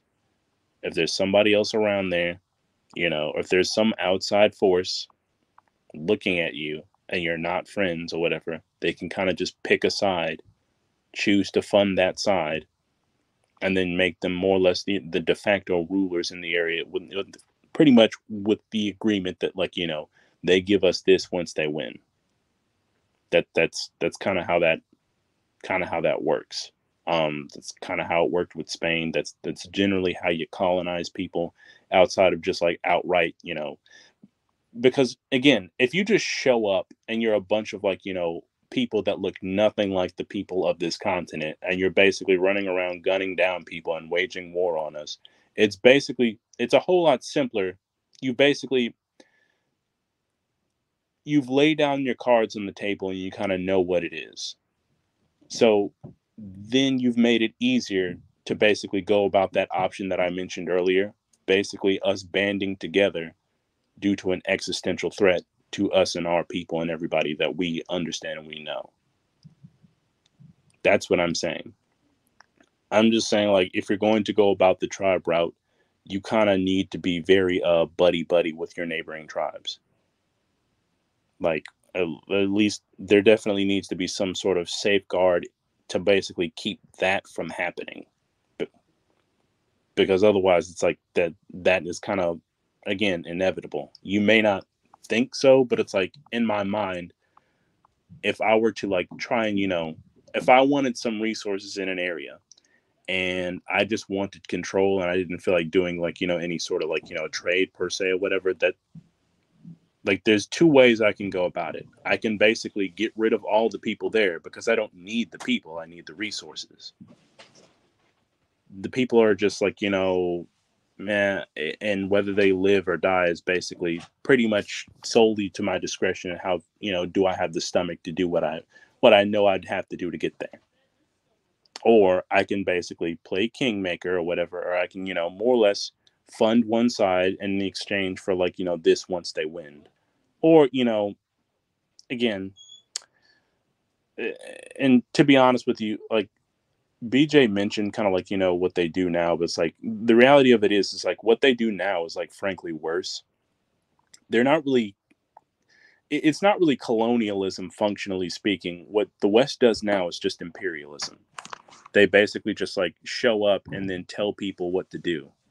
And pretty much, if you don't, we're going to sanction you and start killing people. That's how they operate. They don't even, there's no, at least like, as bad as colonialism is like, they kind of have to make some form of investment into somebody that's there. It may not be everybody, but ideally the group that they're funding. With just imperialism, they basically just show up, and if you don't like it, we're going to sanction you. And if you don't like it and your leaders don't like it, we'll kill your leaders and then put new leaders in. That's how that works. It's worse. But again, I guess a distinction without what would seem like a difference to you. So, because either way, it kind of sucks in your end. It doesn't really matter. Either way, it's going to suck. But I'm gonna head on off. I got some folk coming on over, and I know you're trying to head off. No, thank you for joining, and for your wisdom and insight. That was good information to know and to add to our store of knowledge. The last thing I would add is this, that you said, the other tribes had to be buddy, and maybe that's one of the secrets that, we had towards this civilization, this idea of living in not harmony, but in relative peace. And I didn't say in peace, but in relative peace, relative to, obviously human nature and all these other things. But one of the ways that Africans, also, got this buddy thing was also the exchange of women marriages. This was one way that solidified communities, and while tribes broke apart, they also in a lot of ways also came together and married. In fact, that story, Rwanda Magere, that we talked about one time was about the resolution of peace. Two tribes had been at war, and one of the terms of the peace was that one tribe would send their women, sometimes the women, to the other tribe.